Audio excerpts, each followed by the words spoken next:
can't happen. And now there's a recording, which is also okay. Yeah, quite nice room. It was on the screen before this slide appeared. Pity we are not there. Yeah. Yes.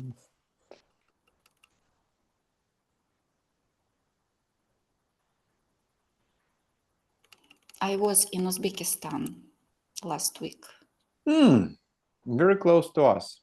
Name the country. Yeah. You could make your way home via Astana. Have a chat.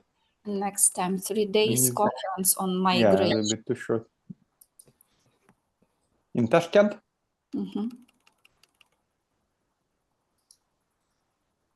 Oh, I see how beautiful it is. Not really crowded. With more people on stage. Yeah.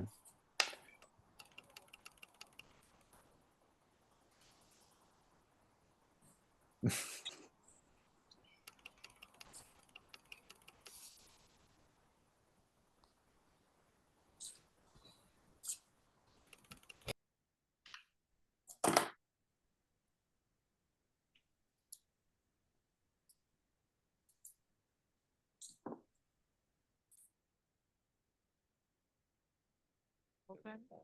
Turning on.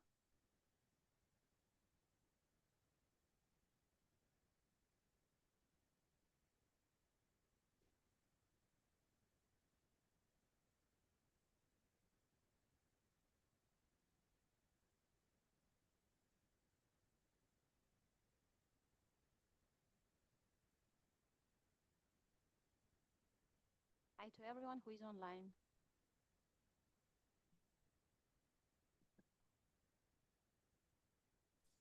Lena, we hear you, but you're not very loud.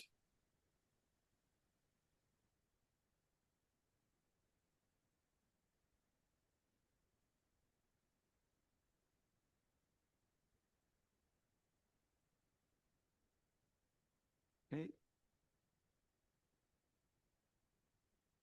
Welcome everyone. Okay.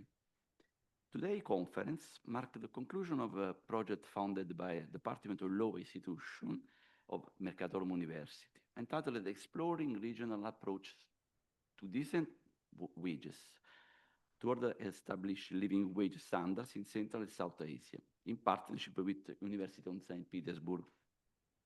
The proceeding of the conference will be published in a book in next month. The project aimed to discover whether there are regional similarities in the approach to the right to a decent wage in countries where more similar economic and cultural background, to determine whether there are grounds for establishing a decent wage at a level other than a national level, and to identify the best legal ways to doing this. The planned activities have been carried out, and several other we had a kickoff meeting in St. Petersburg University in January 2025, and our team, a roundtable in Shanghai University, another in Beijing University in April. Our team participated to Cielo Laboral Conference in June in a project panel, and now we are here. Today's conference was preceded by a call for paper that was very successful, and we thank all participants for adding to the debate. Today we expect to see the first result of intense research activities, and thank you all for coming. Now over to Elena Fichenko, who moderated the debate. Thanks so much, Marco, and thanks to the University of Mercatorum. No? Does it work? Huh? No? Okay. And thanks a lot for the University of Mercatorum for the support of this big project, and to all the speakers, all the people who came from very far, from Australia, for example. And we're really very happy to host you here at the University of Mercatorum in the very center of Rome. Being in Rome, and during the year of Jubileum, I was thinking how we can start the conference. And I haven't found better words than the words of the Pope in the famous Rerum Novarum, who more than 100 years ago said the following: doubtless, before deciding whether wages are fair, many things have to be considered. But wealthy owners and all masters of labor should be mindful of this, that the exercise pressure upon the indigent and the destitute for the sake of gain, and together one's profit out of the needs of another, is condemned by law, human and divine. To defraud anyone of wages that are his due is a great crime which cries to the avenging anger of heaven. So having started with such a solemn citation, then we are going to proceed to speaking about the right to wage in terms of human rights. And we'll have 4 sessions. So the first session is dedicated to interdisciplinary perspectives. And this is why I'm very grateful to our keynote speaker, Christoph Scherer from the University of Kassel. He was really one of the persons who inspired me to organize this conference, and I'm very grateful because it is the first time when we meet in person. So even without knowing me, Christoph really helped me with different sources and supported this idea. So in this session, in the first session, we will have economists, and also we'll have lawyers who are not from labor law. So this was our objective, to understand how wage may be central for other branches of law as well. This is why we have Caterina Corrado-Oliva, who represent tax law, and we also have Sara Damo, who represent commercial law. Company. Okay. And also here we have, well, today we'll have a lot of wage indicator. This is almost the day of the wage indicator, right, Fiona? So we'll have Fiona in the faces of, she will represent those many people who are contributing to the book. So Fiona will also have a talk during this session and the next one.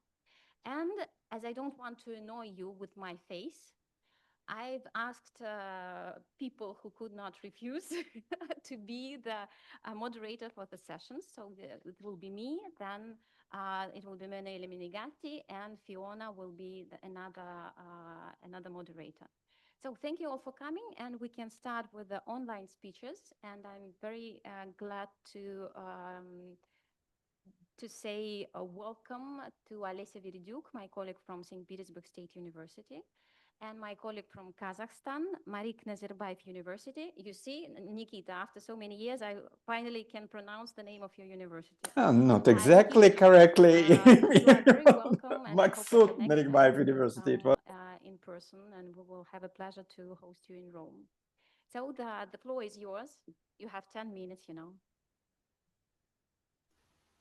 All right, dear colleagues, can you hear us? I'm not sure. neither am I. I'm not sure. I think online speakers do, and try to start talking, and probably they will notice. Okay, at least it will be recorded. Yes, they will see you moving the lips, and probably. Okay. Then I'll start from a statement that living wage isn't just a number, but a number which is challenging to determine. Well, international guidelines like those from the ILO Convention number 131 say that we should balance 2 things: the everyday needs of workers and their families, and the bigger economic picture like productivity, employment, growth of national economy. So how do countries decide on the right number to let people live decently while keeping the economy healthy?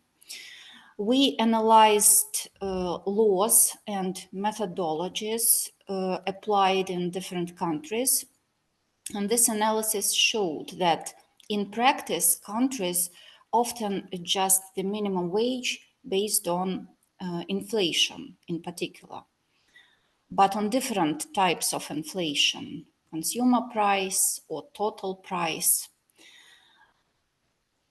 The choice between them matters, because if prices go up but wages don't, workers lose purchasing power and risk falling into poverty.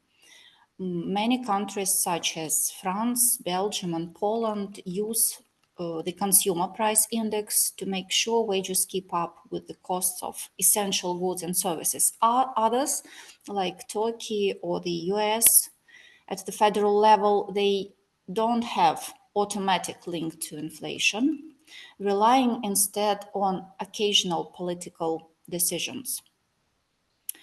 How often the wage is updated is also an important issue.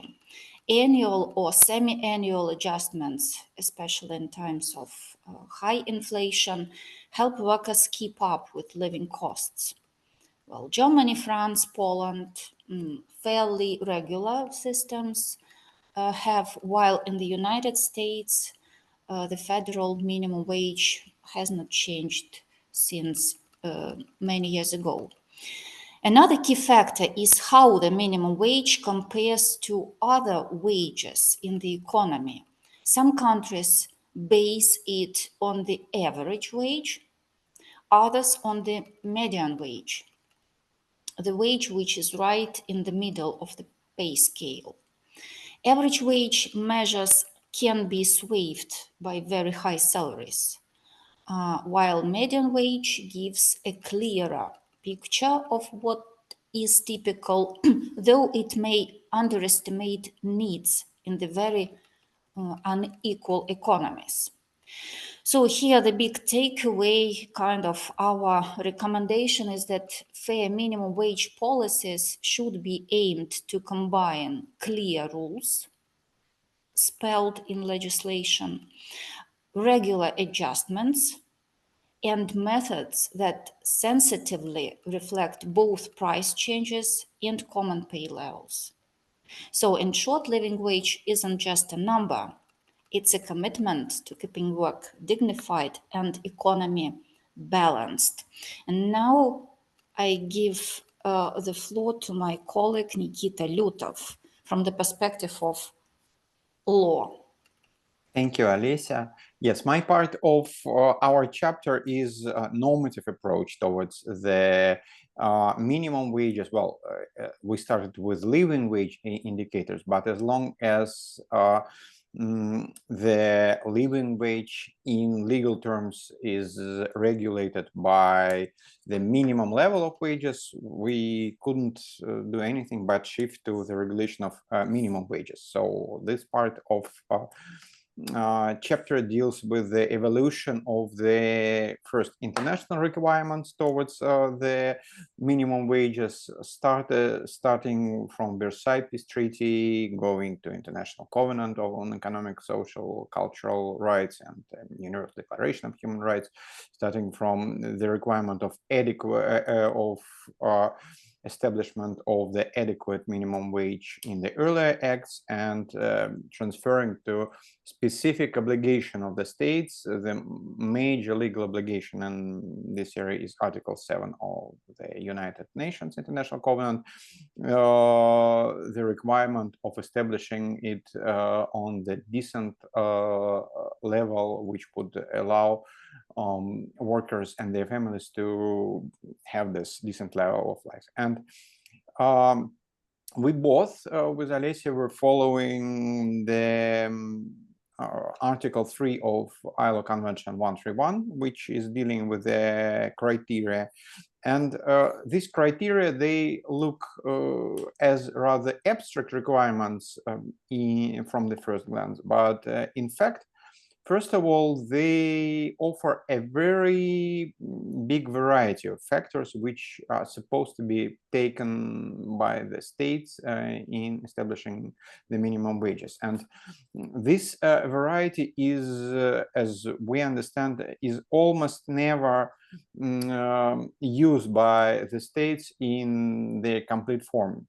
Usually states refer to some of they generally are divided into two parts: the needs of workers and their families, taking into account the level of wages and living standards of other groups, and second, economic factors. Committee of experts, ILO committee of experts, and the committee on application of International Covenant of Economic, Social, Cultural Rights, both explain that the economic factors shouldn't be treated in a way that would undermine the decent level living standards of workers. So this is a kind of explanation that decent living standards and human rights have the priority over the needs of economy in general. And still, the requirement of the convention is very vague because there is no explanation of what are the needs of workers, and the only international benchmark which may be interesting to compare with is established by the European Social Charter, which repeats the requirement of the International Covenant and states that the decent level of wages should be provided for all workers. And the European Committee on Social Rights, which interprets this European Social Charter, has explained in its case law that this level shouldn't be less than 60% of average wage, not the median wage. And this is only one of the factors which are mentioned in the ILO Convention 131, but the factor of needs of workers taking into account the general level of wages. But this factor is put on rather high standard because the majority of the states which are members of the Council of Europe either don't ratify this paragraph 1 of Article 4 of the European Social Charter, which establishes this requirement on decent level and is explained in such a strict way, or even if they ratify, in the majority of the states, the average wages do not reach this high standard. What we have seen in the normative approach, that many states officially declare that they use quite a big variety of factors in establishing the minimum wages. But usually those instructions, they may be adopted by the governmental decrees or some announcements. They look like an explanation, how do we set the minimum wage, but in reality official requirements set up by the legislation, which are not permitting the states to establish minimum wage on the level which is below certain standards, are usually referring to one standard. For example, in the post-Soviet countries, it is very frequent reference to so-called minimal subsistence level, which in reality, there is no time to discuss it now, but it is very far from, it is just about the physiological survival of the human being, only one human being, not the family, and it is definitely very far from the requirement of the United Nations or the Covenant or European Social Charter to establish it on the decent level. So nevertheless, countries usually refer to some of the standards: average wage, median wage, this subsistence level, despite this announcement that they refer to all of the standards. And therefore, probably even more important than the lists of the specific factors which are used by the states is the mechanism, the legal mechanisms which are used to establish specific level of minimum wages. It may be the unilateral decision by the state, especially if the state is less democratic. This is more common for such states. It may be taken by the state after the consultation with the tripartite partners. It may be, the third option is maybe the result of collective bargaining, for example, like in the Scandinavian countries, and state, in fact, is not directly involved in this. or it may be established by the tripartite basis, by the state and social partners together. More important here would be not just what formal mechanism is used, if to speak about the second, the third, and fourth option of mechanism, the machinery of establishing minimum wage, but because unilateral establishment by the state is, well, usually not offering much room for discussion. What is more important is how effective are the consultation mechanisms implemented. For example, in Russia, the minimum wages are regulated by the federal legislation, which is adopted each time when the minimum wage is amended. The special amendment to federal law is adopted, and formally, according to Russian legislation, it is obligatory to conduct the negotiation in so-called Russian tripartite commission, representing all three stakeholders, and then establish the minimum wage by the federal law.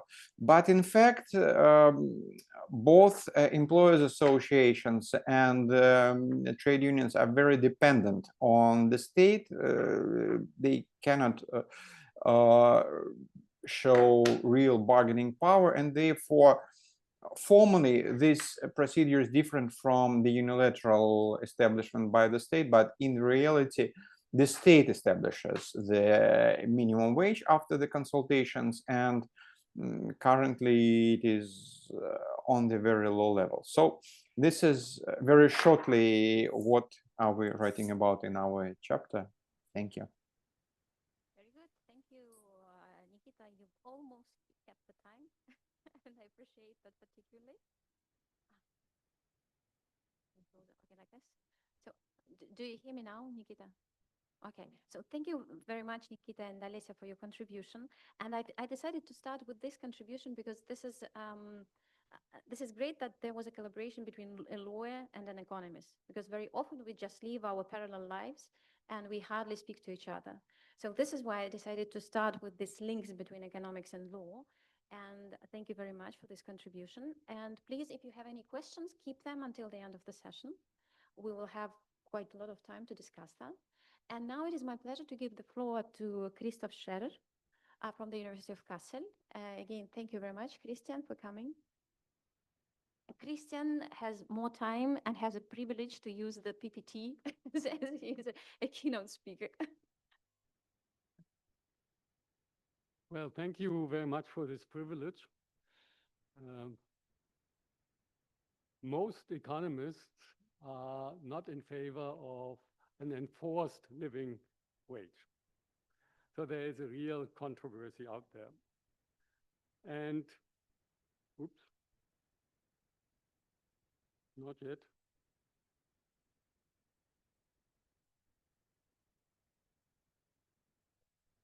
Now, there is not so much of a debate on the living wage. It is more a debate on the minimum wage in economics. And I've put up this slide here to show that the minimum wage is usually much lower than the living wage. You can always see the color is the minimum wage and the black is actually the living wage. So you can imagine that if already increases in minimum wages, stipulated increases in minimum wages are rejected by many economists, that there is even more consensus about rejecting living wages. What is the argument against it? The argument is that in a competitive economy, the price of labor should be the result of demand and supply. And companies will employ someone and give a wage as long as, in a way, what they usually call the marginal product is the same as the wage. So if the worker is not producing more of that marginal product, then the wage would go down.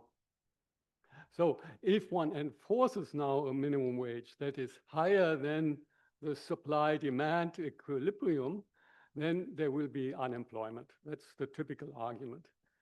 What is quite interesting is that within neoclassical economics, you do find a few arguments actually challenging that, but most economists are overlooking that.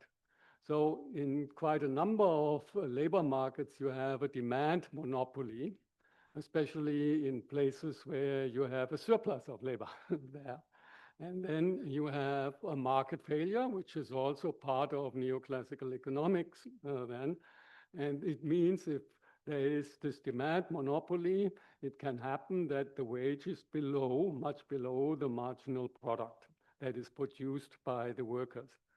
Then there is also the concept of a ruinous competition and if there is this type of a competition, meaning that there is too much labor supply, then the question comes with the exit. Normally, in order to balance supply and demand, someone has to exit.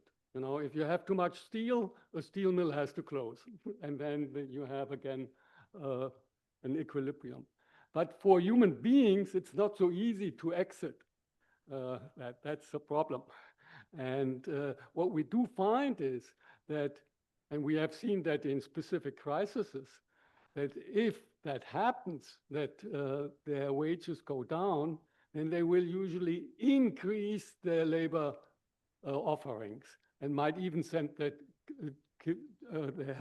children to work there, and thereby actually aggravating the situation. Now, from an institutional perspective, there are some good arguments, and some of those arguments you can also find in neoclassical economics, especially the efficiency wage theorem, the first one, which is saying if you pay better, then workers can maintain their health better, and they may also be more motivated. Skill development is helpful, and if the wages rises, then employers are also forced to think of how to make that labor more efficient. From a Keynesian perspective, one also then criticizes very much the unequal income distribution, because the rich are consuming less in relationship to their income, and the poor are usually using more than their income. So if you give the poor more, then there will be more demand because they will fully use the income they receive for consumption. And an also quite interesting point, especially for countries of a soft currency, that the rich are then frequently using their surplus to bring it into hard currency, meaning to Liechtenstein, Monaco, or other places there. So there is strong arguments also for higher wages. Now, the issue comes with a living wage campaign. That is a campaign that is across nations and is trying to say, well, we should have a real floor. And here, from a neoclassical point of view, there is a syllogism against it, kind of internationally imposing a living wage, because a living wage means higher labor costs, of course. Costs have to be paid out of efficiency gains. And here, international economics would always say, the more you have a division of labor internationally, the higher the efficiency for the whole system. And the wages will then follow. If you have a fully competitive interglobal system, then the wages will, of course, follow the liberalization.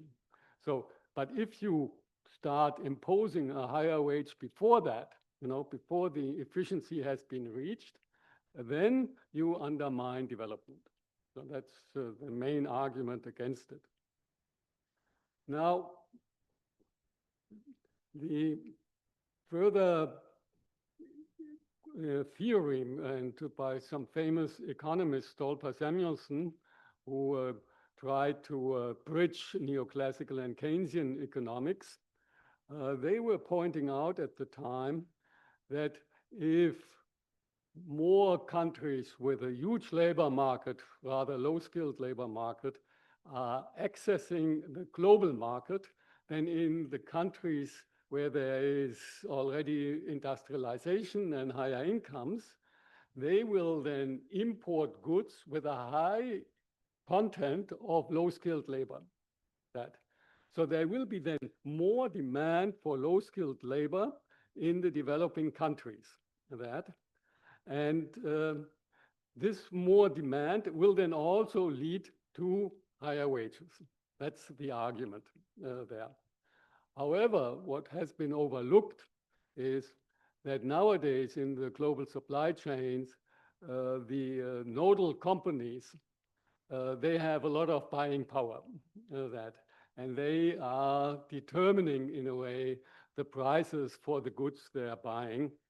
And we have in many of these countries a process that has taken place in our European countries already a while ago of peasant elimination, meaning that a lot of people are moved into the labor market, losing their skills as peasants and now being low-skilled labor. And for these reasons, then it cannot be expected that actually including more of these countries into global value chains will lead to higher wages for the lower skilled labor. And here, Mark Anna, also from our Global Labor University, sitting now at Rutgers University, has done a lot of work on that and has shown here in that slide that the prices that the buyers were providing for garments in Bangladesh are going down, more or less. At the same time, then labor violations have gone up. It is not exactly one-to-one, but there is this kind of a tendency. Oops. So there are further econometric studies using huge data sets. And I've presented now here 3 rather recent ones. And they are now not looking at living wage. Most of the literature is really more on core labor standards and how they are included in trade agreements.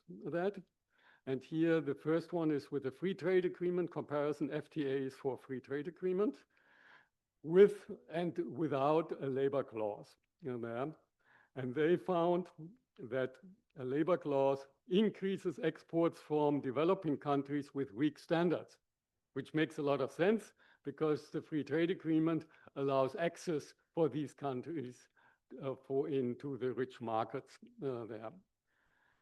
Someone then looked more closely, had a more narrow definition of what is a labor clause, and they found no real effect actually concerning better standards or lower violations. And the third study, the most recent one, they have shown that the exports of labor-intensive goods from developing countries go up, especially there where you have no labor clause or where the labor clause is very weak. And so my conclusion from these studies is that there could be a comparative disadvantage for a country trying to impose a living wage. They will lose out against others. And that's, in a way, my last slide, that there is this need for collective action. The living wage above the market clearing price threatens competitiveness in the short run. In the long run, institutional economics tell us there are benefits, efficiency benefits, and so on. But in the short run, and that's how we live, in the short run, there are these competitiveness issues there. And this is most acute among countries that are competing more or less in the same product markets with a rather similar combination of low-skilled labor and low capital input there, what is called factor endowment in economics there. And out of that, I conclude that developing countries cannot raise their social standards in isolation, but only in conjunction with other countries by a multilateral agreement, that one has to fight for a multilateral agreement. That can be weakened a bit, the argument. One could, of course, also say that it doesn't need to be the whole world agreeing in it. It could be regions that could agree on that. But it is rather difficult to say, well, here now Cambodia should do that, while then Bangladesh or Indonesia or other places are not doing that. That's my talk. Thanks for listening.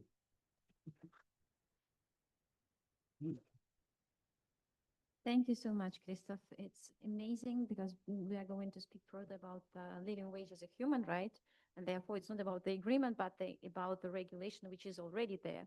And the states are kind of supposed to follow. But they do not, unfortunately. And we will consider it in detail a little bit further. So now we can invite our next speaker, who is online, Daniel Kotze. Daniel is economist at the International Trade Union Confederation. And Daniel is going to speak about the dashboard for the analysis of the socio-economic context of minimum living wage policies. Daniel, you are very welcome. The floor is yours. Thank you.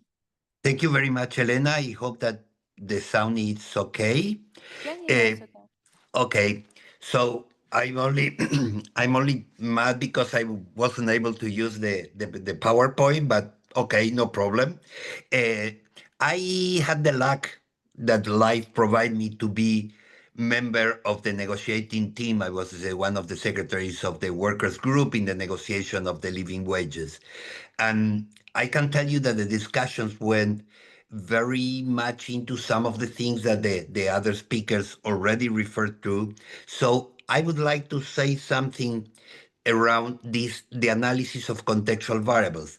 Historically, employers, they always said, as you can see in the Convention 131, that not only the needs of workers and other wages and the cost of living should be considered in the analysis, but also economic factors. And if you see what the Convention 131 said about needs of workers and the families, cost of living and the changes, other wages in the economy, the benefits of social protection, the living standards of other social groups, all those variables, they can be very clear, measurable at national level, at local level. The economic factors are what I would call metaphysical. They talk about the needs of economic development, something that economic theory never agree about what are the needs of for economic developments. It talks about productivity levels in a very narrow way. It's not only labor productivity, it could be also total factor productivity or capital productivity or institutional productivity, and the desire of attaining high levels of employment, which is a desire, how much should be the level of unemployment or employment that the country needs. So we push very hard to try to be more explicit in these economic factors because we think that besides of the needs of workers and the family, the possibilities of paying wages that are above the needs of workers, the mere needs of workers and the family for a decent living, the analysis of these contextual variables and these other factors could boost the increase of wages. The living wage is not a ceiling, as I would invite you all to read the declaration of the expert meeting that was adopted by the ILO.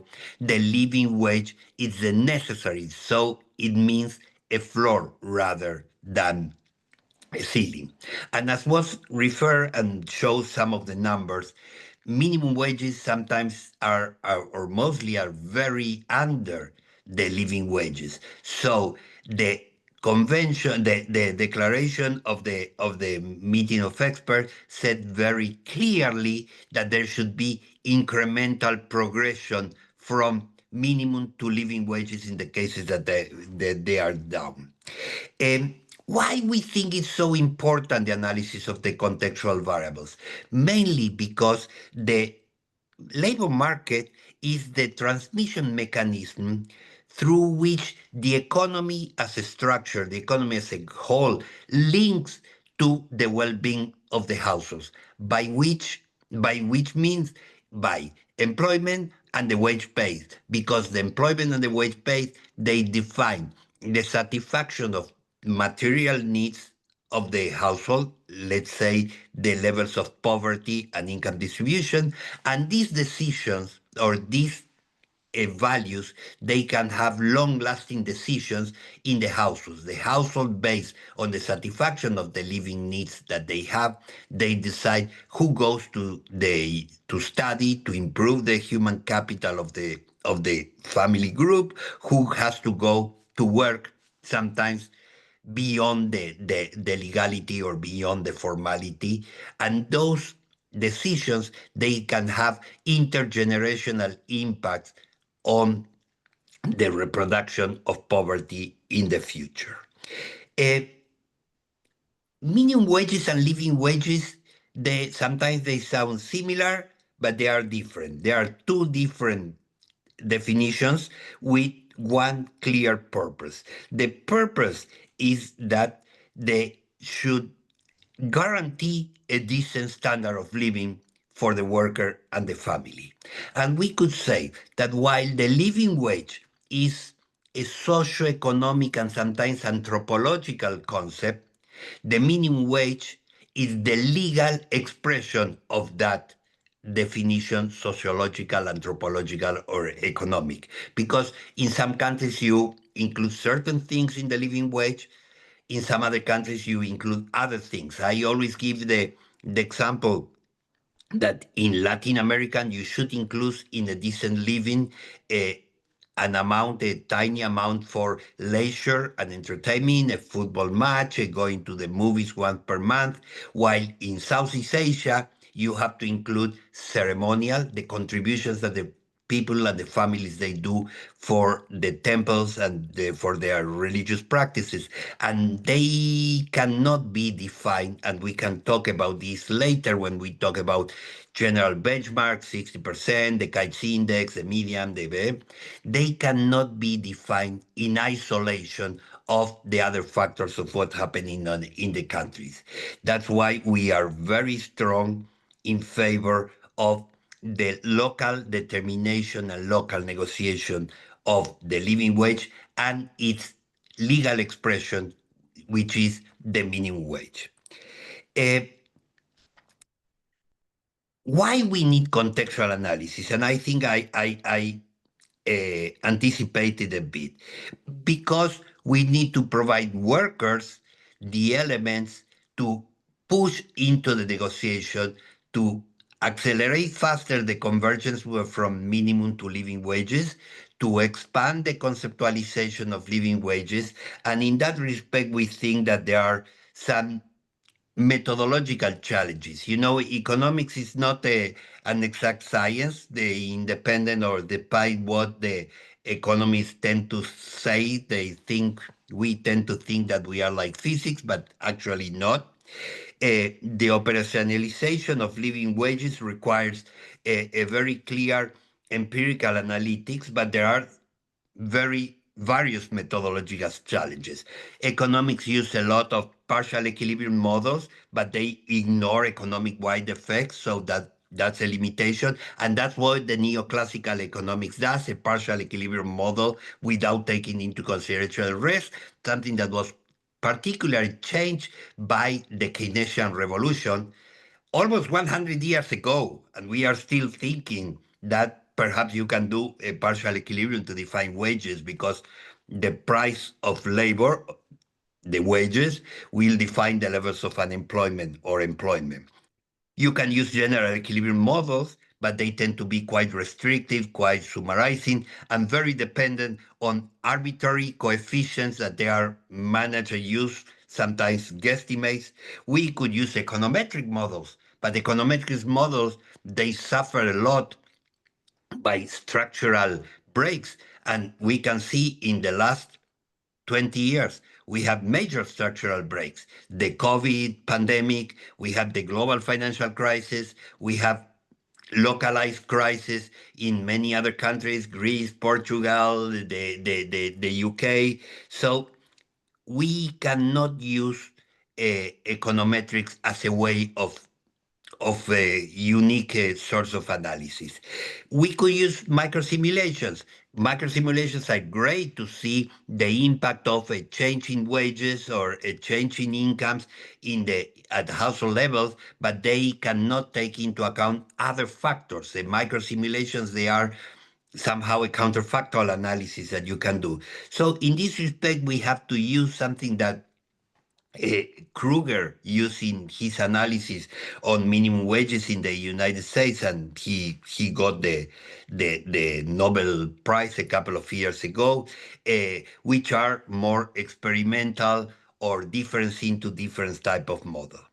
In the dashboard that we from the ITUC, the International Trade Union Confederations, we propose, we think that we need to have, to avoid speculative debates, I participated in a number of minimum wage negotiations, and you see how numbers and data is through in the negotiation without much context. So our proposal is to have a dashboard with taking into consideration 4 different dimensions that will help the analysis. The first dimension is the welfare and workers' need, where you analyze the real changes in the purchasing power of real wages, the minimum wage to living wage ratios. You can analyze there the poverty incidence or the poverty gap, so you can see how the changes that have been taking place affect this variable. Then you have what you may call the economic dimension, where you see GDP growth, the rate of investment, the total factor productivity and its decomposition, the inflation rate, the participation of workers in the overall GDP, what is called the labor's income share, and then have a dimension of employment and the distribution, where you see the creation of jobs, the destruction of jobs, the rate of unemployment, the Gini coefficient to see the income distribution, the gender pay gap, or ratios like the Palma ratio between the top 10% and the bottom 40%, or whatever it's used there, and then indicators that they have to do with the social protection and the fiscal dimension, where you analyze the rate of registration of workers or formalization rate, the coverage of the social protection, and the fiscal numbers. So we think that with all these variables in a simple dashboard would be much easier to avoid just throwing ideas or concepts and concentrating in the data. What's the process? You are expecting that the new minimum wage would reduce poverty. Let's check what happened.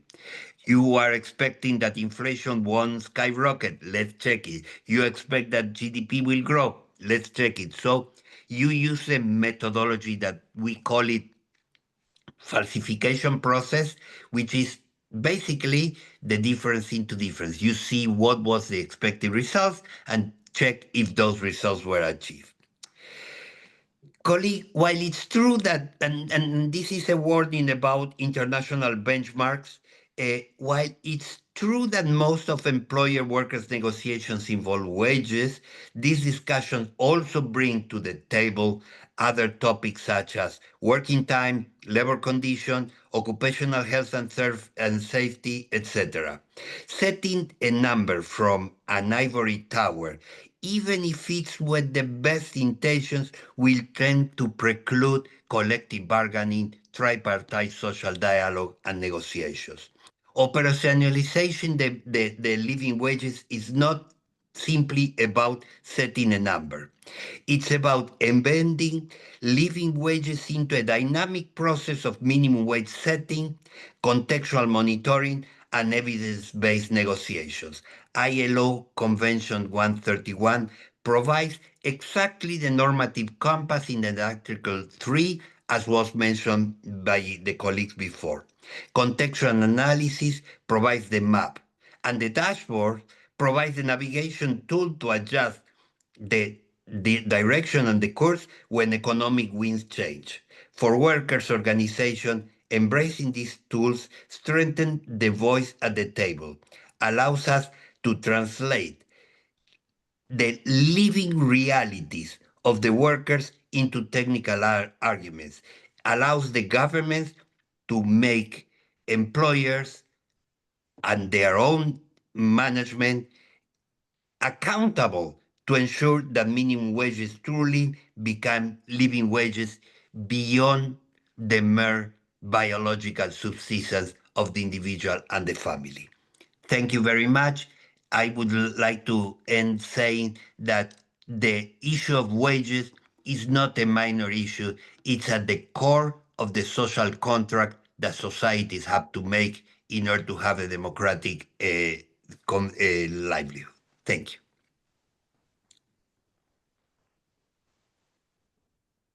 Thank you so much, Daniel. And particularly thank you because it is really a pleasure to listen that these economic factors which ILO wants us to take into account, you call it them metaphysical. Actually, I quite agree that very often they refer to when there is no political need to, there is no political will to enforce really the living wages. Thank you again. And now we can give the floor to our colleagues from different disciplines, and in particular to Karina Carrado Oliva, a professor at Mercatorum University. And the topic is fiscal measures to ensure a living wage. Thank you so much, Katerina.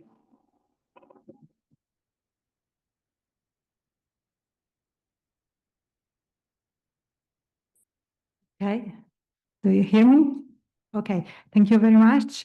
So you heard already the noisy sound of taxation. Let's start with some fiscal measures that can play, in fact, I think, an important role in ensuring a proper living wage for workers.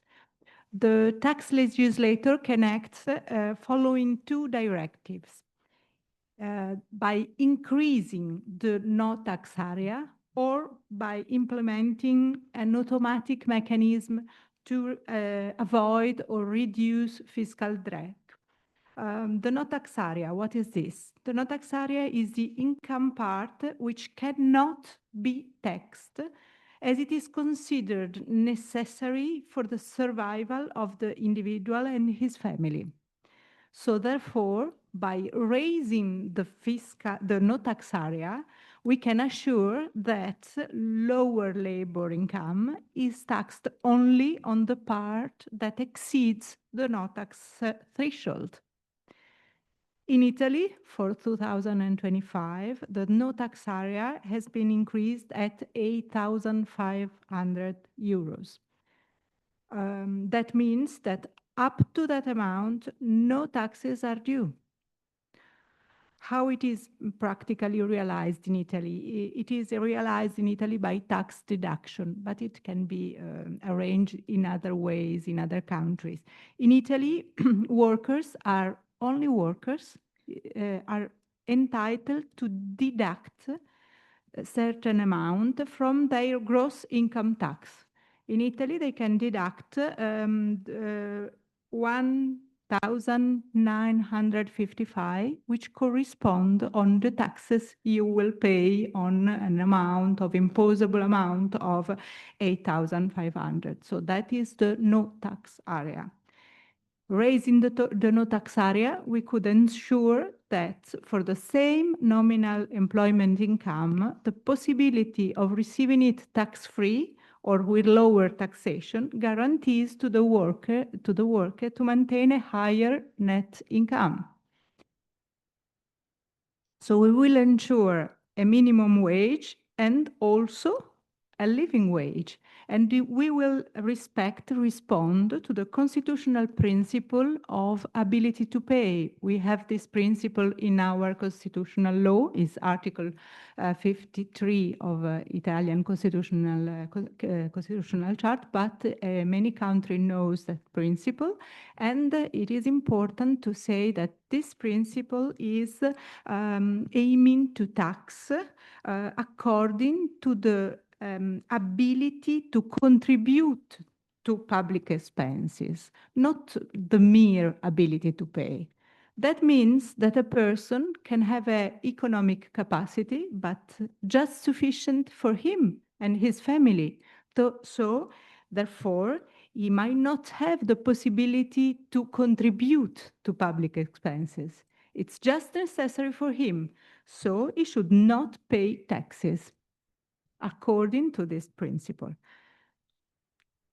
Another perspective to be considered on a taxation side, on the taxation side, is that the legislator could hire the no tax area, not in general, but for specific regions which are disadvantaged, or specific sector with are experiencing difficulties in regard to their production.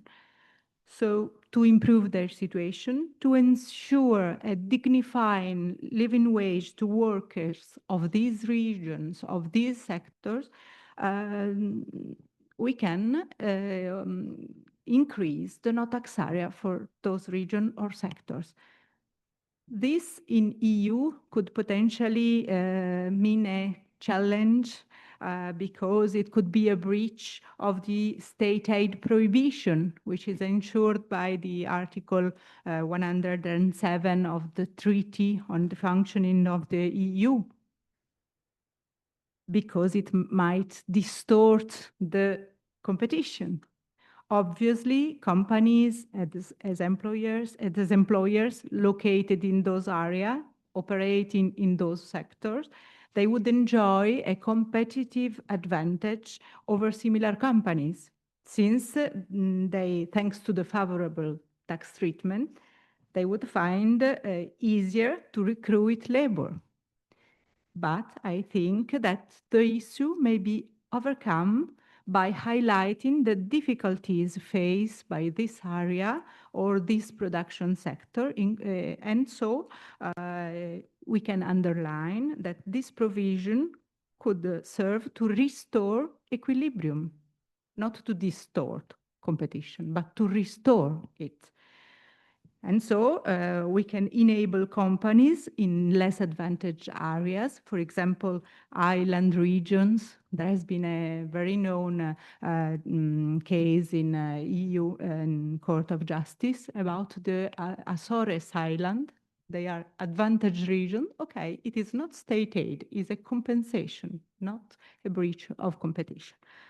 So this could enable those companies, those areas, to catch up with those in more favorable condition. Or we can use the de minimis aid, which is another way to protect those measures against the breach, the potential breach of the state aid.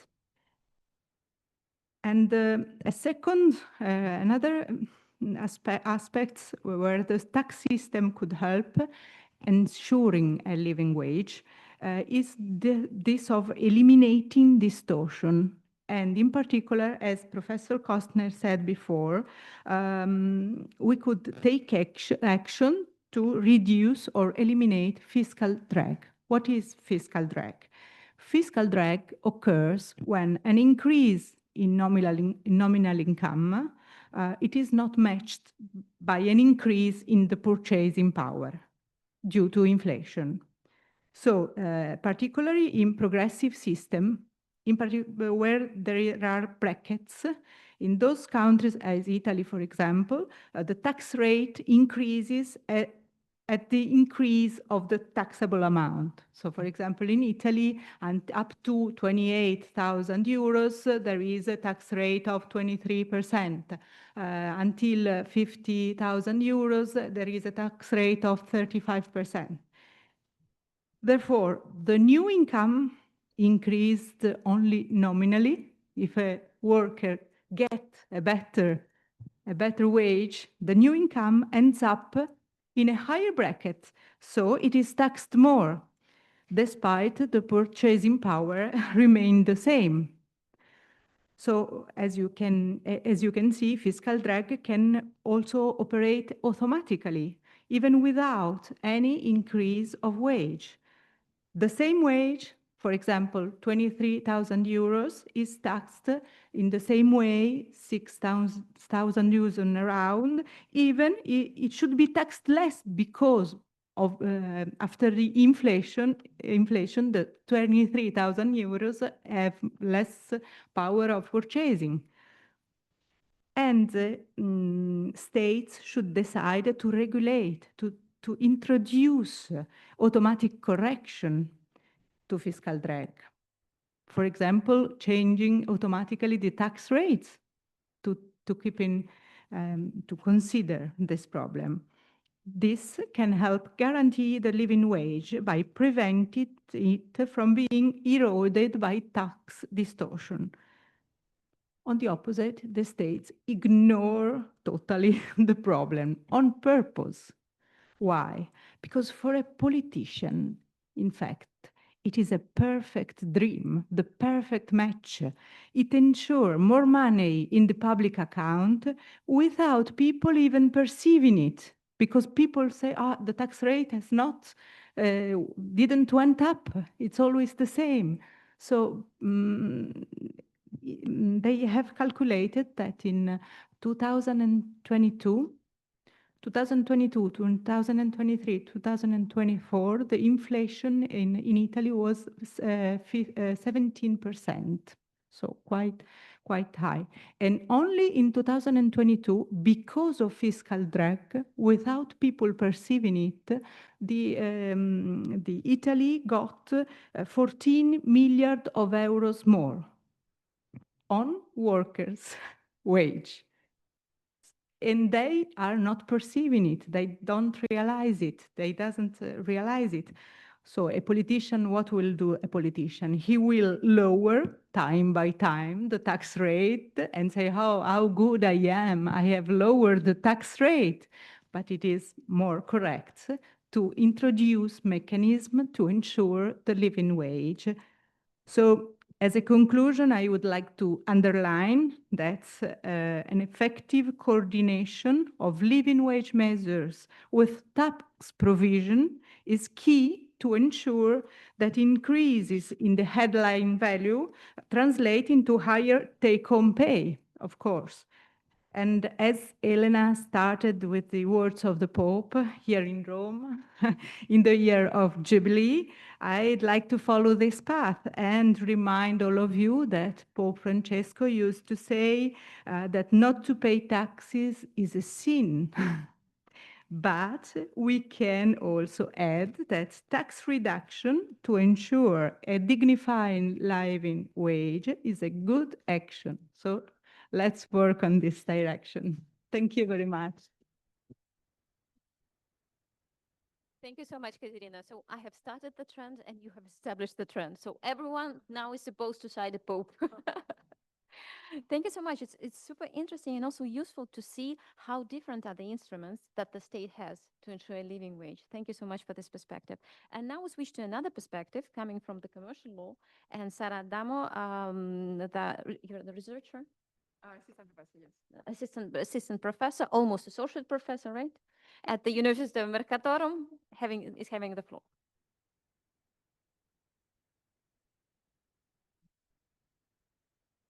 Thank you, Elena, and thank you everyone for organizing this international conference and for inviting me. Actually, company law, it's a bit eccentric with reference to living wage.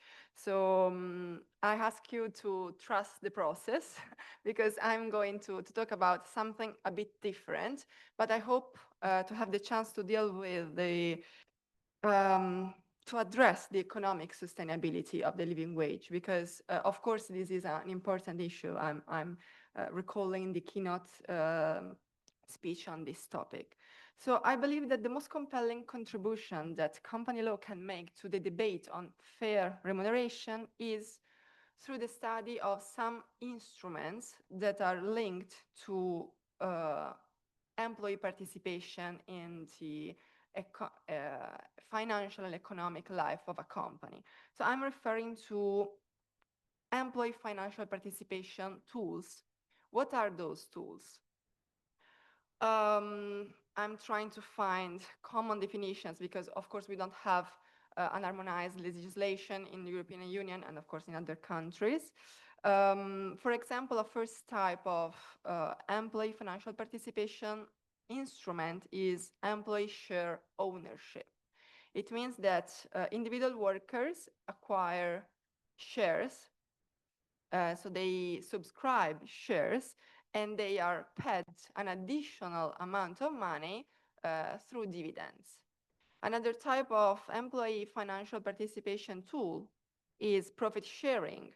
That means that employees receive a variable income directly linked to profits or in general to company performance. And finally, another type of employee financial participation is through employee stock ownership plans.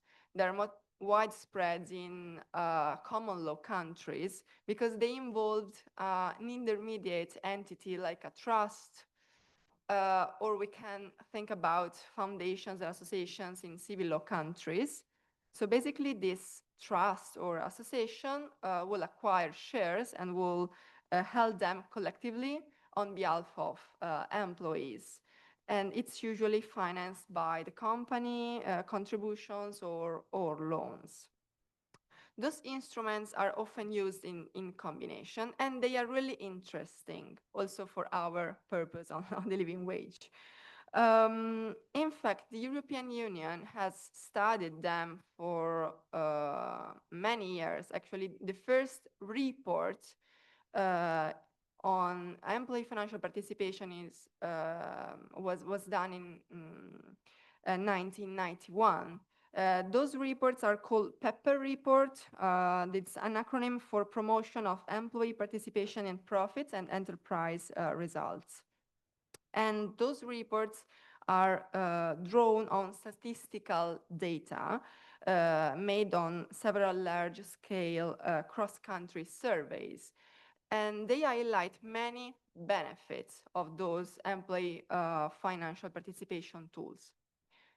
The first one is that those tools can strengthen employee commitment. And in doing so, in linking more closer the employees' interests and the company's interests, they create an environment for higher productivity. Having a company that is more productive, then indirectly it will be more willing to increase wages. So through those schemes and tools, usually employees feel closer to the company. It's a way to fight employee dissatisfaction. And companies that offer those kinds of tools are often more resilient in case of downturns, in case of crisis. Another important aspect is that those tools can create a stable and long-term oriented shareholder base. So employees' financial participation schemes are really useful in addressing short-termism and pursuing long-term oriented management. Also, they can be used for attracting qualified personnel, because it's a way, especially for small and medium enterprises, to increase the wages in an easier way, even though, of course, variables. What are the main critics? It's easy to say. First of all, the double risk. An employee that at the same time a shareholder will risk two times, because in case of a firm fail, it will risk to lose its job, and at the same time, they invested savings in the company.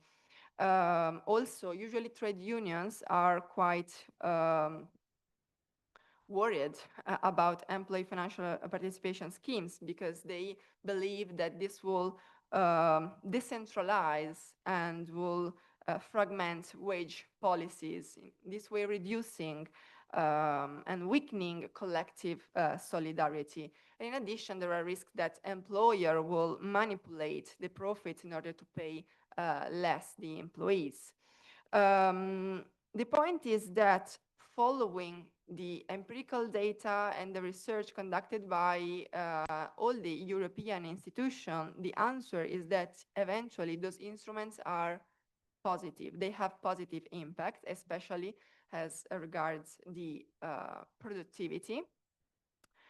The important point is to respect two requirements. The first is that these tools have to remain voluntary for both employers and employees. And second, that such schemes have to operate solely as supplementary or complement to regular, better living wages.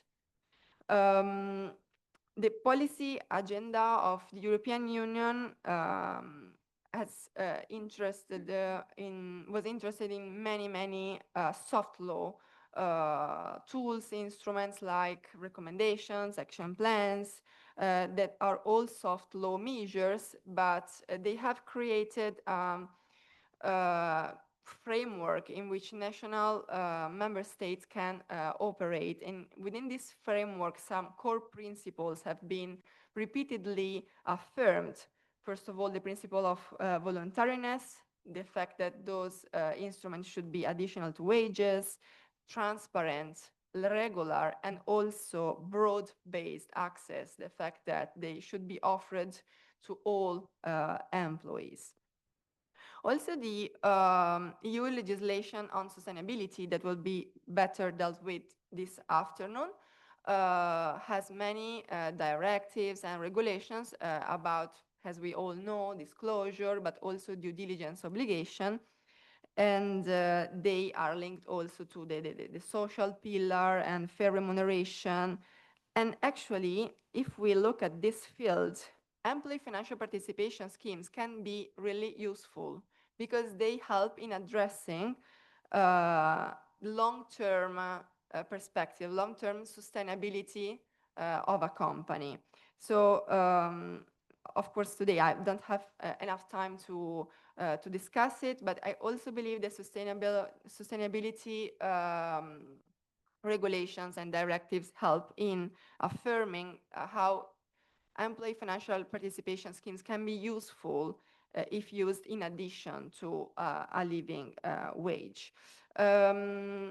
The Italian case, it's a paradigmatic example of how employee financial participation schemes are considered increasingly more important, but still it's a topic where it's difficult to legislate, because we have all social, economic, ethical, legal dimensions that are intertwined. But we have a really recent provision of this year, of May 2025, that introduces interesting provisions linked to employee financial participation, linking them with fiscal incentives in order to increase their diffusion. In conclusion, what I want to say is that employee financial participation can be a useful tool that can be used in addition to living wage, that can enhance the living wage agenda. How? increasing productivity. So if companies are able to face the cost of granting a living wage, having their employee more committed and more involved in their economic activity, then I will believe that will be easier to reach a fair pay. It's true that challenges remain, and the fact that those instruments are voluntary in itself reduces their impact. But at this time, I believe that if we adopt a forward-looking perspective, I hope that a directive will be approved in order to clarify all the common principles of voluntariness, additivity to wages, transparency, and so on and so forth, in order to help member states in using those tools in connection, in addition to the living wage.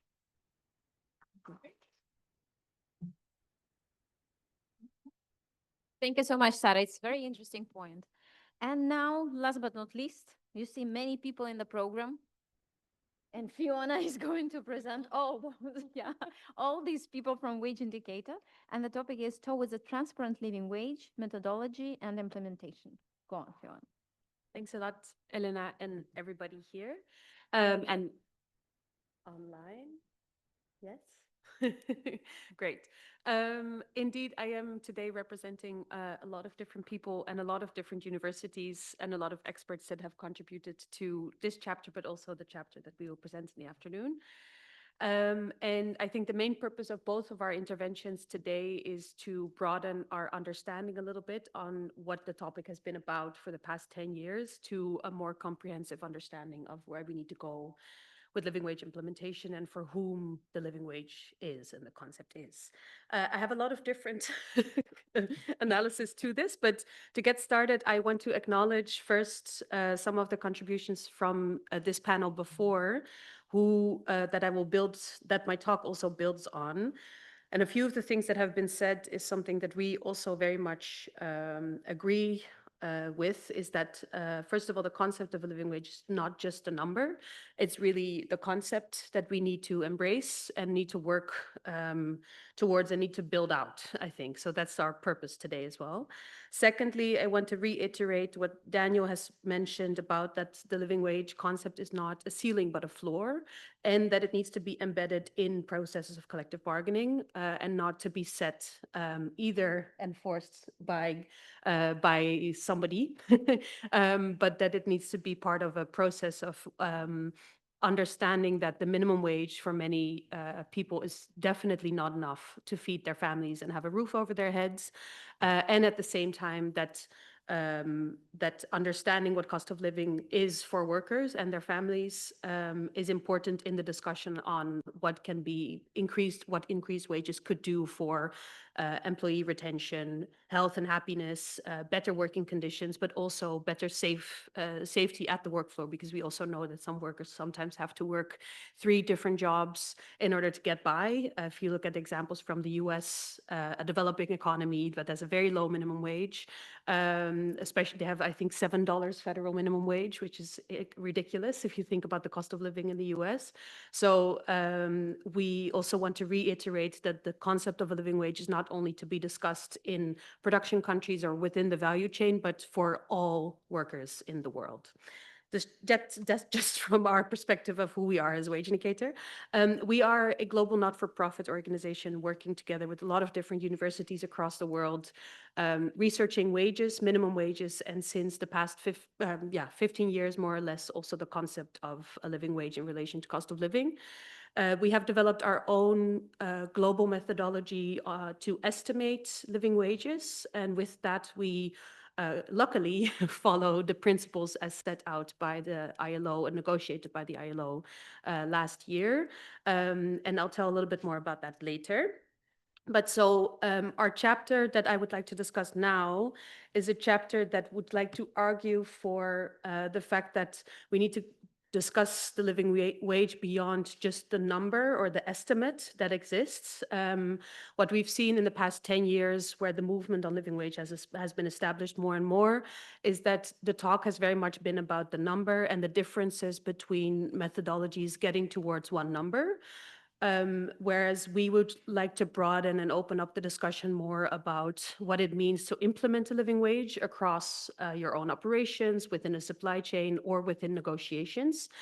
And that it would be great that next to trying to align more on different definitions and issues that are being, and frameworks that are being used within coming to an estimate, we also should have the same discussion about guidance on implementation and therefore also reporting. We do see some and already existing frameworks, such as within the European reporting standards for the European Corporate Sustainability Reporting, CSRD. There's the request on adequate wage, which also mentions the topic of an adequate minimum wage in the context of Europe and a living wage in the context of the rest of Europe, which already shows how difficult all these different concepts are. But nevertheless, there are requests towards reporting on adequate wages or living wages. And what we see both in theory as well as in practice is that this becomes very complicated because there are many different guidelines out there.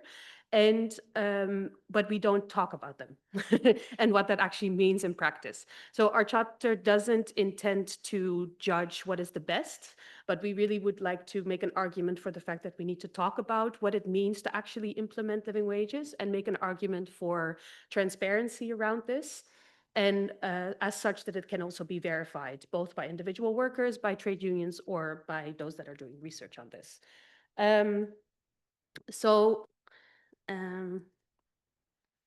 The way that we've done this is to first look at understanding the differences between methodologies and numbers, because to make our argument, we would like to say that, of course, we've done a lot of research on differences between different methodologies. As Wage Indicator, we have been doing a lot of research already on the different benchmarks or estimates that are out there to understand what these different estimates can be in the same region. And we have done calculations, for example, on the food baskets of 5 different publicly available methodologies, including our own, to understand how large the gaps are between, for example, the food basket, if you would adjust it for same calorie intake, same family composition, and all these things. And what our analysis there, first of all, shows is that although there are some differences, of course, that the gaps are much narrower than often claimed or assumed, and which for us would be an argument to say that alignment across methodologies and definitely towards an estimate is definitely feasible and is something that we as Wage Indicator are also already part of as a process.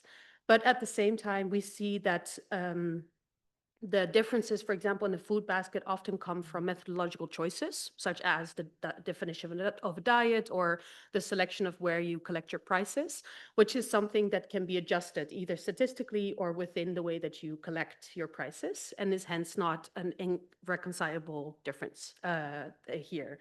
Therefore, but then what we've then done is do both desk research as well as interviews with experts. One of them is here in the room, of who already work with companies on trying to implement living wages, as well as with different companies on asking them how they are currently dealing with all of these different guidelines and methodologies. And what we found is that there is, although there are guidelines out there, such as those by different certification schemes, such as Fair Trade International, or by different self-assessments like the IDH Salary Matrix or the Shift Capitals Coalition for Progress tool. What we saw is that, and there's also methodologies on how to calculate fair prices, such as the one developed by Fairphone, which is a company working on living wages. We see there that there's a very large focus on the analysis of gap measurement and how wages are collected, but there is no clear guideline nor collective guideline on how to report on this. and which makes makes it in the end quite vague.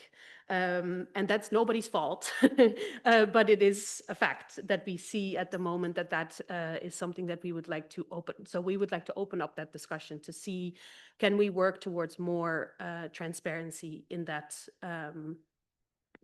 regard. For us, what this means is that the analysis of a gap, for example, between actual wages and a living wage estimate shouldn't stop at this measurement, but then should continue towards understanding which elements you compare within this gap measurement and how do you report on, for example, your policy towards closing this gap. And very importantly, how do you take into account the process of collective bargaining within the actual, then in the end, setting of your wage when it comes to setting a living wage policy, for example. So companies that have their own living wage policy or who adopt a certain framework should also then take collective bargaining into account in that process, which we often also don't see happening, or many companies don't know how to do that, which is another question mark in this thing, I think. So our main argument then here is, sorry, I have it in 3 different ways written down. But so what we see is that there are 2 major differences that we hope we can have a conversation about. One is that there is a massive difference, really, from 0 to 40%. On discussions of to what extent you can calculate or take into account in-kind benefits in your gap measurement towards of the living wage. So between actual wages or minimum wages and living wage estimates. Some frameworks or tools say you can take 40% of the living wage estimate can be deducted for in-kind benefits. Some say 0. And again, we don't make a judgment in our chapter about what should be the right thing to do, but we just want to establish and show that there is a difference from 0 to 40% in whether or not you can take that into account, which then means basically 40% higher, more living wage or less, right? So I think that that's an important element. The other thing that we see is that the wage that is compared with the living wage, whether this is the lowest within the company or the average wage or even the median wage within the company, or the average in the lowest pay scale group, we also see that happening, makes a major difference, especially if you are a big company or a big company across different countries. This makes a major difference, of course, in what you compare it to. Again, we don't judge here, but we would like to show you that there is all these different ways of how at the moment gaps are being measured. Which results in a massively different amount of gaps, right? So that's the major point that we want to make. So our call to action in our chapter, if we may, is that it would be great if we can open up the discussion, but not let this discussion take 10 years, as what we've seen with the discussion on estimates. But that we would rather hope that there can be clear guidelines, for example, within the rephrasing of the European reporting standards for CSRD at the moment, on how much in-kind benefits can be taken into account for your gap measurement. How do you actually report on what an adequate or living wage is and what that gap is, and also how you as a company are working towards closing that gap. We would also argue that it's extremely important to show within, for example, reporting standards, the timing of the wages that you compare to what. We've seen companies comparing 2024 benchmarks, or sorry, 2019 benchmarks or estimates, living wage estimates, to 2024 salaries, for example, so it's, we've seen a lot of things. So it's just, the argument is that we would love to make sure that there is at least some transparency on reporting and the guidelines here. The last thing here is that we think it would be important to shift the focus of the debate a little bit away from the perfect estimate towards the integrity of implementation, where we together can ensure that living wage payments, but also commitments, are meaningful and verifiable. Thanks a lot. Thank you so much, Fiona. So we have finished our session and we look forward for the questions which you may have. But before that, if I may, I've started with the Pope. Can I finish with an anecdote? Because when I was listening to Fiona, who was saying about the different measures, and I recalled me lecturing in St. Petersburg University about the minimum wage in Russia, and there was a period when the minimum wage in Russia was equal to the consumer basket. And I was wondering, but where did they take these prices for the product which they put in the consumer basket? I was wondering until the point when I got into the State Duma, the Russian parliament, and the restaurant of the Russian parliament. And the prices were there were 10 times less than the average prices everywhere. And I said to myself, now I know where they take the prices for the consumer basket. So the questions? I can, Shimai? Yeah, go.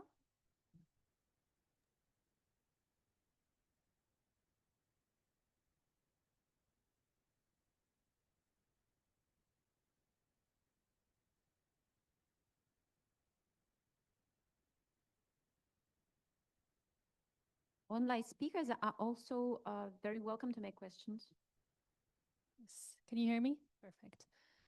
Yeah, so I'm Shaima Azmi, and I am part of the Fair Labor Association. We also we have member companies that collect wage data through a tool that we developed, and so we are one of the organizations that Wage Indicator consulted with for this chapter. So I just wanted to say that I agree with pretty much everything you said, with few exceptions, and that's what I wanted to point out. I think I agree with you when you say we should shift the debate away from getting the exact estimate, because at the end of the day, I don't think there are that many differences, and I think that just kind of creates an excuse for us, for companies not to do anything. And on the implementation, it's very important that there is alignment in the reporting, in the verification, and I think in our industry at the FLA, because we collect data, or our members collect data for apparel, footwear, and accessories. That is high priority for us to develop verification guidance so that the wage data that is collected is systematically verified, and that will ultimately lead to more credible reporting. So that's something that, as an industry, we see. Where I disagree a little bit is having alignment across sectors and industries. I don't think that's necessarily feasible, because I think you compared us, for example, with Fair Trade International, who are more in the agriculture sector.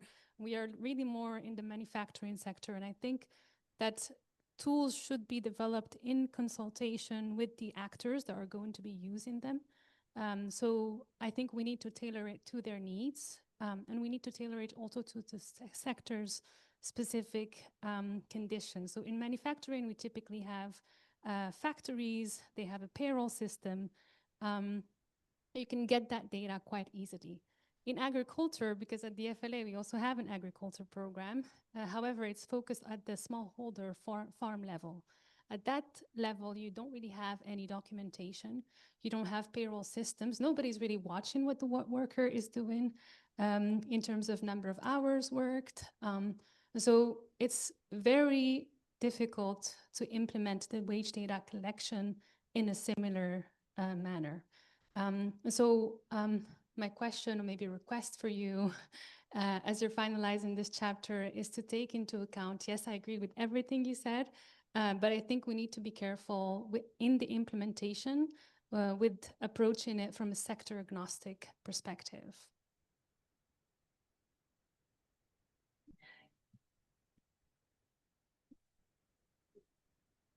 Yeah, I definitely agree that it's, I think this falls very much in the further reflection on the importance of also what Daniel has pointed out in making sure that that in the end, then the negotiation on what a living wage could mean for a sector or a company and is where the local stakeholders, local trade union representatives and sector experts come together to decide that, right? So I definitely agree with that. And I don't think that our argument is that everything should be the same. Preferably not, actually. We would love there to be a bit more pluriformity in the world in general. But rather, I think the purpose of our chapter is rather to say this is what we currently see happening, and preferably we start acknowledging that all these differences exist and what that means in the end for how big or large the gap can be, right? So I think that's where, so I agree with you that perhaps that's where we should limit our argument for the chapter and then make a case for the importance of ensuring that local actors together who are experts in their own field, their own factory or their own plantation,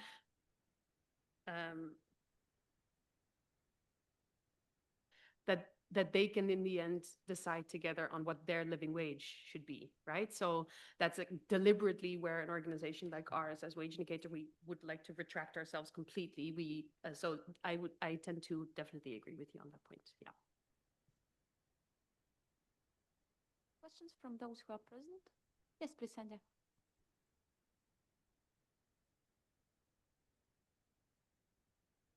Okay, Sandy, is that working? Is it working? Funciona? So I just had one question for clarification for Christophe, but I wanted to thank all the panel. The absence of any questions for me just means I'm processing the huge range of perspectives from tax, company, really from the speakers in the room and online, really thought-provoking. Thank you. So for Christophe, it was just that a question on that slide of yours. And it may be slightly unfair because you said it was some work by a colleague of yours, but that chart showing the correlation between wages, a low wage, and breaches of other rights. And I wondered what the other rights were, and also just to clarify that was the wage paid by the immediate employer. That was my question for clarification. Thank you.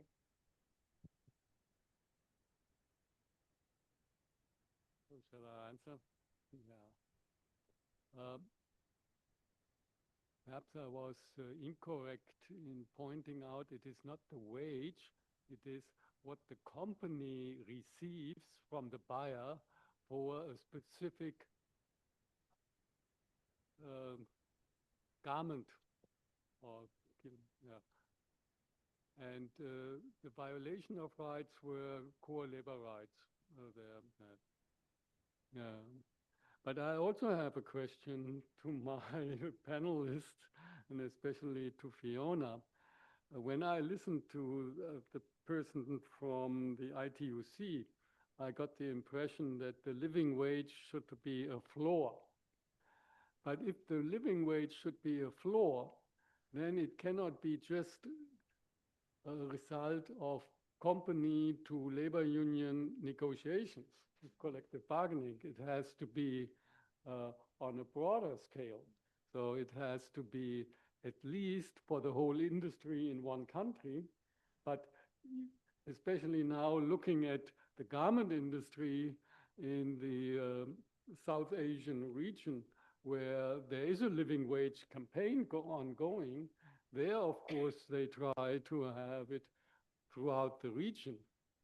And that, of course, requires trade union force, but it also then requires what a lot of people you do here, the law, that there should be an international agreement and so on to then have a floor.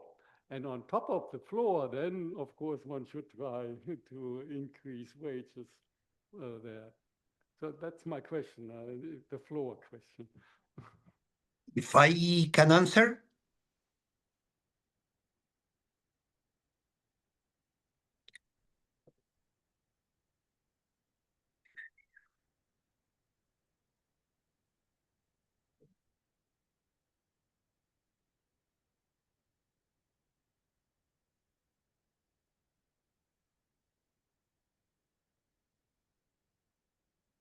If I'm able to answer, Elena? Yeah, Daniel, go on. Oh, yes, thank you. I didn't see if you saw. Well, a couple of issues. Of course, it's a floor because under the living wage, we would be thinking that you are living a substandard or a sub acceptable living standards. So that's Now we hear you. Can you start from the beginning? Sorry, because that was a technical problem, so we haven't heard anything you've told before. Thanks. okay. I think that there are several parts here that we have to answer, and that's why we highlight very much, about the consultation with the local unions, the discussion, even in the framework of social dialogue, tripartite negotiations with governments when it's related to the minimum wage, but also in collective bargaining. We think that the living wage is a prerequisite for any type of wage discussions. You cannot start to discuss on salaries that are sub living wage.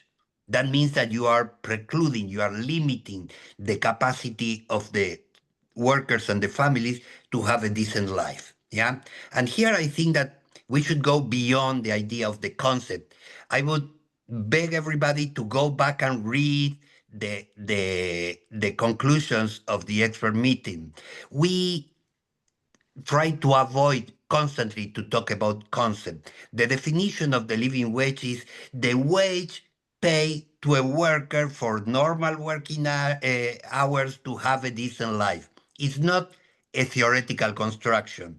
And here comes something that I profoundly disagree with Fiona. We have this discussion a couple of times. It's in relation to the possibility of establishing benchmarks. To define a living wage, you have such a broad number. You guys mentioned prices. You can mention quantities. But then you have other factors. The size of the household that you take as a reference, which is the average household, the typical household, are the same. If you think, for example, in a country like Malaysia, there are 1.57 every a wage earner has to maintain 5.7 members in the household. If you go to Vietnam, that number is 4. If you go to Indonesia, depending the region of Indonesia, it's not the same in Sumatra, in Java than in Bali. If you think in the number of income recipients per household, if you go to Vietnam, there are 1.9. If you go to Malaysia, 1.2. If you go to Java Barat, to West Java, you have 1.5.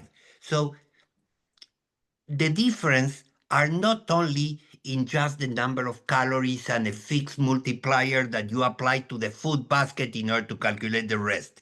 How do you estimate the education, the expenditure in education? You have countries with public education, you have countries where you have to go to private school, where you have to buy the books. Some other countries, the government provides the books. The rule of thumb, the single measure is just, I would say, a fetishism of Eurocentric academics. Among them, I'm one of those. Yeah, with all due respect to academics, to Eurocentric, I'm one of those. I understand, but it's the same idea of establishing poverty lines that will suit everybody because we know the big number. In the case of something that I mentioned, I would like to reiterate. The living wage can only be operationalized through, one, minimum wages. That would be for the overall labor force in a country. And second, via the collective bargaining at enterprise level. But in countries where you have a statutory minimum wage, collective bargaining never can go under the minimum wage. That's why the minimum wage was established. And although we remember only Convention 131, which was issued in 1970, that means a number of years ago, the original minimum wage convention that although was a bit allocated for manufacturing sector was the Convention 26 in 1928. So it's a discussion that you need to intervene in the labor market when there is needed because they pay low wages. Why they pay low wages? There are a number of factors. Which are the determinants of low wage pay? In the experts meeting, we discuss about registration of worker, existence of informality, low productivity sectors, issue of infrastructure, the lack of labor inspection by the government. So the number of variables intervene makes that all those seemingly tiny differences are only for a just narrow set of goods and services that may constitute the basket if you forget about average family size, typical family size, number of income recipients, and a number of other variables.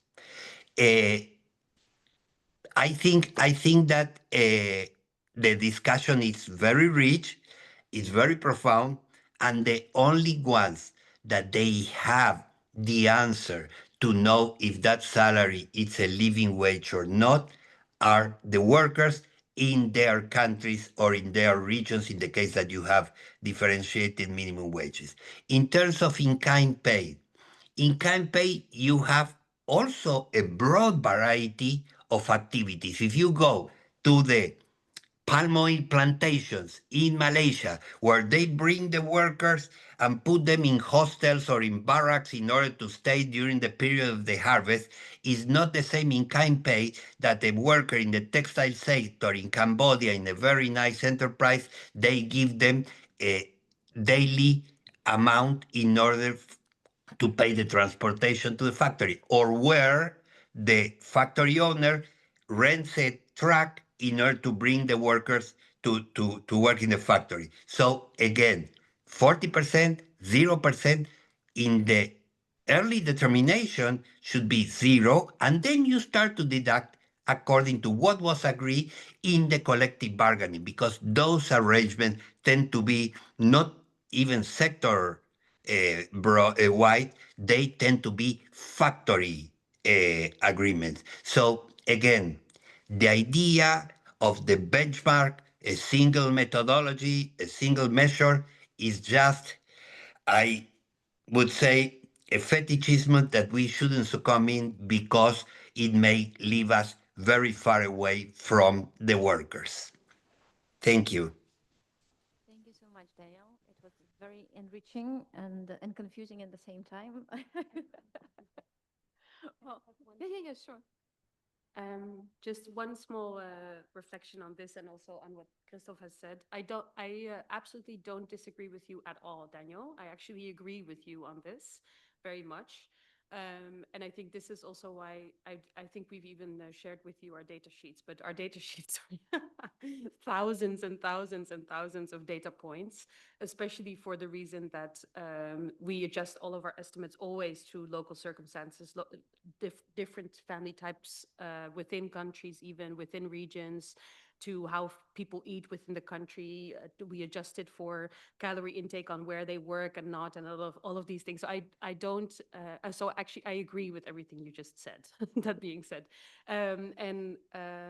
maybe to reflect on what the campaign from Asia Floor Wage and the discussion on the floor.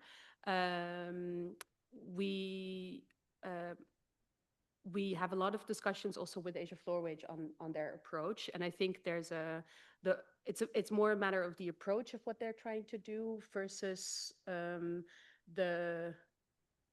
how in the end, for example, the living wage will be established within a certain country, in India, for example, or in Bangladesh, and what I know the purpose of the Asia Floor Wage campaign is to make an argument for the fact that the minimum wage in all those countries is by far not sufficient for the garment workers to live off, right? So that's the purpose of their campaign. And I know for a fact that they double the amounts their estimates that they double it even to emphasize the fact that it's by far not enough, just also to have a sort of scaring effect.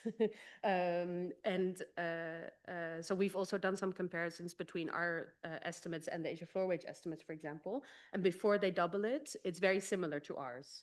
And ours is already in many of these garment producing countries, 4, 5, 6 times the applicable minimum wage for that area.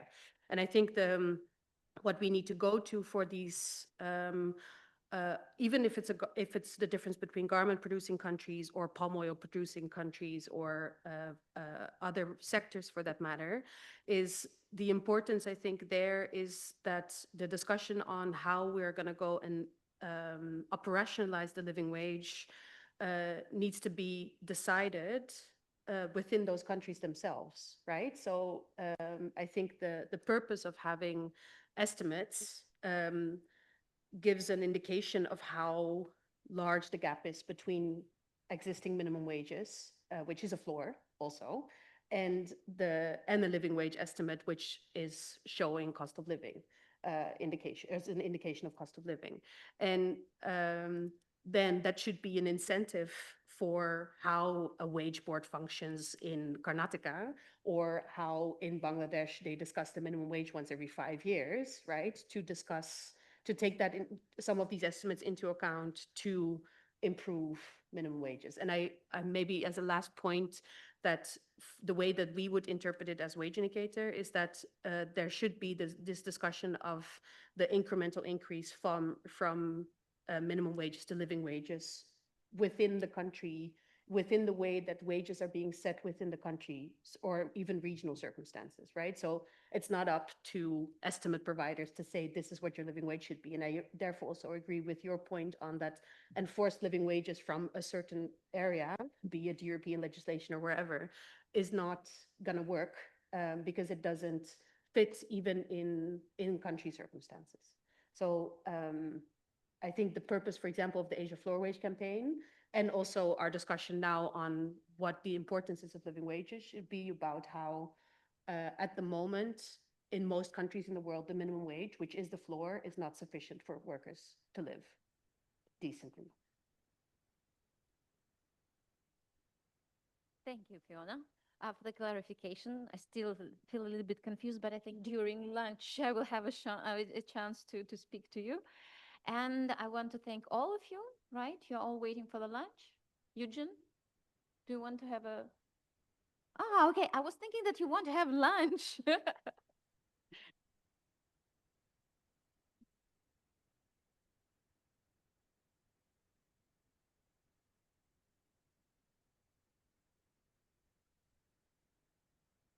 My question is another one for Christoph. And that is, that you talk about how the main economic problem with a living wage is capital flight, the mobility and movement of global capital. The South Koreans during the late 1960s and early 1970s overcame this problem by imposing strict laws against capital flight that were mainly to be imposed on the ruling family in South Korea. And it led to a booming tiger capitalist state that we see today.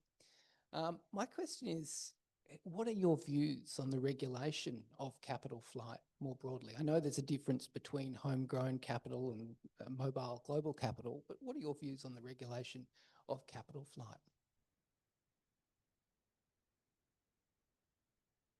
I'm not so good in providing consulting, but for one, I think very important is to what degree the elites in the country who have money are sticking to their country. And when South Korea had problems in the Asian financial crisis, the middle classes of Korean went to the banks and brought in their gold to help the country. When that happens in Argentina, just the opposite is going. Money is flowing out of Argentina. But the Argentinians are not really to be blamed, because the middle class experienced that 7 times in the last 50 years and so on. And therefore, there is a lack of trust in the government. However, for the international level, of course, there are a lot who are very complicit with capital flight. And for one, it already starts with the World Bank, where they put the money when they provide money. It is not in the country, it is usually outside the country. It's in Mauritius instead of Ghana and so on. And the IMF is pushing countries to open their capital accounts.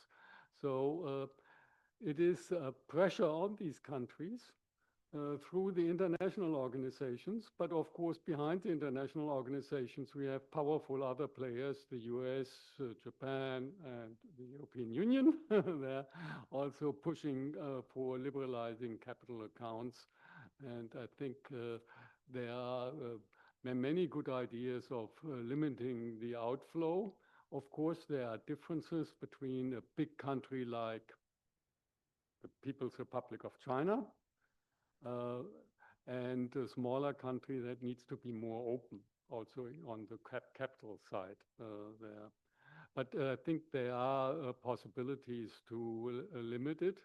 And we in the European Union should certainly have a lot of pressure on Luxembourg, Liechtenstein, and all these kind of places, or the Netherlands actually too, who are welcoming capital flight from all over the world. Thank you. So no questions from either online speakers or those whom I see. Good. Then it means that now the very important person is Martina.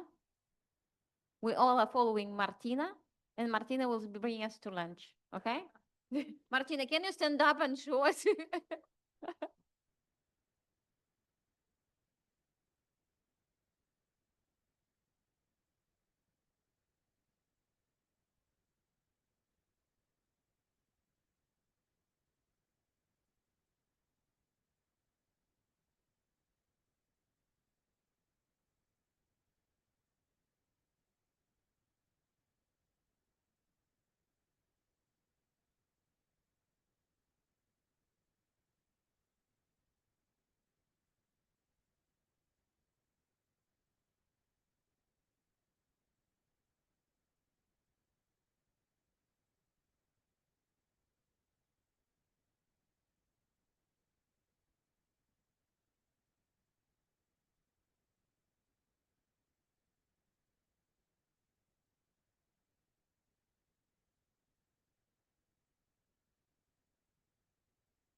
Dear online speakers, sono collegato?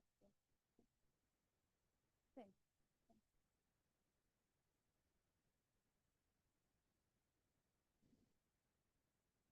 Dear online speakers, I'm sorry, but we're a little bit late.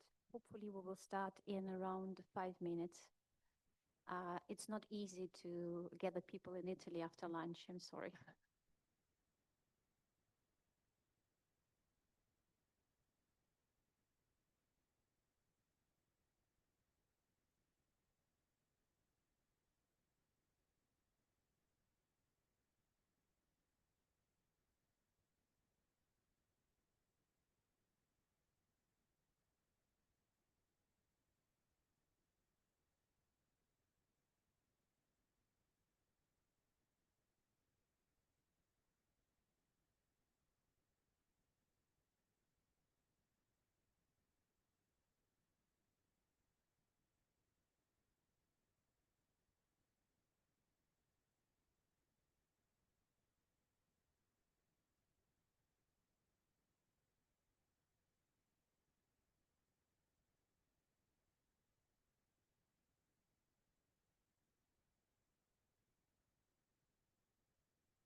Okay. So, welcome to this afternoon session. it's my undeserved honor and privilege to be the chair of this session. And the session is dedicated to living wage as a right. We are gonna have 7 presentations, if I'm not mistaken. So I think we may have like 10 minutes per person, okay? The first presentation is by Elena Sichenko. She doesn't really need an introduction. I mean, everybody here and online and in world scenario, they know her because of her researches and of course many affiliations. And Elena is associate professor here at Mercatorio University and at St. Petersburg State University. And she's going to present on the right to minimum living wage is a human right. Very, very good question. Analysis of the UN CSCR jurisprudence. Okay. Thank you so much. Thank you so much, Emanuele. I was following for around 10 years the jurisprudence of 2 human rights committees, of the Human Rights Committee and Committee of Economic, Social and Cultural Rights. I did it for the French journal Comprasec. And I didn't notice that in its jurisprudence there was any place for the living wage. However, we all know that in the Article 7 of the International Covenant on Economic, Social and Cultural Rights, there is the following norm, that everyone is important, so any worker, right, informal worker, migrant worker, and so on, have the right to remuneration, which provides as a minimum with a decent living for themselves and their families. And the jurisprudence of the committee says that this article is about a minimum living wage. So this floor, we already referred to the floor, this floor which should be guaranteed by the state. And there are discussions around the topic if labor rights are human rights. I have a very positivist view on this. So it is in the text. So for me, it is a human right. And also this covenant is one of the champions on the number of ratifications. It was ratified by 172 countries, 73, sorry, recently, another one has ratified it. It means that 173 countries, almost all the members of the United Nations, shall protect, respect, and fulfill this right. What was important for me to understand how does this right operate in the jurisprudence of the committee? Because as you know, each international covenant, each international convention adopted at the UN level has its own instrument for monitoring. So for this covenant, they have the Committee on Economic, Social and Cultural Rights. What does this committee do? First, this committee considers the reports of the state.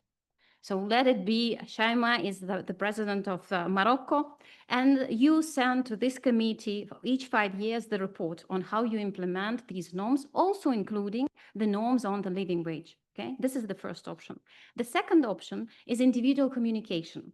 So if your country, I think that Italy has ratified this position. So Caterina has some problems in the field of discrimination on living wage and didn't succeed to protect her right within the Italian system, you may make this individual communication before the committee, okay? And my objective was to understand if the right to living wage was ever engaged in any of the individual communications, and also how the committee dealt with this issue in the concluding observations, considering the reports of the countries. So the first option was very easy to consider. It took me 5 seconds to understand that no one ever in individual communications engaged the right to living wage. So for me, it was striking, surprising, really. Then it was much more difficult to go on with the second part.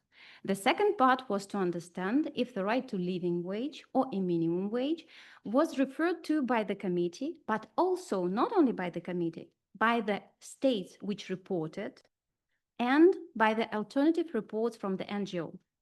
Because the system should be fair in the sense that it is not enough to consider the report of the state, right? Because all of the state will say that we comply, we swear. So there is a need to provide alternative reports. And these alternative reports, they come from the NGOs, as we have 2 NGOs here who probably know that. So I also wanted to know if this right is present in these alternative reports of the NGOs. And here I was also surprised, because almost none of the reports of the NGO speak about the right to living wage. But I will come back to it a little bit later. First, I have to say something about methodology. It's good to be a professor because sometimes we have slaves, right? So in this case, my slave was my master student who gathered all this data, because, you know, the problem of the system of the UN is that you cannot make an advanced text search. What she had to do, she had to manually download around 8,000 documents and then make a text search within the folder. And thus she had came up with a list of around 350 documents. And I already was to analyze this. So only 350 documents had reference either of living wage or minimum wage or issues connected with that. So just imagine, just a minor part, right, of all these documents which you can find in the database. Also, it's important to say that we have a number of limitations in our research because the system has bugs. Some reports, which I know they exist, they are not in the system somehow. So this is why when I will say about the numbers, we can keep in mind that these are not the precise numbers. They should be slightly different, slightly more than what I say. Okay, so from these 332 documents which we have analyzed, the reports, there were around 200 reports of the NGOs. And only 9 of them, there was a reference to the minimum wage. 0 references to the living wage. Then we have, as a final step of the monitoring system, the committee adopts the concluding observation. So the concluding observation is the consideration what has the good country done in the field of the covenant and what it's supposed to do. So it involves recommendations. So there were 127 concluding observations in 15 years. We started from 2010 and finished in 2024. So it means that around 80% of all the concluding observations of the committee included the reference to the living wage. And in these statements, the committee said that the countries have to ensure the decent living for the families.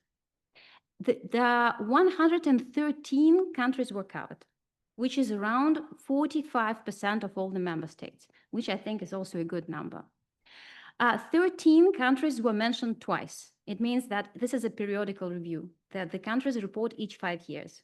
So it means that some countries were considered in the field of living wage twice. And these are Russian Federation. I'm proud to say that this is a Russian Federation, Uruguay, Sri Lanka, and some others.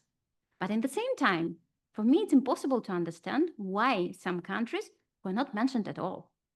For example, today, Christoph was showing a nice picture, right? And it was obvious that there is a huge problem with the living wage in Bangladesh.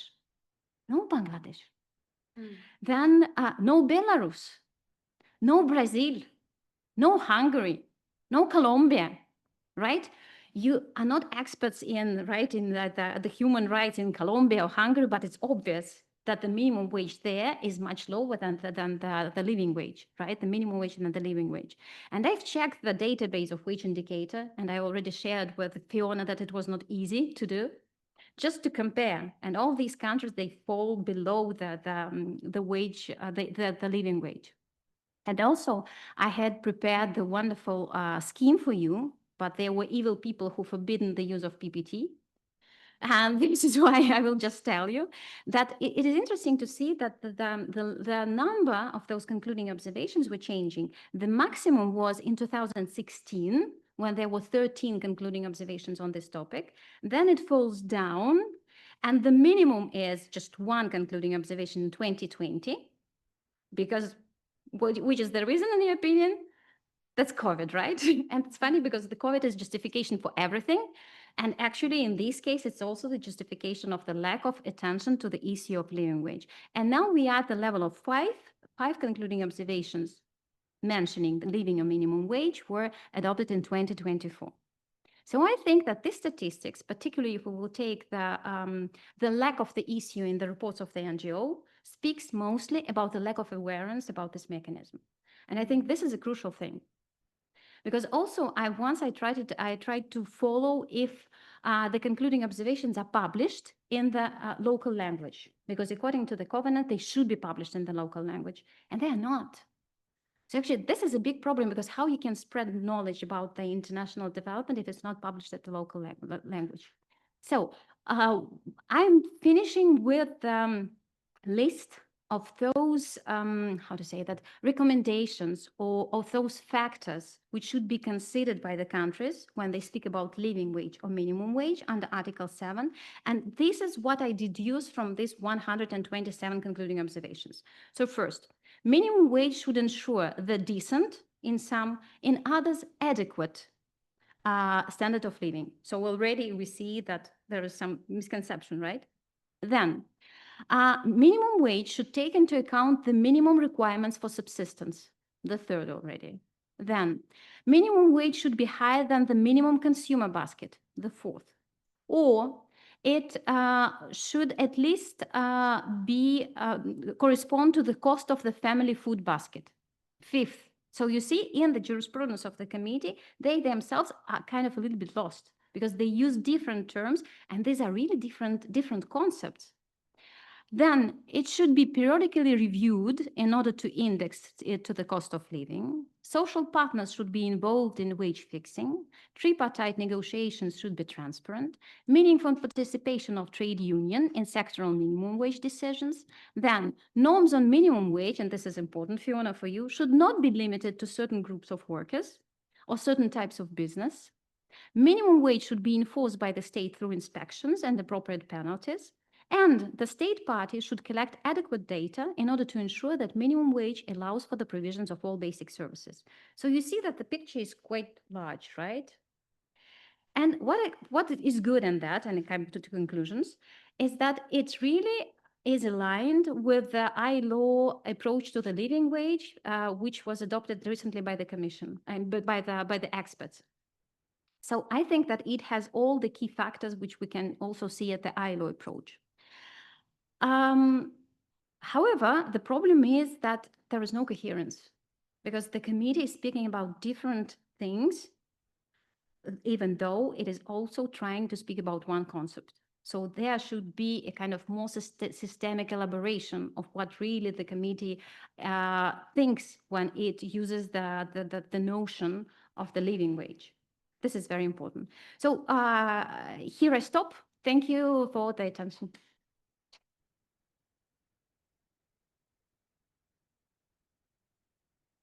So thank you very much, Elena, for your very, very clear, let's say, interesting presentation. We will have time to discuss later, I think, during the debate.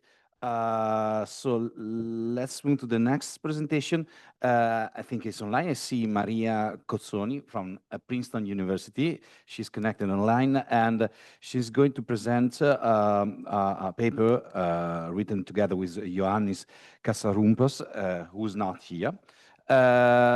The paper, the title is Towards a Sixth Fundamental Right, Defending the Inclusion of the Right to a Living Wage in the ILO Declaration of Fundamental Principles and Rights at Work. Okay, Maria, the floor is yours. If you can keep it in around 10 minutes, we would be very grateful, so we may save some time for the discussion afterward. Thank you. Hello, everyone, and thanks for having us. So I'm going to present the paper also on behalf of my co-author, Dr. Ioannis Katsaroumbas, and I'm going to present our work in progress, where we discuss and defend the prospect of the inclusion of a right to a living wage in the ILO 1998 Declaration on Fundamental Principles and Rights at Work.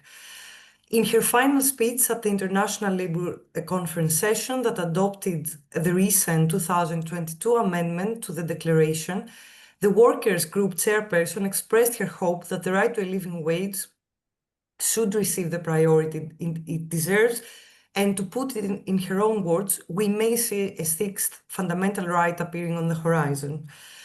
Since then, we have seen significant normative and technical progress within the ILO regarding living wages. So, for example, in February 2024, there was the meeting of experts on wage policies, including living wages.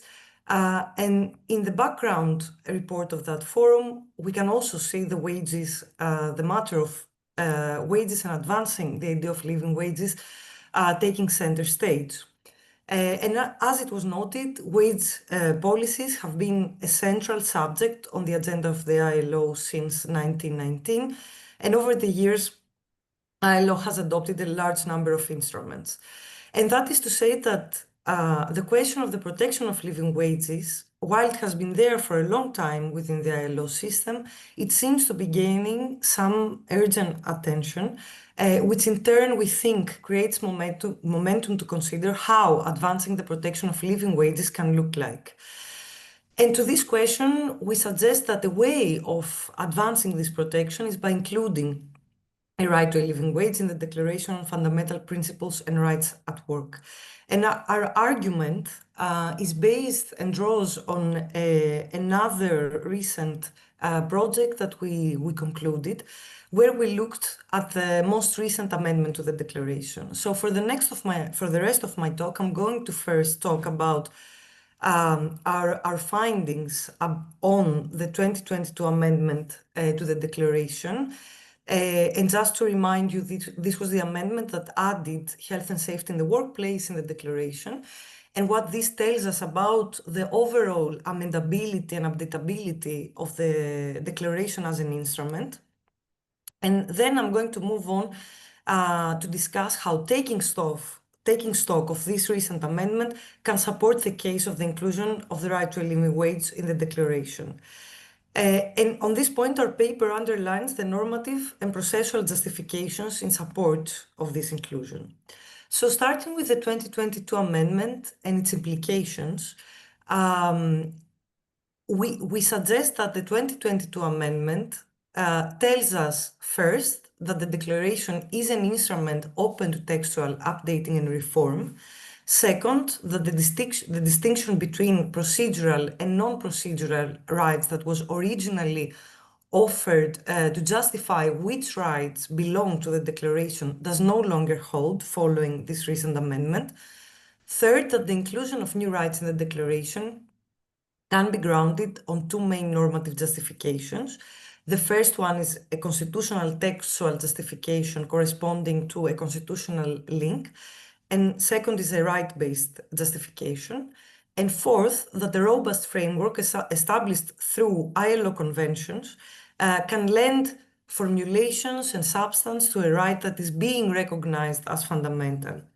So to elaborate on these points very briefly, the 1998 Declaration declares a duty of states to respect, promote, and realize in good faith and in accordance with the Constitution the principles and the rights included in the Declaration by virtue of membership and regardless of ratifications of relevant ILO conventions.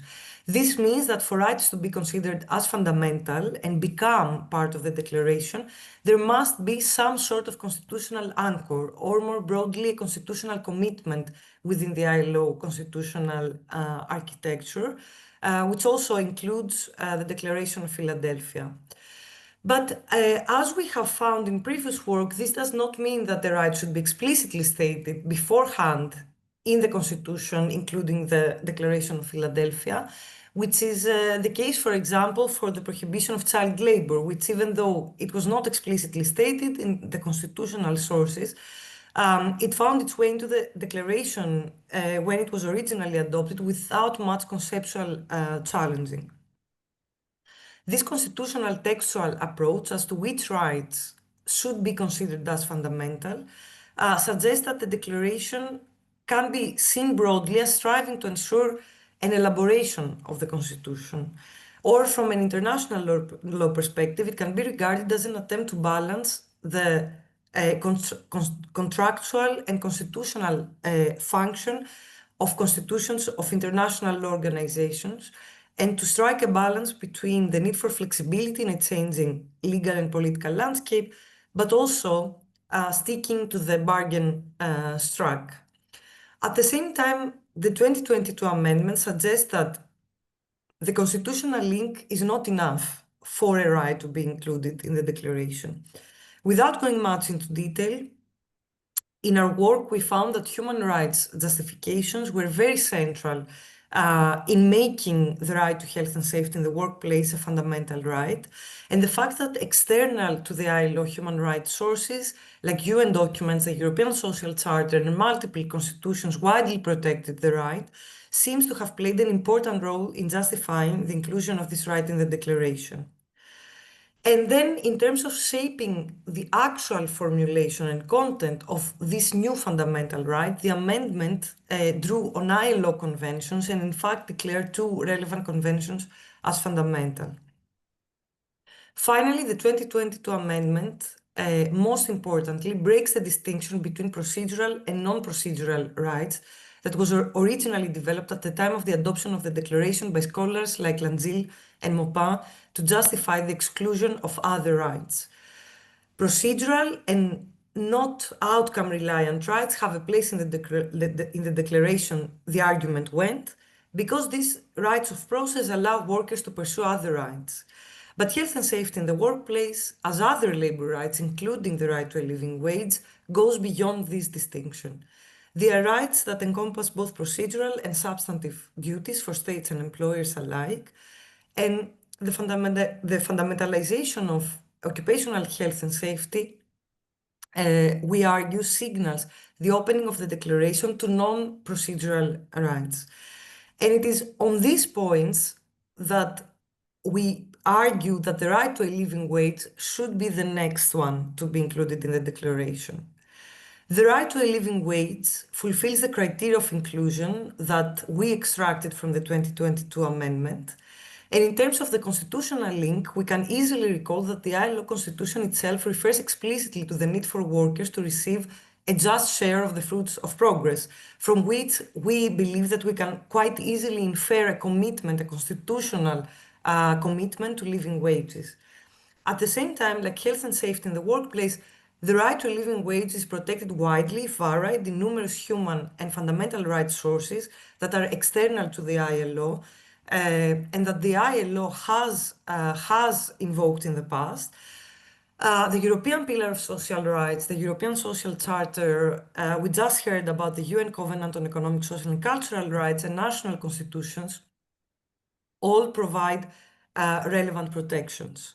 And like occupational health and safety, within the ILO, there exists a robust framework made up from conventions that can lend formulation to a potential new fundamental right, like Convention number 131 or Convention number 95. And of course, momentum is key. And as we mentioned in the introduction, there are developments that suggest that the question of how to protect wages better is increasingly considered by actors within the ILO legal and constitutional system. Again, the chairperson of the workers group in the ILO has expressed a wish for a sixth fundamental right. And in a very recent report published only 2 weeks ago on the state of social justice, living wages to be differentiated from minimum wages had a prominent role in this report as a factor that ensures redistribution and combats inequality. This means that momentum is there and that any conceptual and doctrinal arguments that might have existed in the past on the basis of the nature of the right to a living wage as an outcome-reliant right or as a right that is not only process-orientated cannot stand easily after the 2022 amendment. To conclude, the ILO Declaration on Fundamental Principles and Rights at Work is a living document. It has evolved before and it must evolve again. And incorporating the right to a living wage is not just an update, it is an act of fulfillment of the ILO's own constitution and a commitment to ensure that no worker is condemned to poverty despite full-time work. Thank you very much.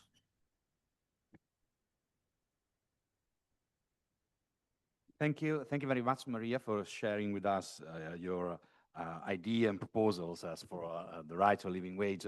Again, we will be happy to discuss after the presentations. Again, the next speaker is Professor Monika Schlachter from University of Trier. Also, Monica doesn't need a real introduction. She's a very, very high-standing scholar in European law, and we are eager to get an insight from European Council, from you, since your paper deals with the European approach to living wage as a human right, the approach of the European Committee of Social Rights. So, Monica, thank a lot for being here, and the floor is yours. Thank you very much. So now the European Social Charter would clearly answer by yes, with the question Elena raised. Yes, the ESC actually defines fair wages as a human right. So it is invented as a regional guarantee, while it is oriented towards all the ILO standards we have just heard about. The regionality, the idea of having a regional instrument on top of all that, is more or less that it could be better acceptable for states and governments alike if you could find a standard among more comparable economically situated countries. And this was more or less true for many of the social rights included in the ESC, but as far as we can see from the results by now, for the fair wage standard, it just didn't work. Now, let's move quickly through the content. The ESC provides a right to fair remuneration. Defining what fair means, we could start from the idea of the contractual situation. So you would use inner contract determinants like qualification, responsibility, performance, and so forth. But of course, this was never the only approach to what fair means in the ESC. Market mechanisms shouldn't solely be decisive. External factors such as cost of living are at least as relevant. That means that the committee supervising the implementation of the Social Charter never was satisfied by the idea that fair wages would merely secure subsistence, such as you can follow from the phrase minimum wage. Much rather, enabling social participation was in the files from the start. And then we see the Social Charter sets up state obligations to implement, but that did not ever mean an obligation for a statutory regulation by state. But then, how to combine implementation obligations with the freedom to bargain collectively, which is also a very fundamental right in terms of the ESC. The ESC itself addresses state parties. It never addresses collective actors. States interfering in collective bargaining by telling collective bargaining partners, we as a state are responsible for implementing fair wages, and therefore we describe you what to put into your collective agreements, would clearly violate Article 5 of the European Social Charter. So for states, the only way of actually fulfilling the obligation would be to either create statutory minimum wages, which was not meant by the ESC, or guarantee state transfer rights in case the wage would not meet the criteria. A corporate responsibility was never implemented by the Social Charter. The Charter is not binding on private individuals or companies, for that matter. So corporate responsibility could only stem from national legislation, and that means it would be applicable only in companies actually situated in the state where the law is applicable. So what we can learn from this is that the enforcement of the European Social Charter obviously would be rather weak, and that is true.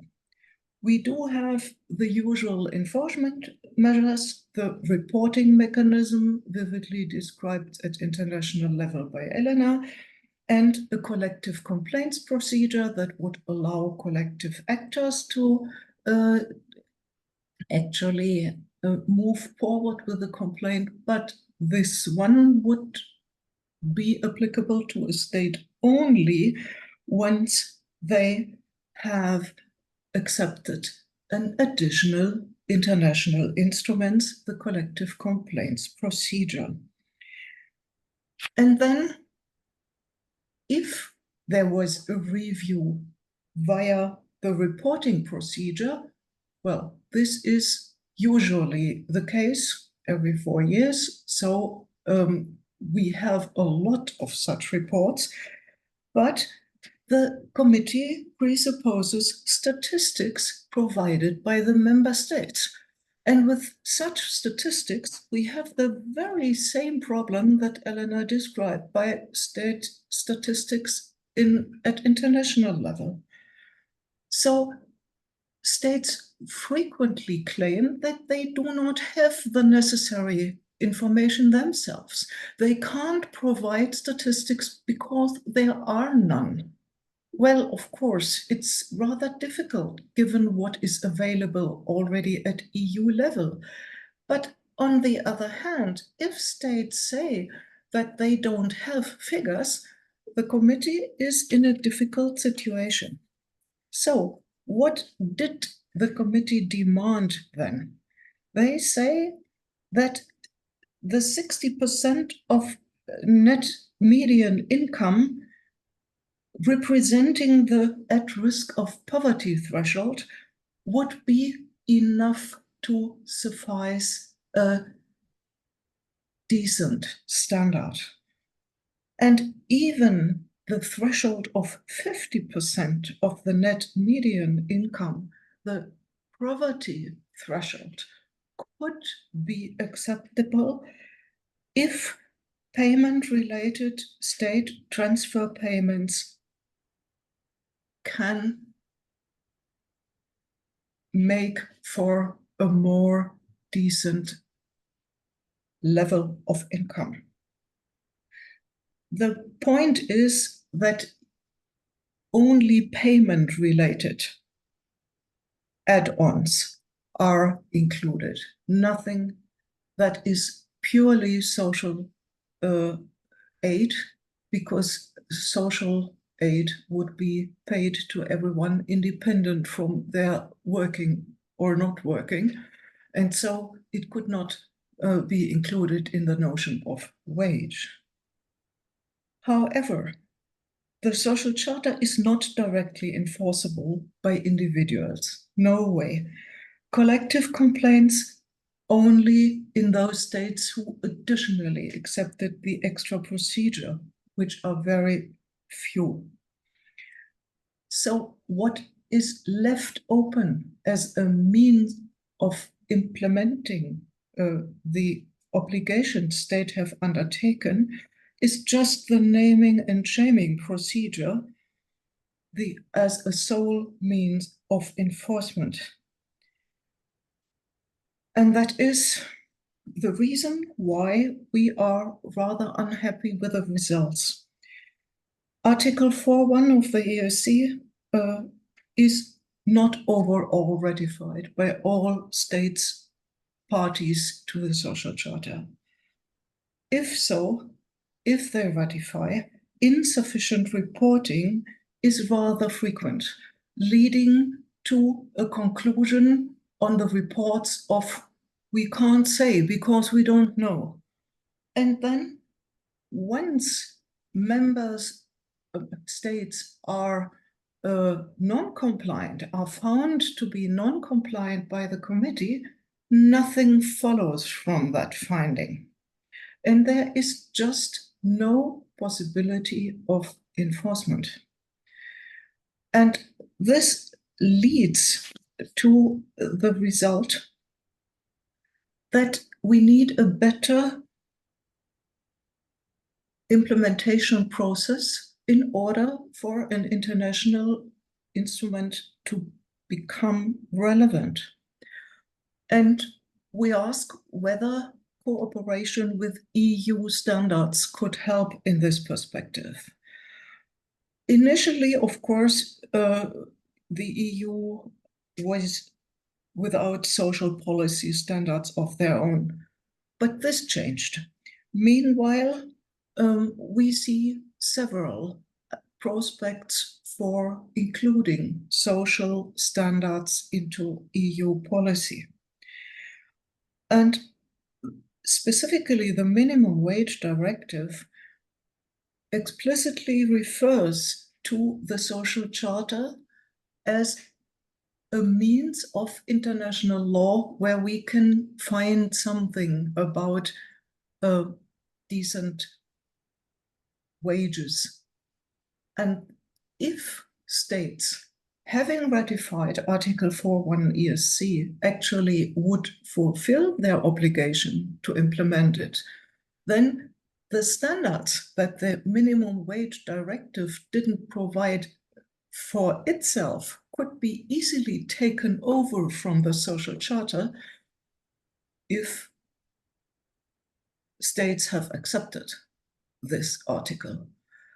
If they would do so, both instruments in combination could actually provide for the necessary instruments of enforcement. Without enforcement, actually, the standard, the human right enshrined in the social charter is more or less dead letter work. And that is what we have found. There are very, very few articles of the social charter that are so little complied with than Article 4.1. It's a pity, but it's true. Thank you.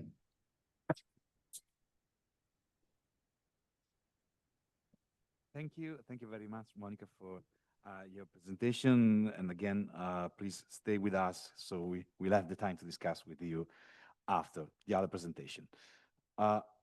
Next one is the group from the wage indicator. Again, Fiona is here on behalf of the rest of the crew, and she will present on the need to broaden the concept of a living wage beyond traditional employment relations, a topic that which I find very, very interesting. And by chance, my presentation is nearby. Okay, so thank you very much, and the floor is yours, Fiona. Thank you, Emanuele, and I won't steal your shine. You can do the law piece of this. Definitely. I'm happy to have allies already on the table to discuss this topic. Thanks, everybody. This is the last time that I'm presenting work. Sorry, you're getting sick of me now. But it's I'm very happy that we are able to, yeah? Oh, sorry. Yes. I'm very happy that we are able to share our concept of something that we call the living tariff in this book as well. I'm very curious today to hear whether the term living tariff is the right one. So we're keen to hear everybody's feedback also on what we're trying to conceptualize here. But basically, our chapter is called The Need to Broaden the Concept of the Living Wage between brackets beyond traditional employment relations. And what we mean with that is And this is, by the way, a concept that has been developed by Pauline Osse, the co-founder of Wage Indicator, Marta Kahankova from Comenius University, and CELSI, the Central European Labor Studies Institute in Slovakia, and Martijn Arets, who works for the University of Applied Sciences in the Netherlands and with Wage Indicator. So it's a co-created piece. But what we saw is that, or we feel the need that it's important to broaden the concept and the discussion around living wages beyond traditional employment relationships, especially because according to a 2023 report from the ILO, the self-employment accounts for approximately 46% of the total global workforce and global employment, while salaried workers represent around 54%. That means that when we talk about the concept of a living wage, we talk about 54% of the global workforce, according to the ILO, but the other 46% then doesn't fall under that concept, right? So that means that we need to talk about them and understand what a living wage could mean to them. We are very happy that since the ILC from this year, so the International Labour Congress this year, there's now a joint declaration in support of standards on decent work in the platform economy. The reason why we started thinking about this concept of the living tariff, that we call it, is because of our work on the gig economy, first and foremost. But actually, now that we started developing this concept, we think we need to broaden the concept of the living tariff beyond just gig workers, but actually to all self-employed. So we hope that it can link to their work. But the declaration that came from the International Labour Conference this year in June mentions that there's a guarantee of fair and living wages for workers in the platform economy are struggling to earn a minimum and a living wage. They find themselves submitted to earnings fluctuations, arbitrary pay deductions, and opaque earning calculations to fail to properly reflect time spent at work and often rely on unpredictable models of dynamic pricing. The standard should ensure the income of digital platform workers meets minimum and fair standards and recognizes the particularities of their working conditions, notably by including waiting time. This is a direct quote unquote from what has been discussed and declared at the International Labour Congress or conference in June this year, which means that also all those people at the ILC this year have recognized the need to discuss fair and living wages beyond just salaried workers. Here it goes specifically for platform workers, but we would argue that we need the same conceptualization for all self-employed. So if we then look a little bit at the how we place the concept of the living tariff in the legal status of the worker, if we look at how what minimum or floors are based on, if you're an employed worker, your minimum is based on national statutory minimum wages or minimum wages agreed in collective agreements. And if we look then at what that means for a living wage, then it's based on actual concept or actual cost, so cost of living. If we look at self-employed, we see that there are some minimum standards that exist in some countries. So sometimes these are minimum tariffs that have been set in collective agreements or code of conducts. We see some minimum tariffs set by intermediaries, such as in some online gig platforms, and some minimum tariffs set by local or national governments, or for the example of rideshare workers in New York, there's a specific tariff for them set for the state of New York. So we see like a few of these things here and there, but we would like to go towards a living tariff, which is based on actual cost of living for a region. So for us, if we look at the concept of the living tariff, we see it's based on 4 pillars.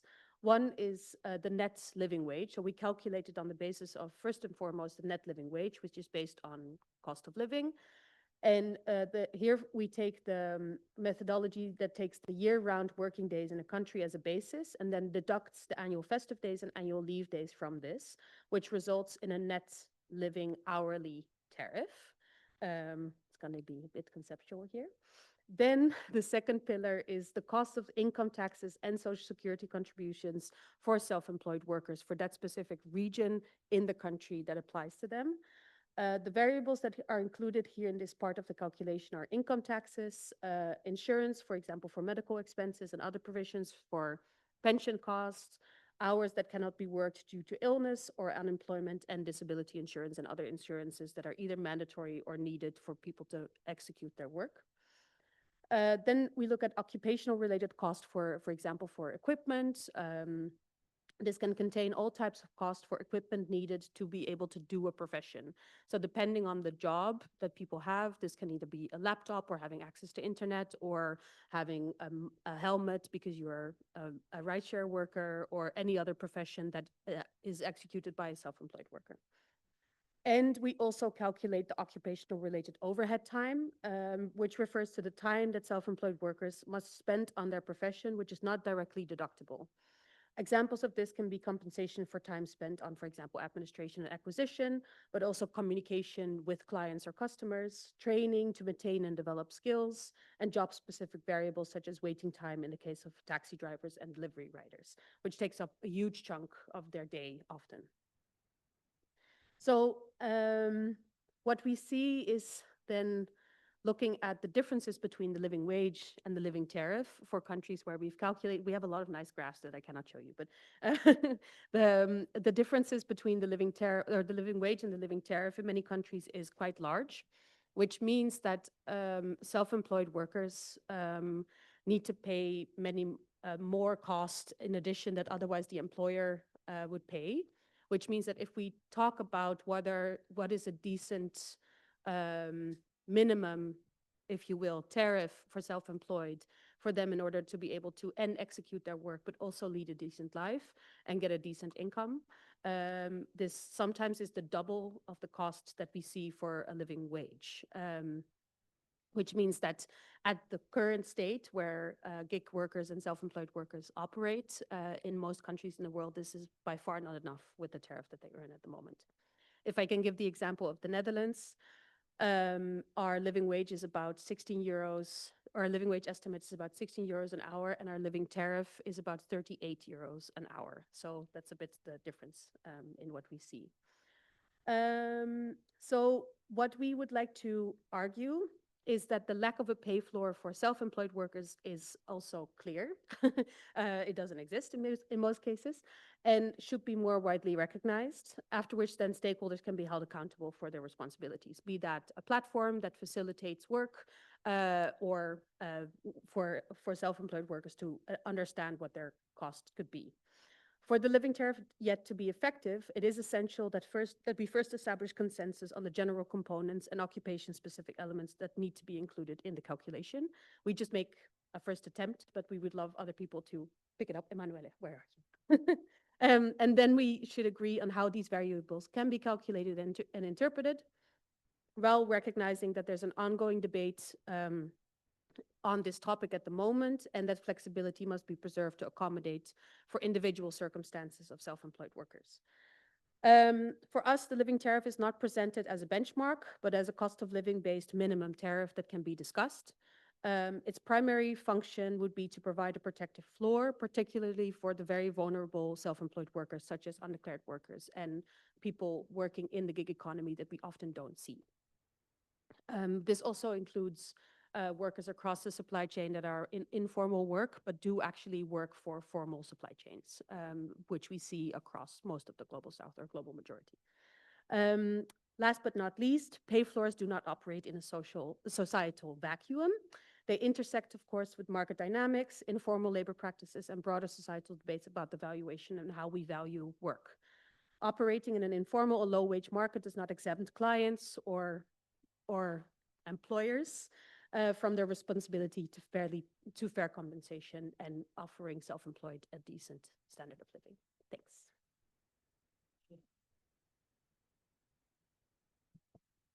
Thank you. Thank you very much, Fiona, also for paving the way for my presentation. Okay, so now, sorry for you, but it's my turn, and I'm Emanuele Menegatti, law professor at the University of Bologna. My presentation will be about how to give access to a living wage to non-standard workers. By non-standard workers, I mainly refer to the big box of solo self-employed people, so self-employed without employees. This big box, as I said, also includes platform workers when they are not considered as employees in the given jurisdiction, on-demand workers sometimes, zero-hour workers, voucher-based workers, and other typical work relations that are not fitting into the employment category in the given country. You gave the figure. I mean, my presentation will be focused on European Union mostly, not because I'm Eurocentric, but just because I'm ignorant of the rest of the world on this specific topic. And basically, in the European Union, there are 9.1% of the workforce is composed by solo self-employed, so around 18 million people.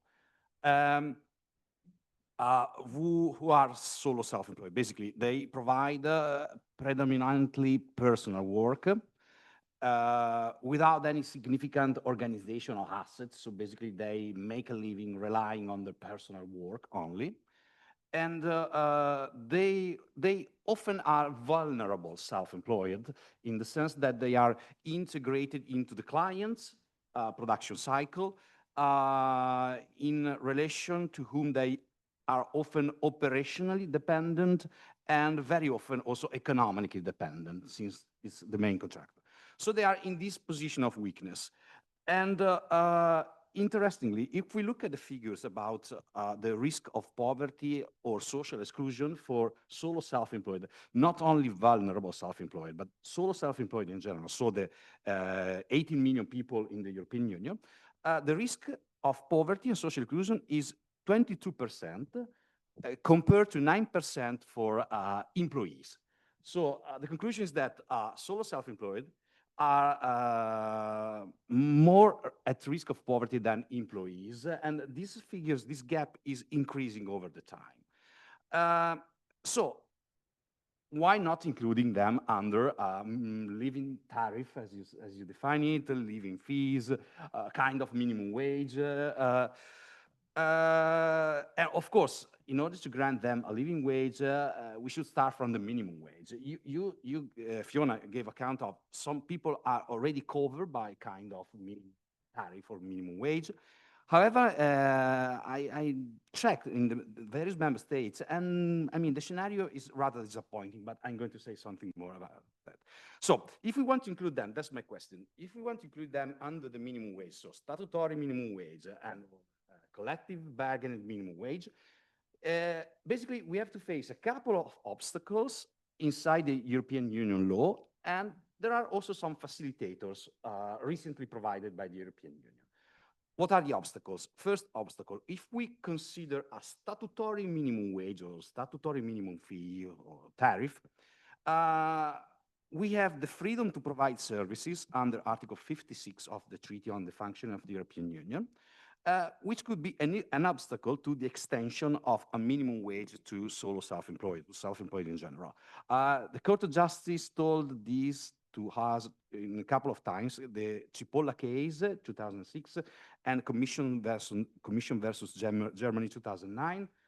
Cipolla case was about the minimum fees for lawyers, whereas the German case is about minimum tariffs for architects and engineers. And basically the court said, well, a minimum tariff is a possible obstacle to the freedom to provide services for foreign service provider. For lawyers, why? Because foreign lawyers, they cannot compete with national lawyers, or foreign architects, they cannot compete with national architects by lowering their fees. And since they are at a disadvantaged position because they of course, they are less established within the national labor market, of course, that would be a good chance for them to compete. It's like saying, okay, German lawyer comes to Italy, cannot lower his fees in order to attract Italian clients. However, we know the Court of Justice told us it's possible to overcome this obstacle by referring to the so-called Gebhardt formula, so looking at the proportionality of the restriction to the freedom to provide services. And of course, if we consider the right to a living wage, to a minimum wage, basically, we may say that there's public interest, overriding public interest on that.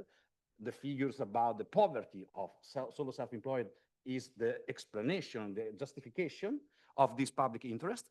And if we look only at the extension of the minimum wage, that could be considered proportional by the Court of Justice as a means for extending the living tariff. Second obstacle, if we look at collective bargaining, the obstacle, we know it very well, is competition law. Collective agreements are, in matter of fact,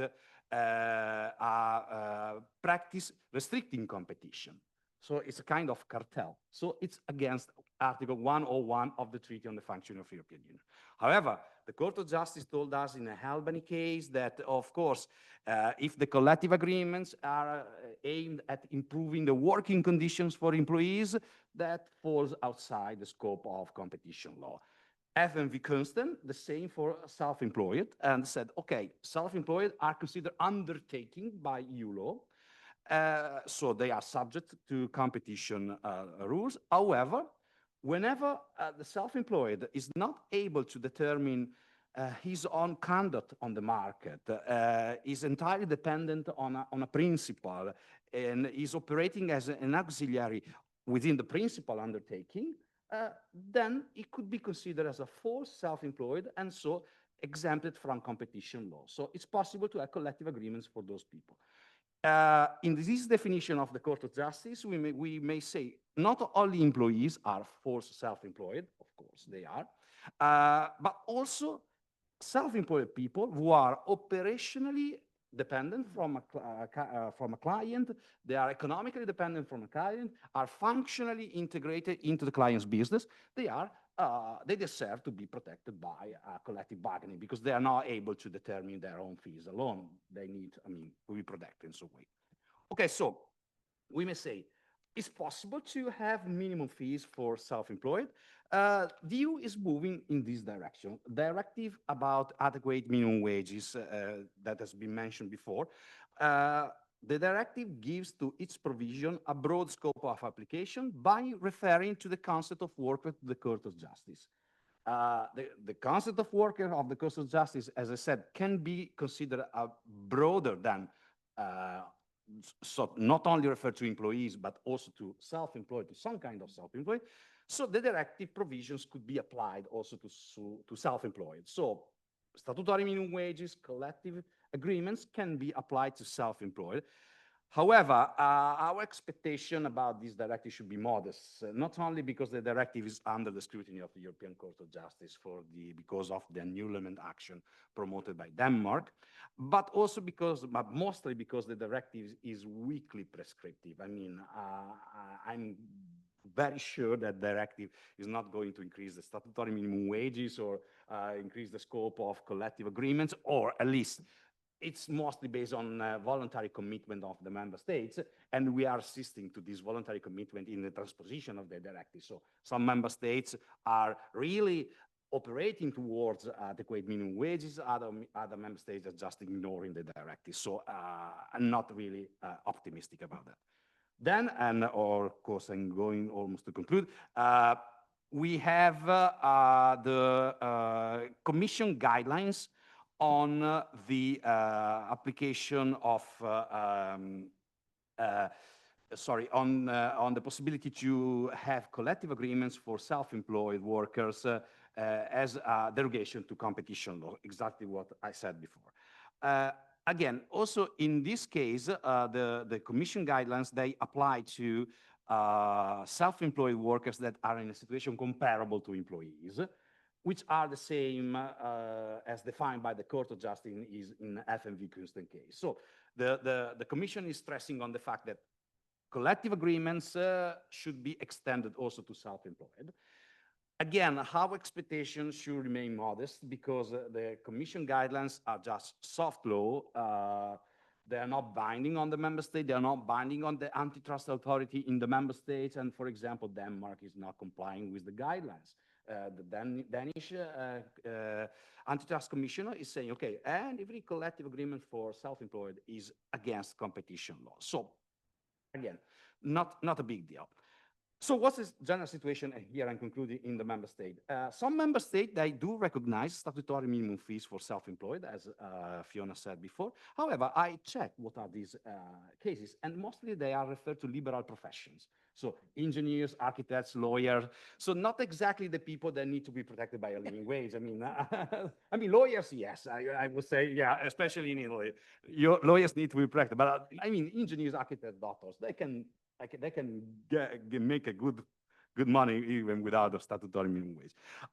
Second, collective bargaining for sole self-employed is common in some member states, 14 member states, because they make a distinction between undertaking and self-employed, differently from the EU law. They have this distinction. So self-employed, they can have collective agreements. But again, only few agreements have been made, and they cover, in this case, maybe weak self-employed, such as riders, for example, but also freelance journalists, artists, call center operators. So people that deserve to be protected, but just few categories, okay? So what is missing is, in my opinion, is the fact, and here I'm really concluding, that living tariff, living wage, minimum wage for sole self-employed is something that is not really considered by national legislator. I mean, the topic is not at the top of the agenda of many governments and legislators. And despite the debate, which is quite broad, I would say, I mean, the topic is not interesting even for the trade unions, I guess. And so much is missing in the, in the political agenda to go on in that direction. So let's work on it. Maybe we won't change it, but of course we can try. Thank you very much. Yeah, sorry for being a bit long, but of course I'm chairing this panel, so no one is interrupting me. And let's move to, thank you.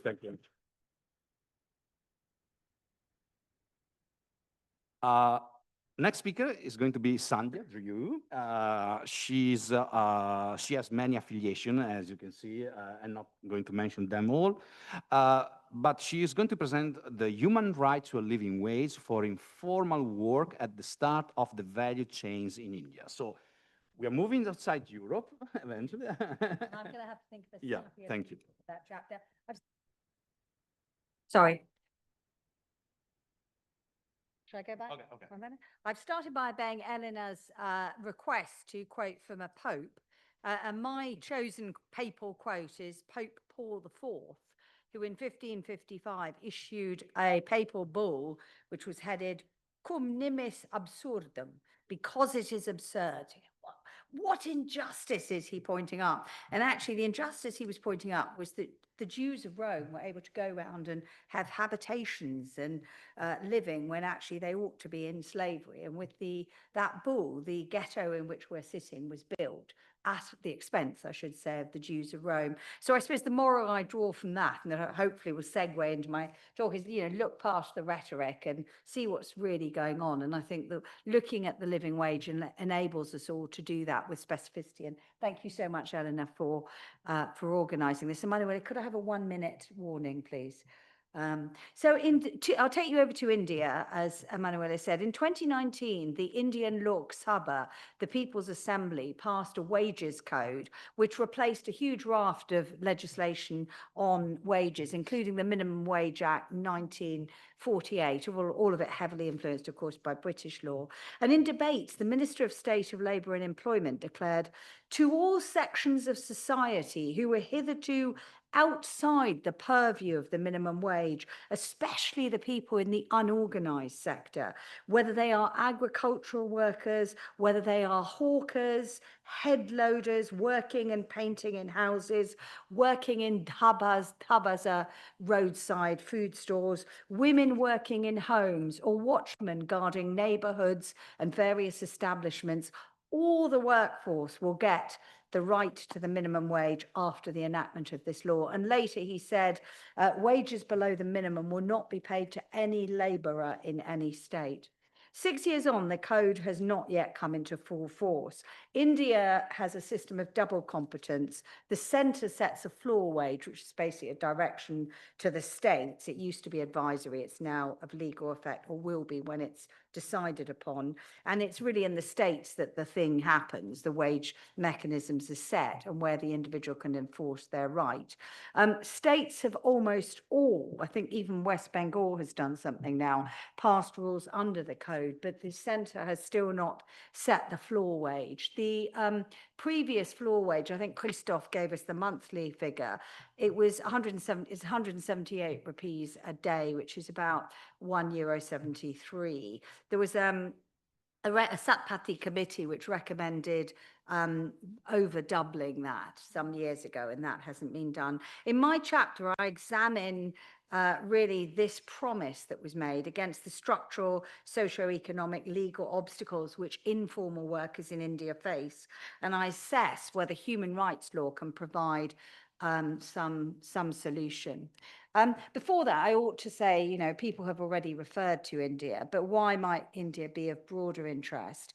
And that is simply because it has a vast sector of informal workers. A lot of writers put that at 93%. A recent government spokesman at an ILO conference said 70, 80, 80%. The word vast applies whatever you pick. There's a current ILO project till next year on setting adequate wages. So my chapter is divided between a theoretical look at this interface between informality and the wage, combined with an assessment of the Indian machinery in its design, because of course it isn't in effect yet. And to my mind, there is a bit of a tension, I think, and previous speakers have adverted to it, because the wage is really the reassurance, isn't it, that all is well in the capitalist world. The value of the worker has been recognised. We may dispute the exact value, but that sort of sets the worker in the place. Whereas, you know, informal work is really work which is outside the form. There are a couple of other definitions I'll come to. The concern in my that I have in my chapter, although speakers have spoken excellently about method and level, my concern is really about access and whether human rights law can provide a solution. As you all know, and Fiona's already referred to it, you know, the concept of informal work is one of great breadth and arguably, well, it's imprecise.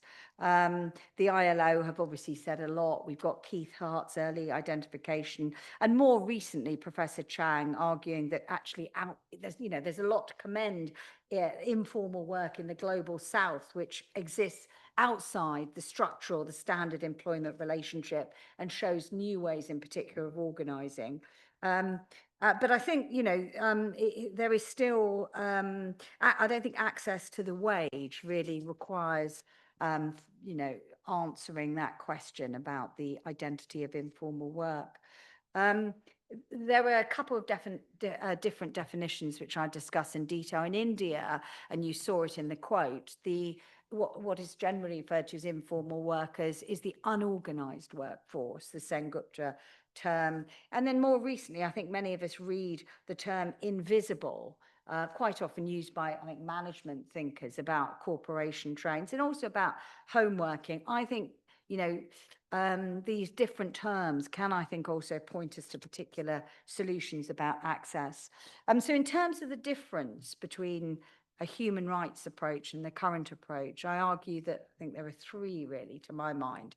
The first is state responsibility, and Emmanuel has already referred to public interest, the idea that there is a public interest. And if one starts thinking about, you know, beyond the rhetoric to the dynamics of the race to the bottom, and you know, I think someone referred to Brandeis earlier this morning, the work of Bow and Means, competition law. I mean, India is an absolute, it's been described as competitive federalism. And you're all familiar, aren't I imagine, with you know the case in COVID that had to go to the Indian Supreme Court because state and the intervention of the ILO, where states in India waived labour laws in order to attract capital, which I imagine they thought would come from China. So yeah, you know, competitors dealing with competition in that way.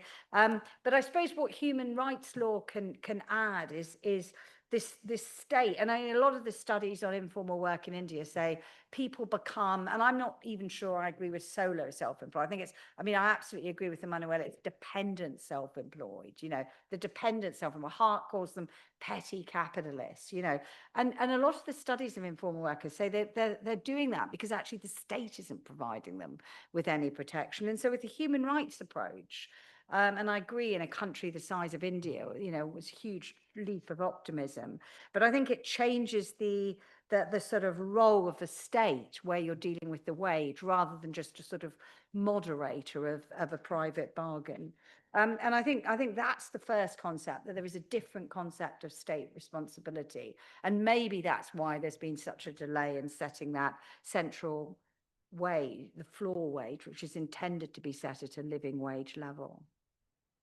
And Shankaran has done a lot of work about this choice between, you know, poverty alleviation and actually providing a living wage.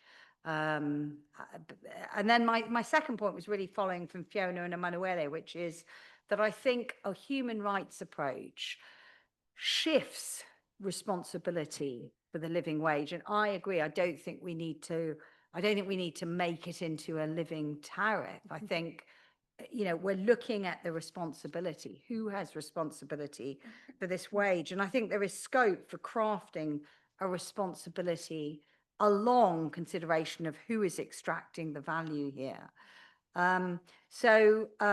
You know, in India, and I haven't really talked too much despite my promise of the Indian mechanism. So despite that grand statement of universality, when you get drilled down to the state approach, who benefits? Employees, occasionally in particularly progressive states like Kerala, workers are also included. And there is some, it is true that agency workers are also included, but it's by reference to an establishment. And so there is a limitation. I think if we shift to a consideration, and here we get into all sorts of discussions about soft law and hard law, which we heard earlier, obviously this morning, but, you know, modern business supply chains are significantly beyond the concepts, those concepts of agency workers.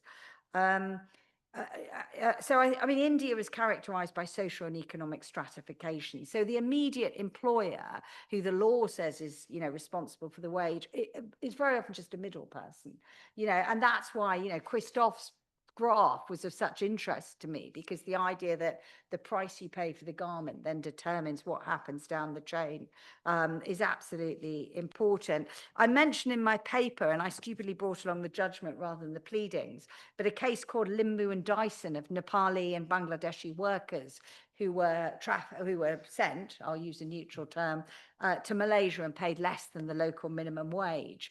And they've just got through on jurisdiction. These things are obviously hard fought throughout.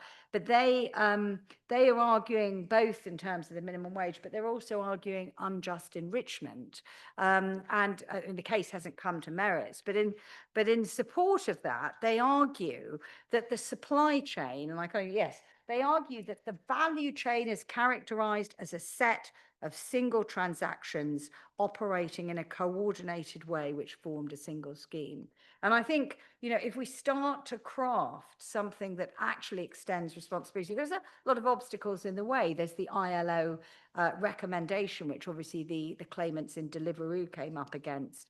But I think if one starts to think of responsibility but beyond simply the nature of the work and the degree of integration in the organization, whether it be supply chain or other, then suddenly it becomes much clearer that these are not fringe workers, these are core workers, these are people who are furthering the purpose of the organization. And that seems to me the point. There's a subsidiary point, which is, do you grant access to the wage without going through the hoop of employment status, which of course is what Fiona is saying. Do I have one more minute or not? Okay. Last but not least, really, is worker voice, and it's definitely, you know, not least. And many people, and Daniel spoke very powerfully about this morning, and I think it's very interesting, you know, very thought-provoking. This combination of minimum and collective bargaining. But if you're going to organise and empower, and we've got all these debates about, you know, always rights antithetical to worker empowerment, you have to bring in the voice of the workers in the living wage. And, you know, Daniel's point about, you know, who is best determined to know what the needs of the workers are? The workers. India, disappointingly, has not ratified either of Convention 87 or 98. Of course, by virtue of the declaration, they're bound.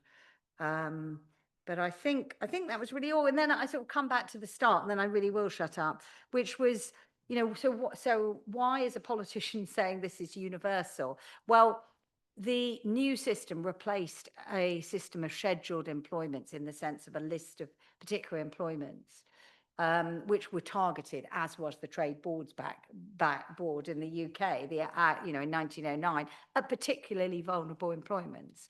So it is now universal, but only in the way that the writs is open to everyone. Thank you. Thank you. So thank you very much, Sandhya. And now the award for the speaker that traveled the farthest to come to the conference by far goes to Eugene Schofield from University of Technology of Sydney. He's going to present on judicial recognition of the right to living wage, lessons from the 20th century Australia. So thank you, Eugene, and the floor is yours. Thanks, Emanuele.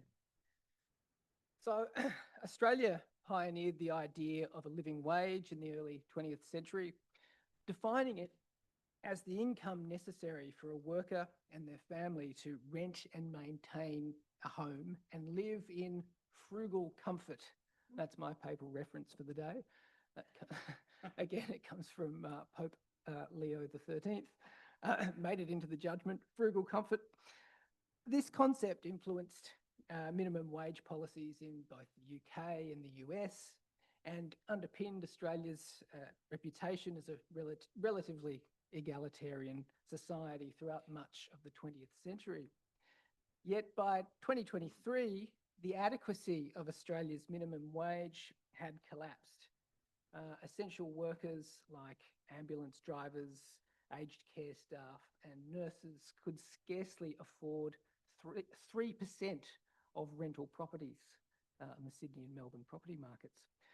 My co-author, Frances Flanagan, and myself ask, how did this erosion in the living wage occur? And why the link between wages, housing, and the cost of living? Why was this link abandoned? Today, I'd cover three main points in relation to this topic.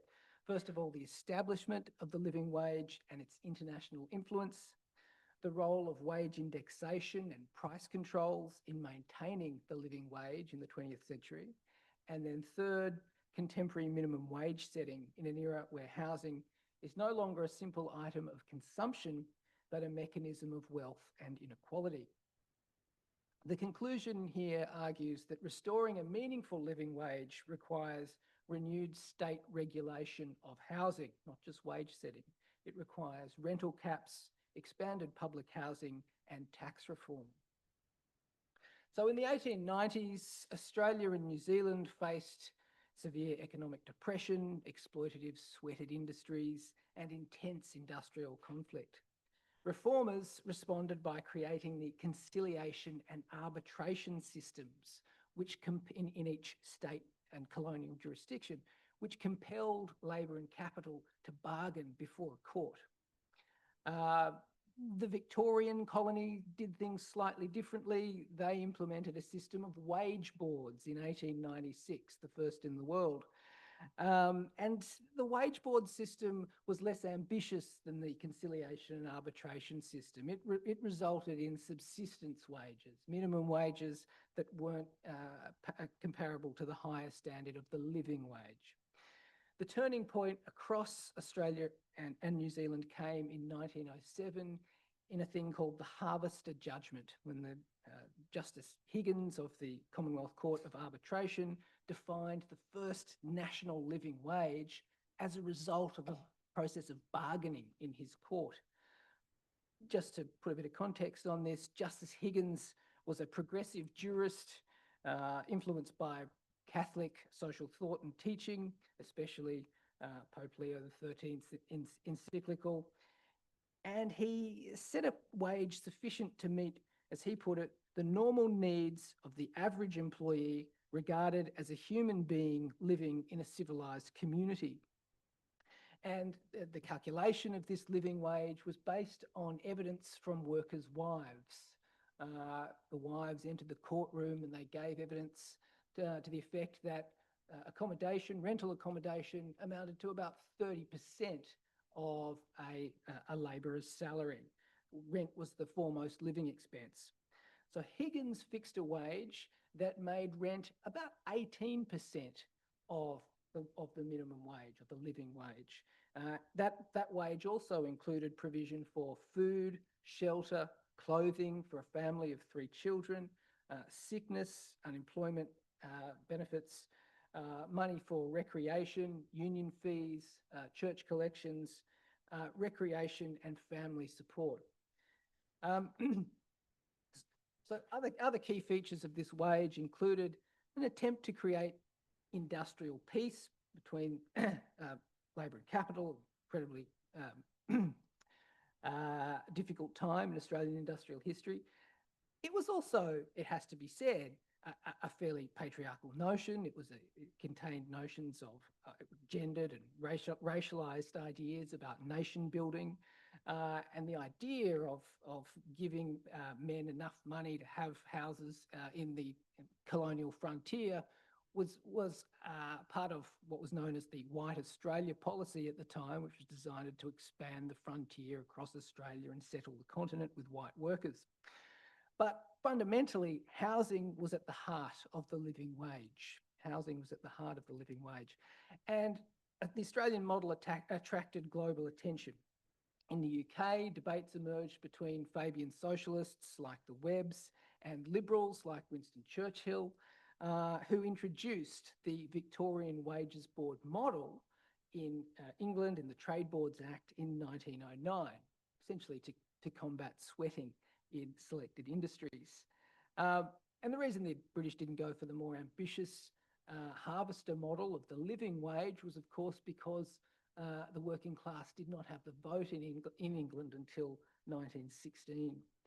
In the US, Higgins' influence was more direct. He published a very influential piece in the Harvard Law Review in 1915 and travelled to the US to meet fellow legal realist figures like Louis Brandeis and Felix Frankfurter. And Frankfurter was so impressed by Higgins' work that he adopted Higgins' work in setting a minimum wage in the US at the end of the First World War, which of course lapsed during the 1920s, but it was resurrected by Roosevelt as the centrepiece of the New Deal in the Fair Labor Standards Act in 1938. And it harked back to, paid homage to Higgins' notion of the normal needs of the average employee. And of course, it was based on a minimum wage tied to housing costs within a consumer price index. The Americans, of course, responsible for developing a consumer price index. And that brings us to the topic of indexation. Throughout the early 20th century, wages in Australia, the living wage developed by Higgins, was updated annually, and it was indexed to the cost of living, in particular rent and the price of food. But this notion of human need in about the early to mid 1920s eventually gave rise to a competing principle, the principle of employer capacity to pay. As conservative judges took over the bench in the 1920s, they went off on a different tangent associated with employer capacity to pay. And then in the 1930s, with the rise of scientific and technocratic interventions in labour economics, the employer capacity to pay began to dominate technocratic understandings of human need. And human need was abandoned as a principle, as a wage-setting principle in 1954. And it was abandoned along with price controls and rent controls, which are the other side of the story here. So not only was the living wage associated with taking evidence from workers and their wives about the cost of living. It was also assisted by state-owned enterprises. It was also assisted by government intervention, in particular in the housing market. When those rental controls were lifted in 1954, house prices spiked by over 100%. And this increased, a spike in house prices increased in the 1970s as the property market was increasingly financialised. And this all means that in the 21st century, Australia's economy has undergone a fairly paradigmatic transformation, such that housing is no longer primarily a consumption good, but a determinant of social class and the engine of wealth accumulation. Between 2020 and 2022, rising house prices boosted household wealth by 35% for those lucky enough to own houses. And in fact, the Bank of Mum and Dad, as it's sometimes referred to in Australia, is currently Australia's 9th biggest mortgage lender. So it's gotten to the point in Australia at the moment where class divisions now hinge less on occupation and income and more on access to housing wealth. Housing determines access to education, class status, and intergenerational social mobility. And this shift essentially undermines the very foundation of a wage-based living standard. Contemporary wage setting is still done by a labour court, a Fair Work Commission, which sets a minimum wage in accordance with a variety of principles: economic performance, productivity, gender equality, social inclusion, competitiveness. But housing is treated as just one item in the Consumer Price Index, with little attention paid to asset inflation or the whereabouts, the geography of that housing. And so what this has done is it's essentially shifted or drifted a long way from Higgins' original model, where housing costs were the bedrock of a living wage. Today's mechanisms structurally underplay the role of housing asset inflation in shaping inequality. And I suppose this started when courts abandoned the principle of human need, replacing it with employer capacity to pay. So we now have a situation where in 1907, rent consumed 18% of the worker's income. Today, it exceeds about 78% of minimum wage income. Which brings us to the point that wage regulation alone cannot restore fairness in a financialised economy where housing drives inequality. Reviving the living wage ideal demands active housing policy, rental caps, renewed public housing, and tax reform to end property speculation. Thanks.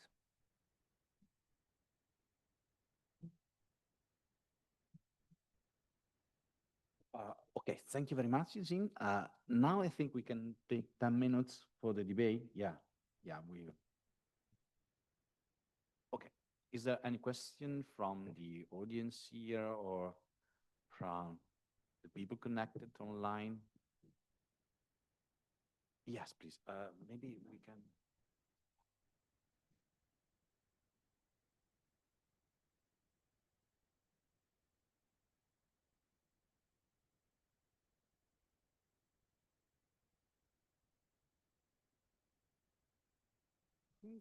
I have a question to Sarah Sanchez concerning India. To my rather limited knowledge, the enforcement of law is so difficult in India. So before one thinks about the rights of labor, the issue comes whether they can actually enforce it through the courts. The courts seem to take 10, 20 years before they come to any kind of a decision. So it's a system that is completely geared against laboring masses. Would you support that? And perhaps to all of you legal scholars, isn't that a major issue? The question of enforcement of the law, whether the labor, the workers can actually make good of what is in the law, even if the law is far away from a living wage, you know, just at another level below.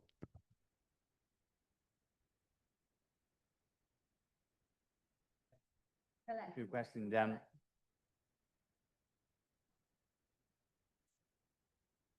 Thank you. Sorry, I have a few questions. If that's okay. I have, well, three actually, but one is for the income self-employed piece. The first question was to you, Eugene. I thought it was really interesting what you shared on the need in Australia, at least, to go beyond just minimum wage setting and look at housing reform and other things like that to properly address inequity. I was wondering if you think, in your opinion, that applies elsewhere in the world, in other countries, and if you could share your perspective on that, or if you think this is really an Australia phenomenon. My second question / comment on the self-employed piece, and this is maybe for all three of you because it was kind of interlinked. The FLA works in the agriculture space, in the small farm level. And there we do have self-employed farmers. And typically, while you were speaking, I thought, for me, I kind of divide them in two. So one of them is self-employed, really, and that's really farmers or freelancers or these kinds of workers. And then you have workers in the informal sector, like home workers that are employed. They're doing work for somebody else. Maybe they're getting paid a piece rate or per hour. Typically, nobody's really watching their hours. And for me, these are workers that should be, the remediation there should really focus on getting them under the proper legal structure. So I wanted to get your thoughts on that because I didn't hear this clear distinction in your presentation. And then I had another comment on Fiona's presentation on the living tariff. I was just wondering if you could explain maybe the linkage with living income, the concept of living income, because it was also not something that was mentioned, but typically in my organization, in agriculture in particular for farmers, when we talk about self-employed farmers, we talk about a living income rather than a living wage. And then we look at their annual earnings at the household level and not at the individual level. So it's a little bit different than living wage. So I was just wondering if you could comment how you think it differs from the living tariff concept that you introduced. And the last question is for Elena. And it's a very small question. I also thought your presentation was really interesting. And I was wondering, because you mentioned the NGOs not mentioning living wage in the research you have done. Very few of them mention minimum wage. And I was just wondering if you could elaborate on which types of NGOs, which sectors, what's the fields they work in. That's it.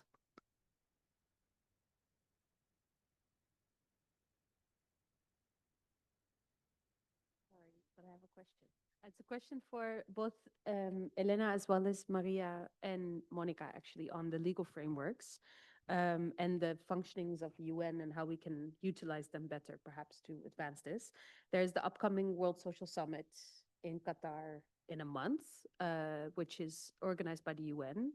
And I know from many people that are trying to influence that space is that it was very, very, very difficult to get the word wages, let alone living wages, in the declaration. But they managed in the end to enter the word living wage in the declaration, which I think is a huge step. I wanted to hear your reflections on whether you think a UN forum like the World Social Summit that's upcoming, where they now mention one time the word living wage, what you think of that and to what extent that could advance some of the work that you're also working on in the other legal frameworks that exist. We have a bunch of questions. So we say, I will start with Monica, who is online, if she wants, from this last question. Monica or Elena. Yeah. So I think that I can take both questions. I mean, from Fiona and from Shaima, because Yeah. they're Then we connected. go to Sandhya for Yeah. the question, then Eugene, and then one about self-employed. And no break. You have already understood that no break. No, no break. Sorry, you had too many questions. That's kind of modern slavery, you know? Yeah. Okay, but Monica, I think she's... Monica, yeah. would you like to answer to this last question?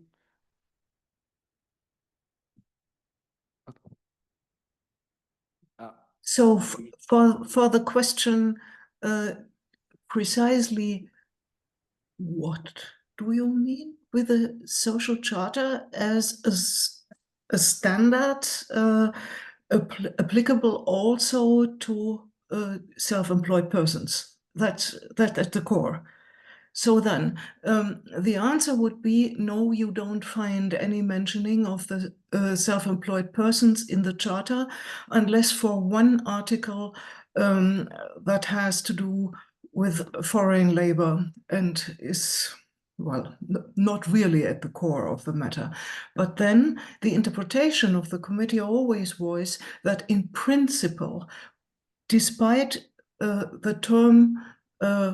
term worker is used throughout the document, the interpretation does mean worker is every person that works, independent from the type of the contract that you are working under. But as a matter of caution, they included the sentence, even though this might not be the case in all cases. So we don't really know whether Article 4.1, the minimum wages, would be included in this interpretation. But I do think the relevant instrument of interpreting was understood as in all cases where the self-employed are in a comparable dependent situation as they are unable to actually bargain for their own interests on an equal footing with their contracting partner, the social charter would be applicable to them as well, because they are needing the same level of protection as workers.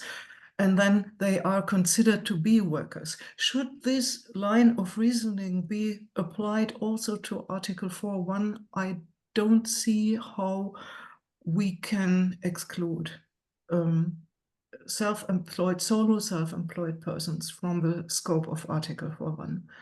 They should be included, but there is just no explicit interpretation in this perspective by now. Thank you. Thank you. So, Elena, would you like to add or?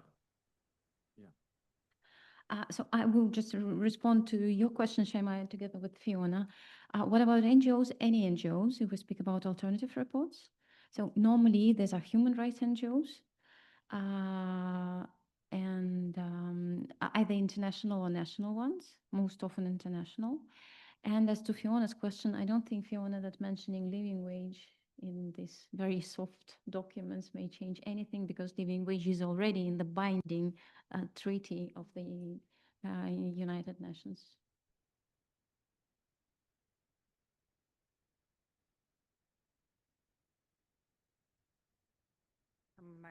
Okay, so Christoph's question first. I think there are actually two answers to that. One is that India has quite a developed, so your question is, how can you assert your rights when you don't have any economic power? So the first answer is India has a very strong method of third-party rights at constitutional level. So the Indian Supreme Court has a original jurisdiction, which means that on constitutional matters, they can be approached directly, even on a postcard. And there's sort of case law from 82. So one example was in 82, there were workers on the Commonwealth Games who were being paid, you know, tiny wages, nothing near the minimum. And an NGO went and vindicated their rights. And so there was sort of the Supreme Court issued directives, and so there's quite a lot of third party assertion. I mean, I agree with you. I think the sort of the other answer is that there's very little bargaining power. I mean, again and again, if you're in India, you will see, and it happened to me recently, a bit of a first world story, but you know, I was on a street corner and there was one taxi in sight, and they knew that I had a 6 a.m. flight to get. They were in a very strong bargaining power. And what did they say to position? And I said, how much is it to the airport? And they said, whatever you want to pay. And that's the sign of a very, very, very unequal society. And so you're absolutely right. One comes down in the end. And I think this is where ultimately, for me, the big question is, how do you empower workers? And so I really meant, last but not least, worker voice, because I think legal empowerment, actually, which I think includes legal empowerment, is huge. So two answers, really, I'm afraid, bit of a cop-out. Agricultural workers. I mean, you know, if one's thinking about ILO recommendation 197 and does it come within, and how does that shape up against business and human rights, it's just going to depend on the degree of integration, isn't it, rather than the nature of the work. If you're, you know, a farmer and all your supplies go into one supply chain, they determine what the price is, you don't have any control, then I think there's a really strong argument that you're, at the very least, a dependent self-employed person. I mean, we too had this concept of worker, which came into the UK to deal with wages. I don't know if that addressed the...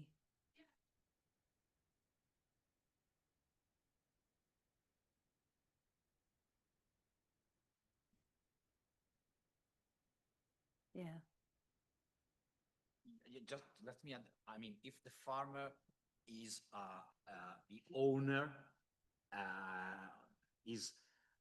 should be considered an undertaking, in my view, so not under the living tariff. If it's a self-employed, I mean, performing in a farm for a farmer as a self-employed, in this case, then the living tariff, living fees applies to himself. Yeah. So again, we should make distinction between undertaking and sole self-employed, as for farmers. Otherwise, if he is the owner of the farm, is like a small trader, so it deals with clients, and it's difficult to figure out a living tariff for that person. We should work out different solutions.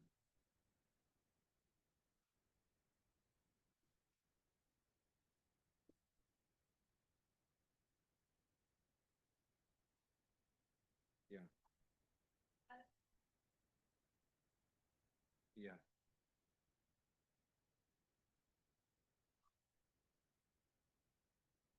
Yeah. Yeah. Maybe other means could come into play. It's just... I can answer maybe two. I don't know. Yeah, sure.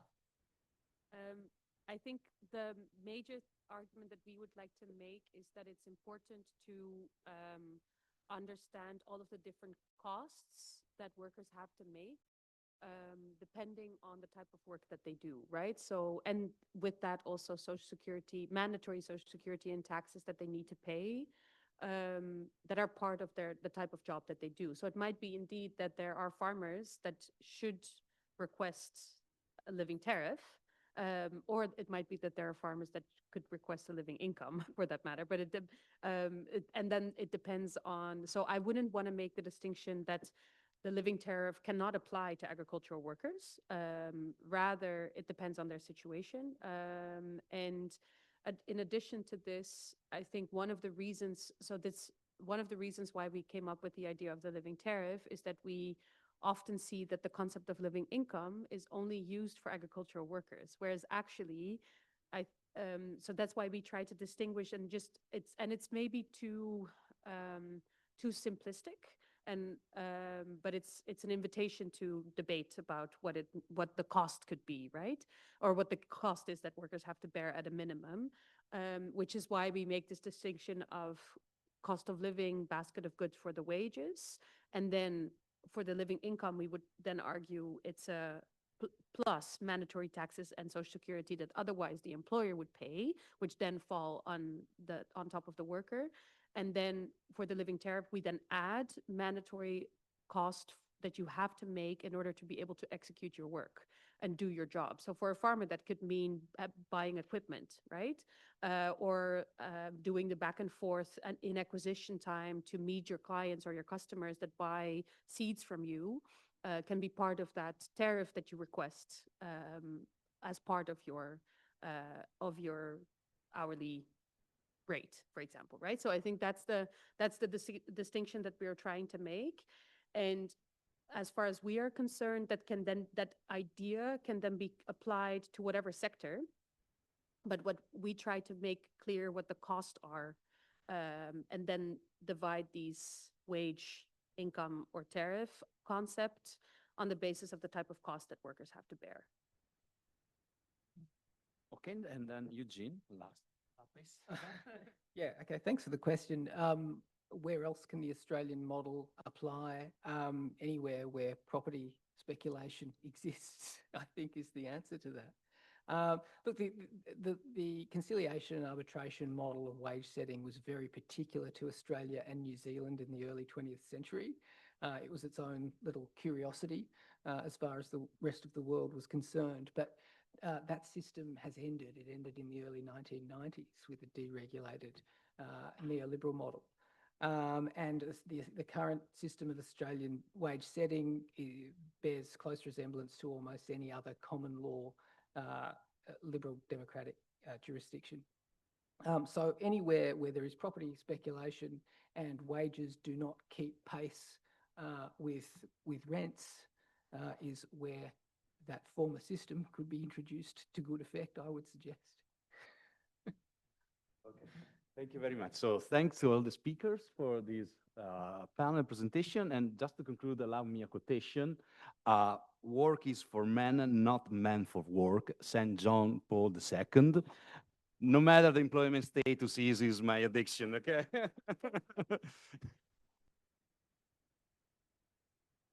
As I said, we have no time, sorry for the break now, but we're going to have time after this session. This is why I would kindly ask Martin and Marco, no time, sorry. And after this is a small session. The good news for this session that one speaker unfortunately cannot participate. Yeah. We will have just 3 speakers, 3 talks. Martina, you're already here. So you want to use say? Huh? You don't want to? No.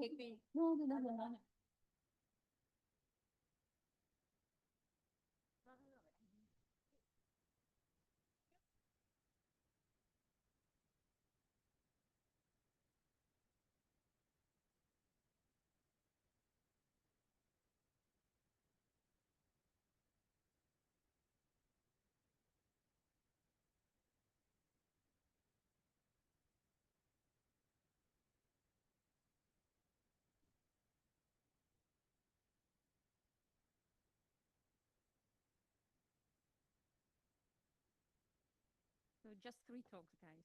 Just 3 talks. Welcome back, everybody, and welcome to the new speaker, Martina and Marco. Very much looking forward to your interventions. Elena did not ask me, but forced me, no, I'm kidding. Asked me if I wanted to be the moderator of the session, so I gladly accepted. And for this session, we'll be speaking about and discussing the notion of living wage as a sustainability factor. I'm very happy to introduce the first speaker, which is Elena, to discuss a topic that is very close to my heart, namely the difference between adequate versus living wages. And Elena will give us an analysis of, and there's also her co-author, Nicolas Bueno from Unidistance Suisse. And they will give us an analysis of the norms of the EU due diligence and corporate sustainability reporting directives. Elena. Good afternoon, everybody. I don't know if you can hear me well. We don't hear you. Nicolas, can you try to speak, please? Yes, can you hear me? Can you see me? Yeah, just a moment, sorry. Try again, please. Yes, good afternoon, Okay, everybody. good. We hear you. Okay, Good. thank you. Well, welcome, everybody. I hope you have a good time in Rome. Sorry for not being present today, but and thank you as for the invitation. I will not show slides, but I think the presentation that we will share with Elena is about enforcing living wage or adequate living wage and minimum, and the idea of an adequate living wage and minimum wage in global value chains. I think the part of the presentation in just 5 minutes is just to show a few new and I think innovative piece of legislation that have coming up to make it possible to enforce living wages, but also living income in global value chains. And there are 3 pieces. I'm not sure if you can hear me. I see. Yes, okay. So I will just continue like this. So there are at least 3 quite interesting pieces of legislation that refers to a living wage in global value chains.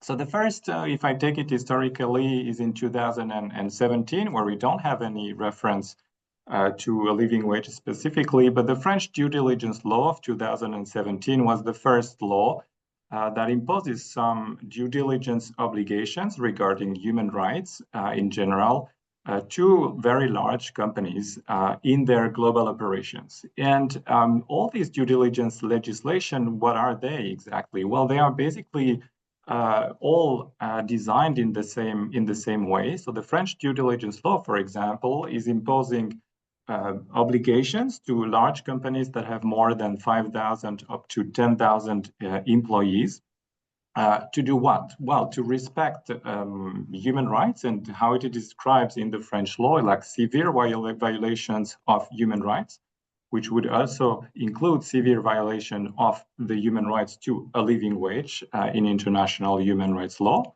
And where, which is what is really interesting in these due diligence laws, I will come then to the EU CSDDD, is that a French company now, these very large French companies, have to respect these human rights in their own operations. Okay, that's usual if they are the employers, for example, but also in their controlled companies, which includes their subsidiaries, and also their subcontractors or suppliers with an established commercial relationship. And I think this is quite innovative. It means that now the very large French companies have an obligation by law in the French Commercial Code to ensure that there is no severe violation of human rights, which I understand as well as no severe violation of the human rights to a living wage in all these operations, their own operations, control companies, and subcontractors and suppliers.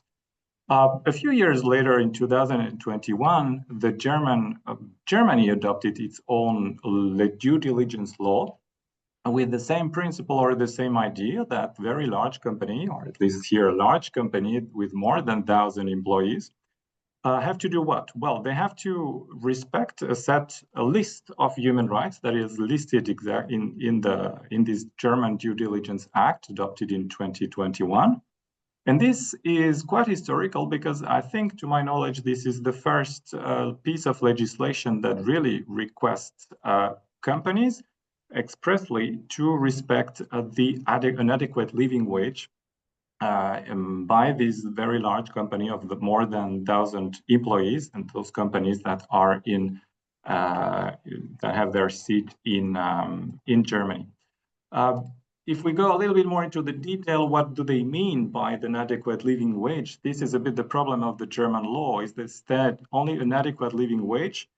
And then there is a very strange translation of this meaning of adequate living wage in Germany. It means the adequate living wage amounts to at least the minimum wage as laid down by the applicable law. Which is problematic because then in the German law, if we want, the German companies only have to respect basically the minimum wage as established by the applicable law, for example, in Pakistan or in Bangladesh, in their global value chains. The German law is built as the same idea of the global value chains as in the French due diligence law. So where this German company have to respect human rights, and here the notion of adequate living wage, where in their own business area, so their own operations, but also in the operation of their direct suppliers when there is a contract with the supplier, but also indirect suppliers in the supply chain from extraction to delivery of a product. So that's quite interesting. And then in practice, to enforce against an indirect suppliers, there are many limitations, but this was the law as adopted in 2021.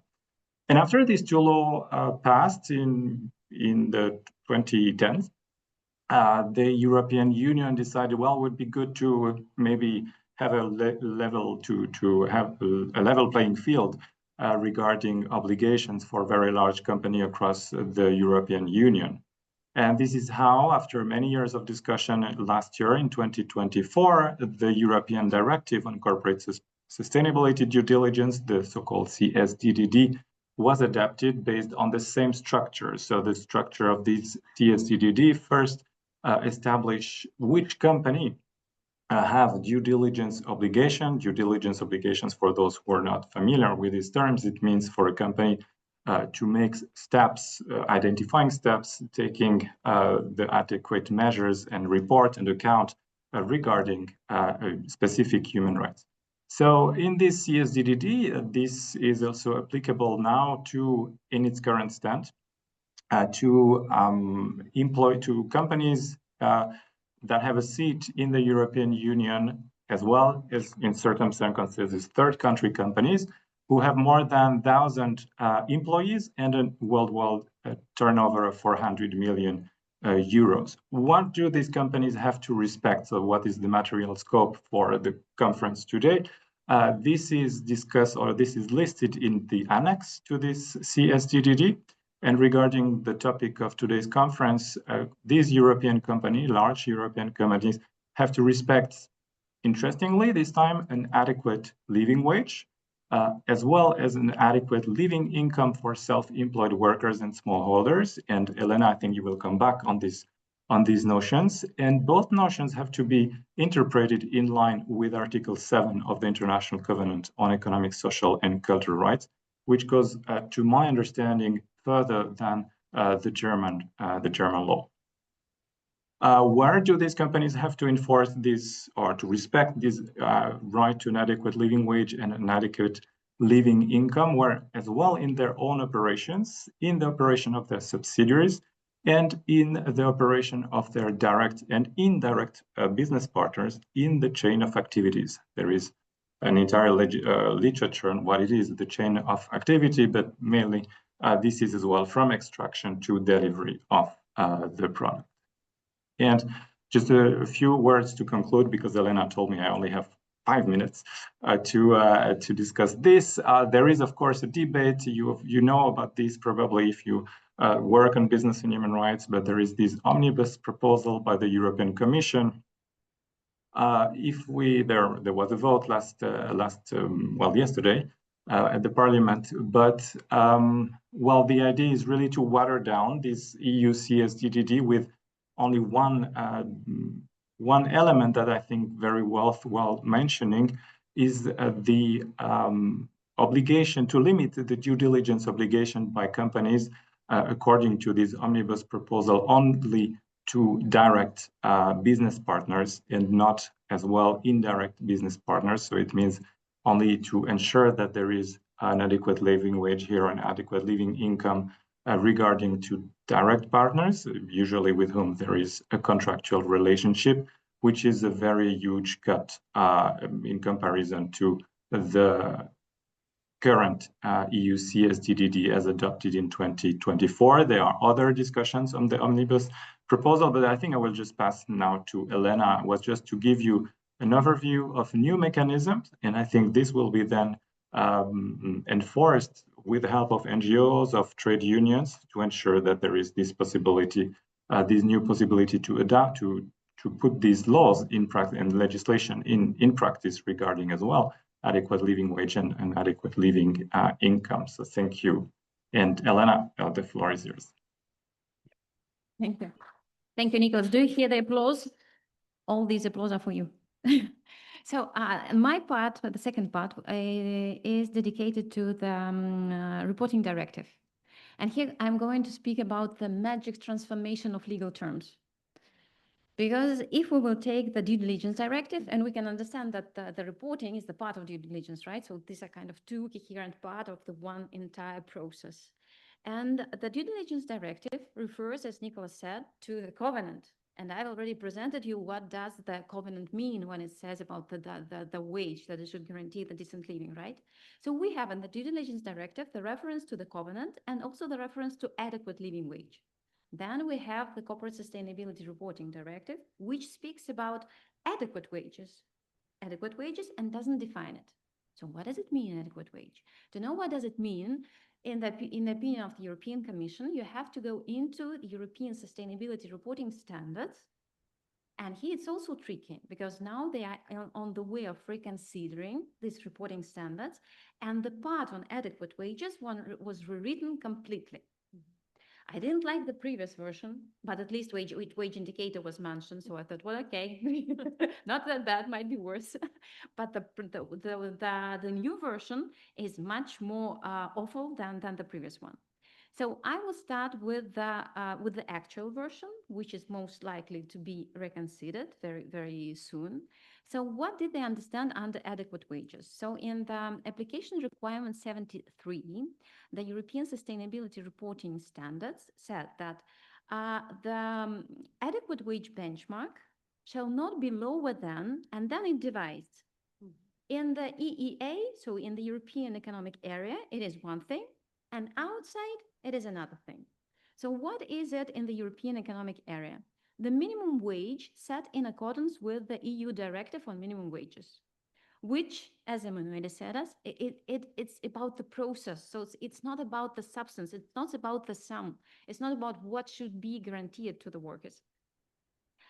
Then outside of the European Economic Area, it becomes even more interesting.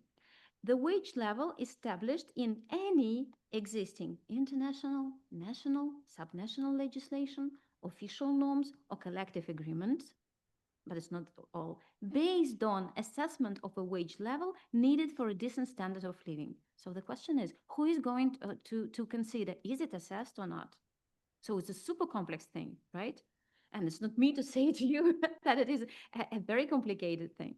Then there was also a point, the second point in this part of the outside of the European Economic Area. If none of the instrument identified before, so those national legislation or collective bargaining agreements which assess the wage level needed for the decent standard of living, okay? So if none of this is present, then it will be any national or subnational minimum wage established by legislation or collective bargaining. What does it mean? That immediately from the perspective of living wage, we fall down on the floor of the minimum wage, which in the majority of countries has nothing to do with the living wage, okay? So this was and the third point, which I loved, which was about the wage indicator. So if none of the instruments identified before, so national statutory provisions, collective bargaining agreement, which take into account the wage level needed for decent standard of living, they are not present. Also, they are not present any other norms or collective bargaining agreements which stipulate wage. So I don't think it exists in any of the countries.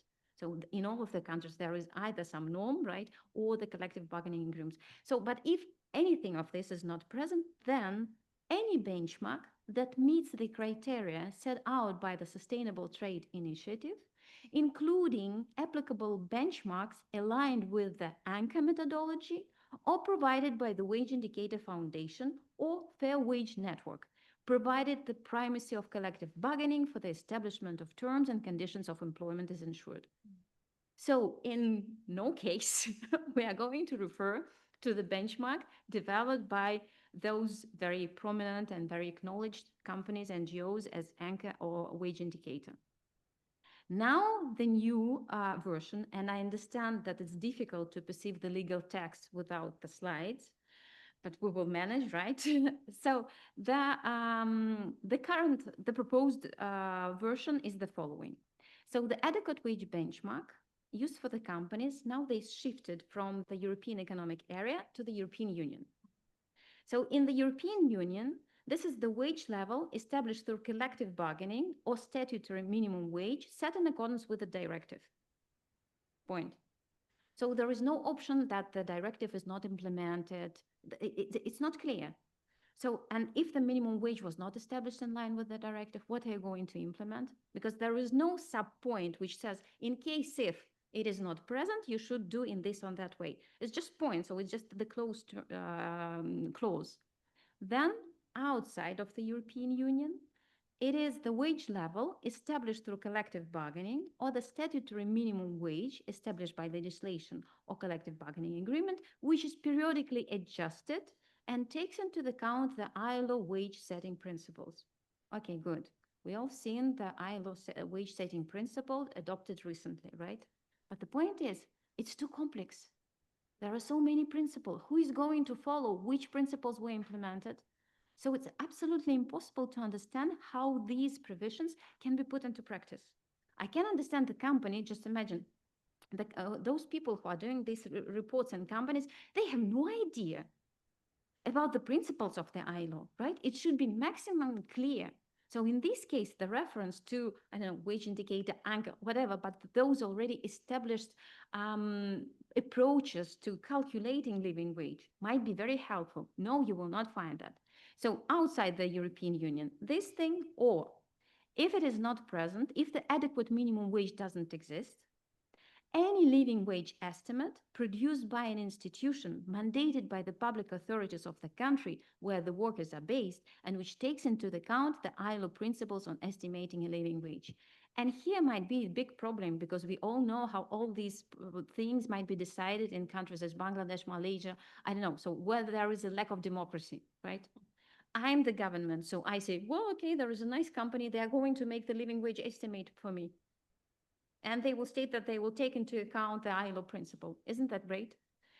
So there are some more norms in this application requirement. I'm not going to torture you anymore with this technical stuff, but the conclusion is that this is an example of how sophisticated legal techniques in formulating operational norms can deprive in the end, absolutely, the entire concept of sustainability reporting on wages, deprive it completely of sense, so of its initial meaning, of this link with the human right to living wage.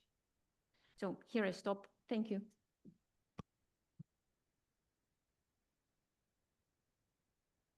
Thank you, Elena and Nicolas, for this lecture on law and how it can be multi-interpretable at all times.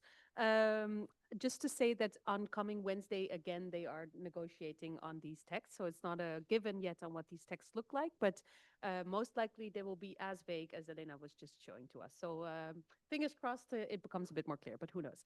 I now give the floor to also our host, Marco Mosella from Mercatorium University, who will tell us more about wages in the supply chain between codes of conduct and sustainability reporting. Marco. Thank you, Fiona. And first of all, I would like to thank the authors of this research, whose preliminary result we are presenting today, for the valuable collaboration in this complex collective effort. Thank you in alphabetic order to Martina Bassotti, Camilla Benavides, Anna Casedino, and Miriam De Lucia. This study aims to examine how large companies engage with the concept of living wage, comparing corporate codes of conduct and sustainability reports to understand whether European regulations are influencing transparency and corporate pay practices. Reference to minimum adequate living wage is now common in codes of conduct, but remain rare in sustainability reporting. In the directive and related standards, introduce adequate wage as a reporting topic, but its application depends on company materiality principle analysis, then leaving companies significant discretion. The due diligence and adequate minimum wage directive represent a further progress, but in absence of a binding obligation, only a minority of multinational, mostly in high-risk sectors, actually report on wage issues. Our analysis focused on three main issues: whether codes of conduct and sustainability reports include reference to minimum living or adequate wages, whether this reference concerns only the company's direct employees or also this across the global value supply chain, and how often companies classify wages as a material issue and report on them in relation to their workforce. Study also aimed to assess whether multinational approaches differ by sector or country. Sustainability reports and codes were examined for 20 multinational in each of the following countries: Italy, Spain, Portugal, Germany, France, and Sweden, and additionally, one BRIC country, Brazil. In total, 140 multinational companies were analyzed. Results show clear variation by regulatory and sectoral context. In France, the dual vigilance law and the directive foster a mature approach. Adequate or living wage appear frequently in fashion and food sectors in the codes of conduct. Two data in the CVC remain scarce.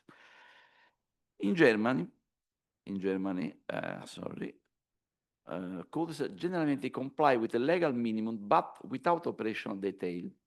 Furthermore, companies often classify the issues as not relevant and then do not include it in reports, especially in financial sector. In Sweden, collective bargaining ensures adequate internal wages. Reference to living wage appear in report and code in high-risk sectors as fashion, with supply chain initiatives supported by strong trade unions in Sweden. In Italy, wage topics are present in report, especially food and retail, but fragmented in code. Exemplary cases like Barilla or Team show the positive impact of the directive and pay transparency legislations. In Spain, codes are often generic, but reports mention minimum or adequate wages, sometimes extend to CVC, particularly in fashion and finance sector. In Portugal, codes are vague, while reports show formal progress without solid metrics. We are few explicit references to living wage, for example, Montepio, but the directive has stimulated greater attention in Portugal. In Brazil, when don't have a directive, reference to wage are almost absent in codes and purely qualitative in reports. The living wage is rarely mentioned, and the lack of European regulation limits progress despite pressure for European multinational. Now we can have some key conclusion. First, the most attractive sector are fashion, food, retail, and some manufacturing with long supply chains. Less engaged sector are banking and ICT, where the focus remains on internal equity. France, Germany, and the Nordic countries achieved the highest score for explicit reference to fair adequate living wages. And this difference derives from the reputational risk exposure, union pressure in Sweden, and the European national regulatory drivers. Within the supply chains, however, quantitative targets remain rare, limited to a few fashion and food brands. This result is a clear gap emerged between codes of conduct and sustainability reports. Over 17% of companies mention living fair adequate wage in codes, especially in supply codes, but less than 25% included in reports, and almost never with measurable data. Only about 10–50%, mainly in fashion, food, or consumer goods, addressed consistently in both documents. This gap arises because codes serve a declaratory and preventive function. Reports require verifiable data that many firms lack. Moreover, materiality assessment allow companies to classify supply chain wages as non-material, reducing visibility. The most advanced cases are found in Germany, in France and Germany, driven by mandatory due diligence law.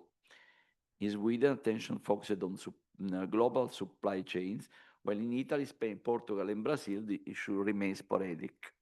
In short, the living wage is still more of a declared commitment than a measured reality, widely cited in codes, rarely in reports, and far from systematic verifiable disclosure. Finally, Companies that report on pay policies tend to do so only where their wages exceed the legal minimum wage, turning transparency in a reputational advantage rather than universal practice.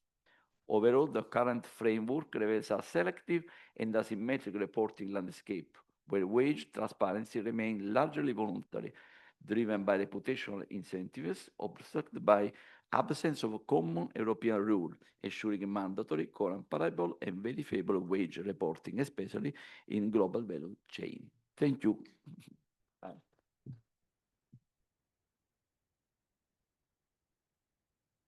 Thanks a lot, Marco, for this. I think it sets the stage beautifully for Martina, and where you make us run into time, so that's good, as in the positive sense of the word. Now we have Martina Passotti from the same university as where we are, so also our host of today, who will share more about how we can ensure that the living wage is paid in the fishery sector, with a question mark whether this is a sustainability factor for them. You have the floor. Thank you.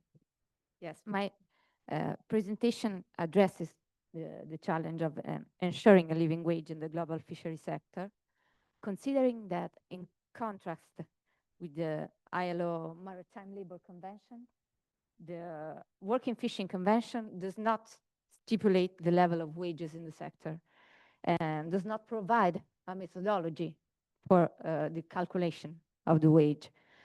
The maritime sector, so in general, it's a very international oriented sector, not considering the navigation. So crews are composed of individuals of various different nationalities, and the nationality of the seafarer often does not coincide with that of the shipowner or the country of registration of the vessel. And over the year, there has been a phenomenon of social dumping resulting from the opportunity for companies to register the vessel in a favorable country. This means with a country with less social restrictions.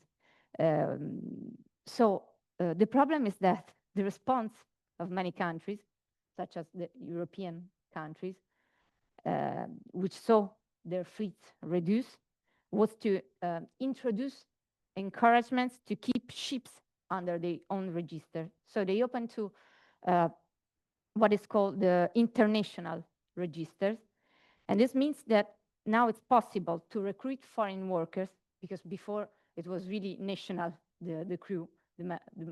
They were asking for a nationality for members of the crew. Now you can recruit foreign workers.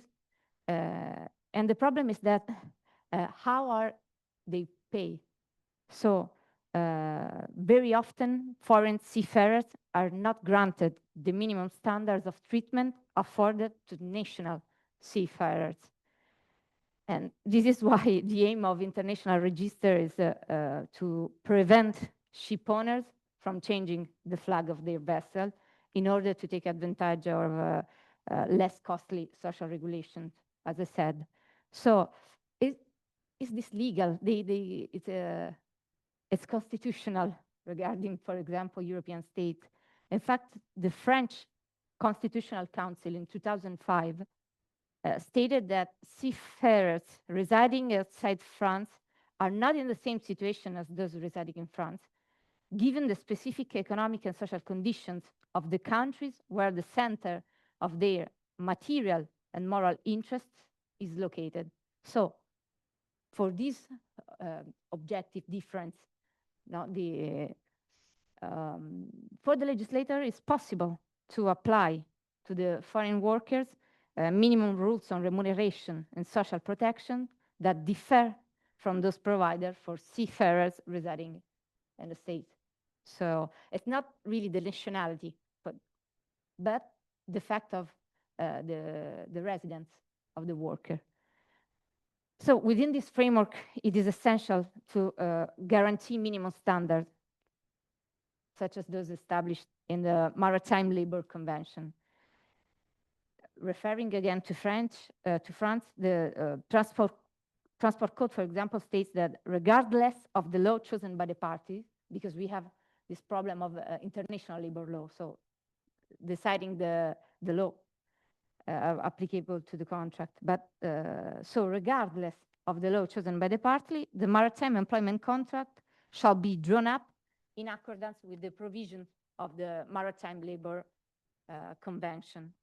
What is important regarding the Maritime Labor Convention, as I said at the beginning, is that the convention provides, even if as a principle, even though as a principle and not as a binding rule, for a minimum monthly basic pay or wage. And specifically, it provides that the basic wage for a calendar month should be no less than the amount periodically set by the Joint Maritime Commission. Sorry. So you have this, now you have a subcommittee on wages of this Joint Maritime Commission, and they periodically fix the wage. What is important to highlight, in my opinion, is the methodology for updating the basic pay, because they refer to a list of countries. Now they are 62. From one part, the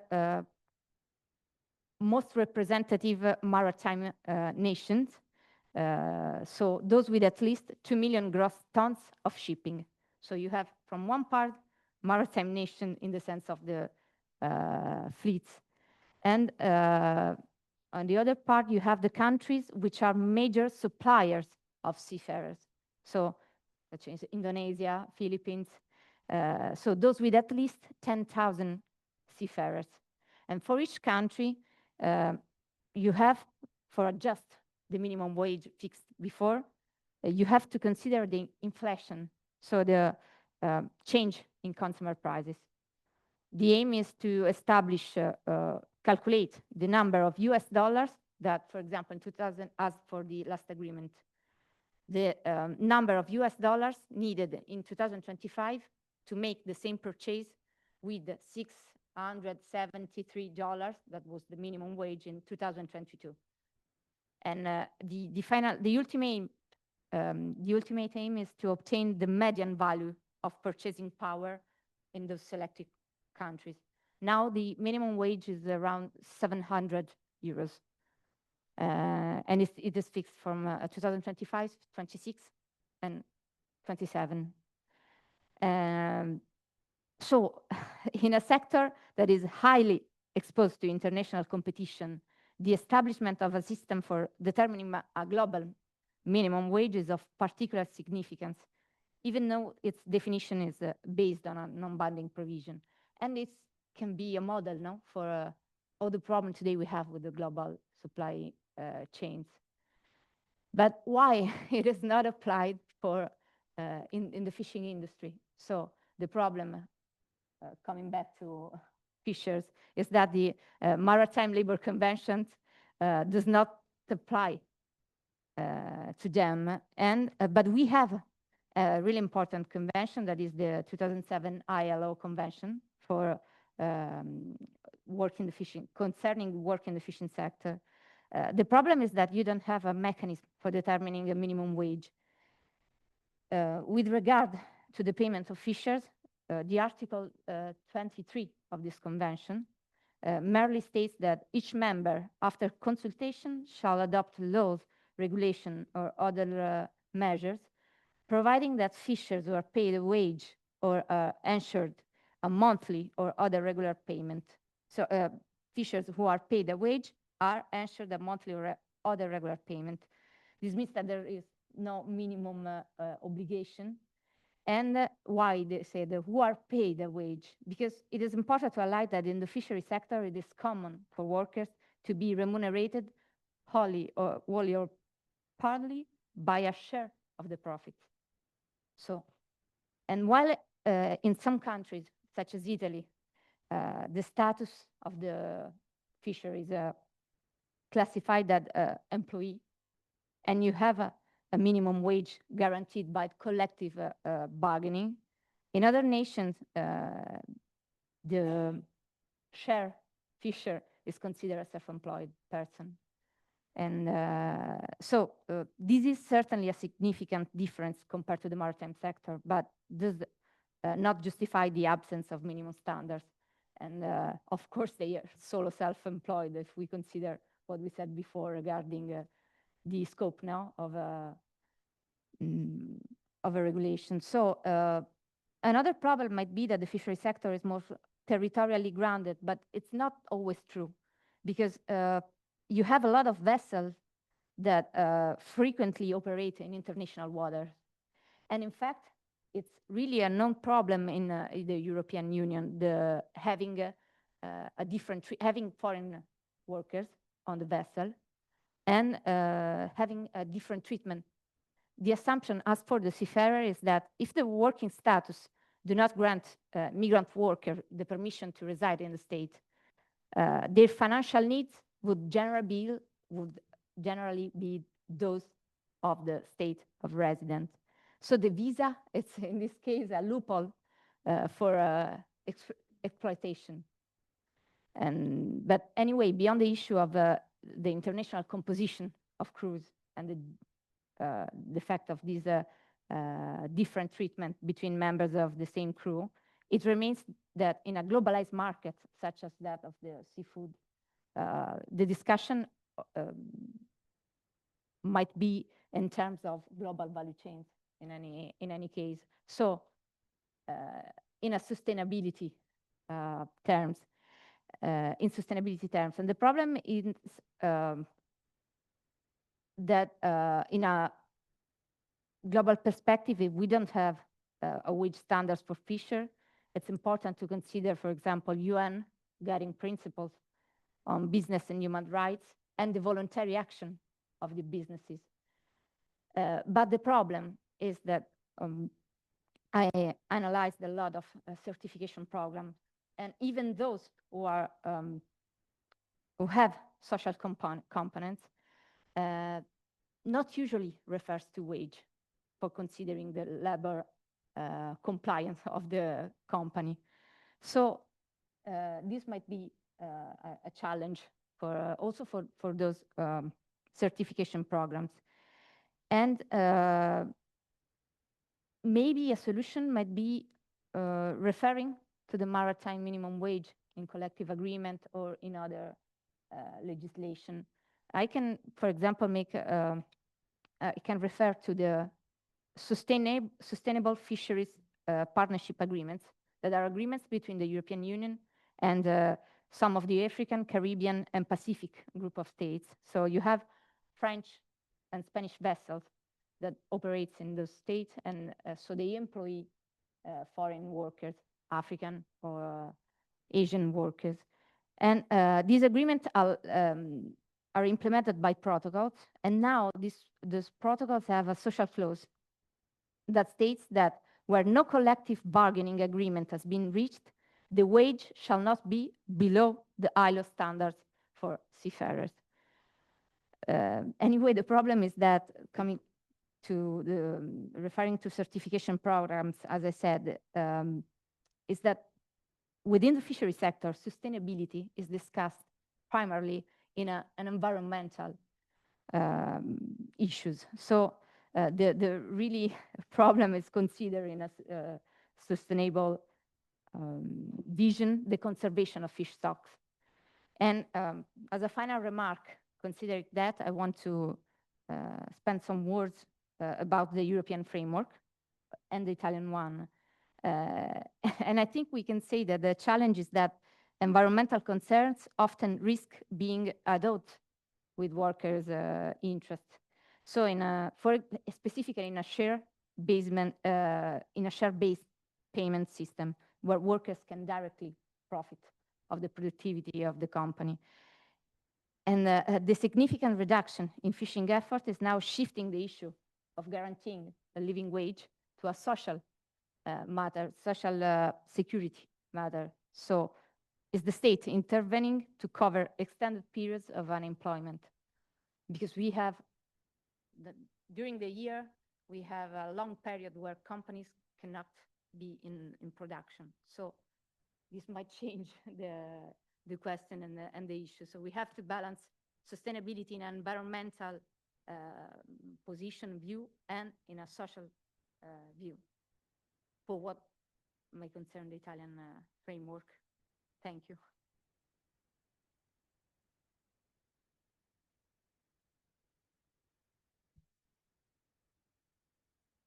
Thanks a lot, Martina. Super interesting. I learned a lot that I didn't know, so that's very nice. I'm going to give everybody 8 minutes for questions and answers, because I also want everybody to be able to run to the toilet, get some coffee. So any questions for our speakers? Online also possible. Raise your hand, please, if you have them. Go ahead.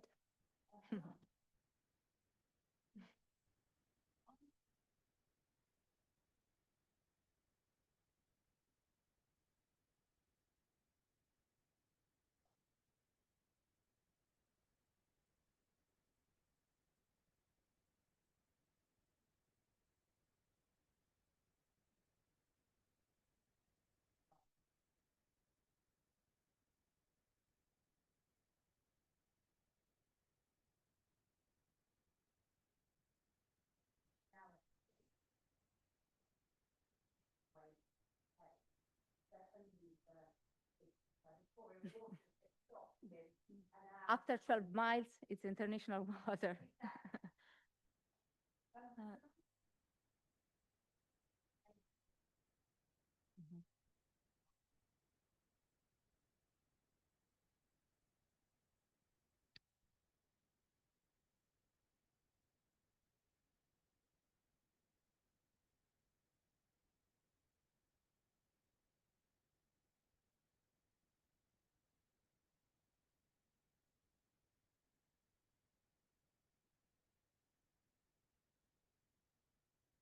I'm going to collect questions and then everybody can answer. Any other questions? One. Okay, we have one. And I'm just checking online. No other questions from the online audience? No? Scream if you have to. Okay, Christophe.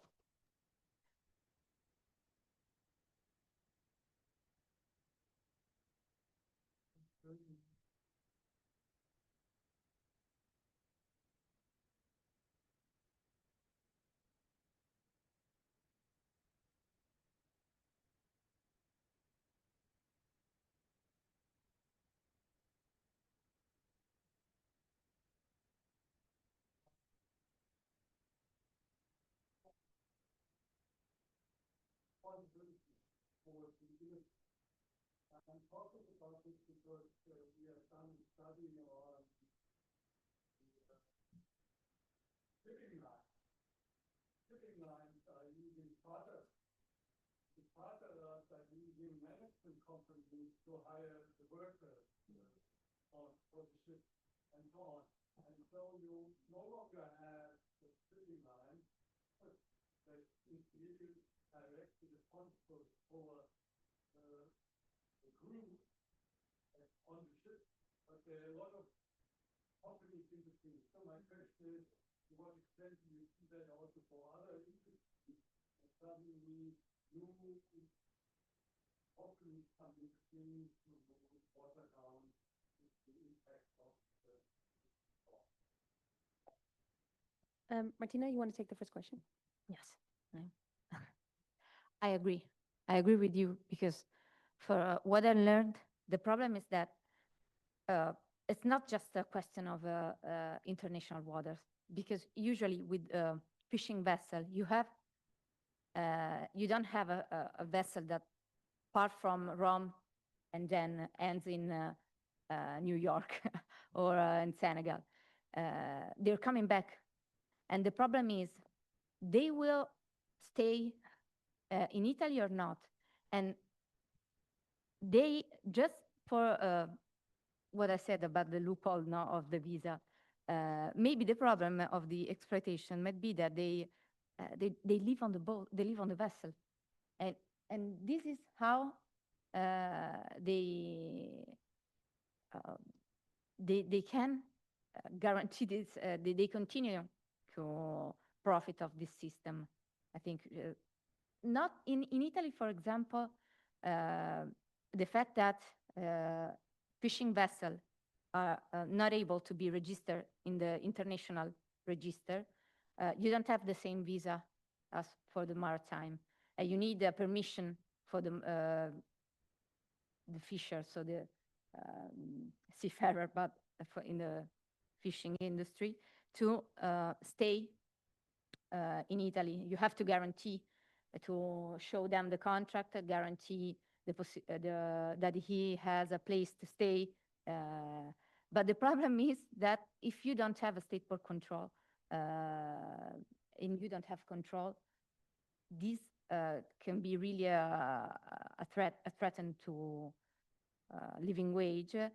And the problem, again, I didn't refer to that, is that you have an agency that employ workers. So the work is not employed by the ship owner, but from agency. And that is the really big problem of exploitation, because they ask them money, they can. So another solution might be really strengthen the framework about international agencies and having more control on their activity, because it's not really clear sometimes what can they do and what and how they do it. So thank you. Thank you, Christoph. And the answer will be very short. I have no idea, because normally the business, as Karl Marx said, can commit whatever, right? So most probably they will try to evade, but I don't know the extent of this, the possible evasion. Nicholas, do you want to add something to the fact that I don't know the answer to the question?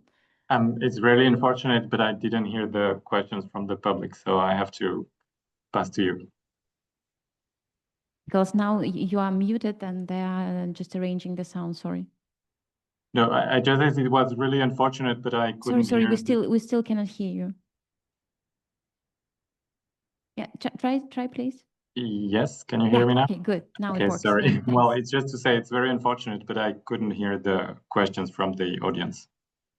So I just let you answer. The question, you haven't heard the question, right, from Christoph? No, I couldn't hear the sound, but please. Okay, then I will reproduce it. So the question was, do you think that the business is gonna try to evade the first tier reporting, searching for the kind of watering down the value chains, so bringing further the key partners? Well, the answer is I don't think reporting matters anymore. To be honest with you, I think we passed the question of reporting. Now we have these due diligence obligations, and the only question that matters at the end of the day is whether a worker or an organization, a trade union, can really use the enforcement mechanism of these due diligence laws. For example, when it sees that a company does not report or does not take measures regarding the living wage or the an adequate living wage or an adequate living income. And I think we should move a little bit beyond the question of is reporting has been done correctly or not, to a question of a company that is covered by due diligence legislation.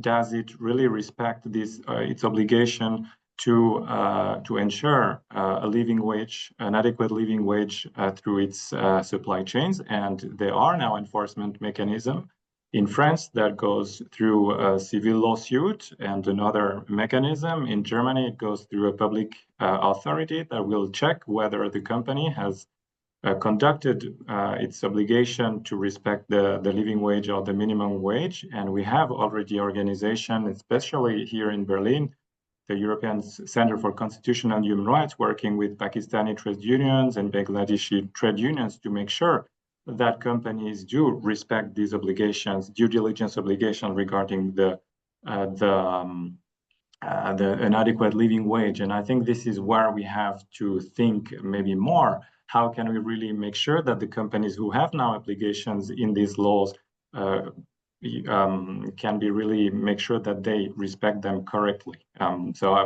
This is just part of my answer. Thank you, Nicholas. Then I promised, because we didn't have a Pope quote in this group. So I have one Pope quote to round us off and get us, yes, and get us to coffee. And this also reflects the question on the third-party contractors. That says, this is Pope Francis. He says, we all have the duty to do good. And with that, I bring us to coffee. And for the online people, we will be back in 10 minutes for the final round of presentations. Yeah, thank you so much, Fiona. And the presenters of the next session, I'm sorry, I sent you the email and we will meet at 4:45, so around 10 minutes or so. Thank you so much for your patience.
welcome to the conference after the break.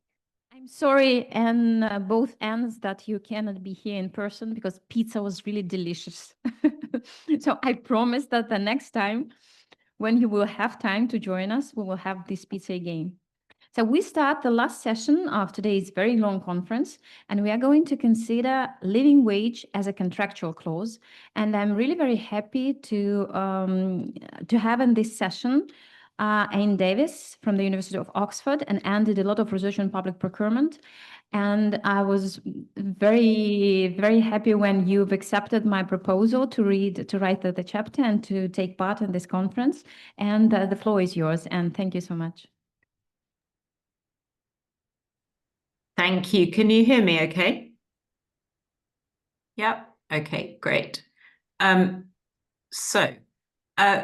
Thank you very much for having me. I'm really sorry that I'm not there, and I'm sorry to have missed out on the pizza. It's the start of term here, so it's pretty busy.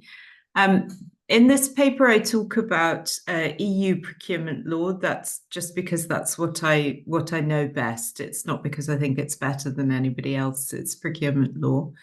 And the basic message of the paper is that procurement has a role to play in improving wage standards, but I don't think we should see it as the solution to all of our problems. So it has a place, but it's not the answer to everything. I did a quick Google for a papal quote on procurement, and I discovered that Pope Francis did quite significant reforms to Vatican procurement on the basis that corruption is a sin. And so it's important to remember that the reason that procurement is regulated is because of the risk of corruption. And that leads to pressure to kind of make the process as transparent and non-discretionary as possible in order to minimize the risk of corruption. But procurement law has come a long way from the old world in which it was not possible to consider social or environmental factors in procurement. And nowadays, EU law requires contracting authorities to take some steps relating to labour law in the procurement process. And if you look at Article 18.2 of the main procurement directive, it requires contracting authorities to ensure that their contractors are complying with applicable obligations in the field of labour law or collective agreements or ILO standards. And the ILO standards that are specified here, I should point out, are the conventions that relate to the rights in the ILO declaration. And we had a great paper earlier on why wages should be included there, but of course they are not at the moment.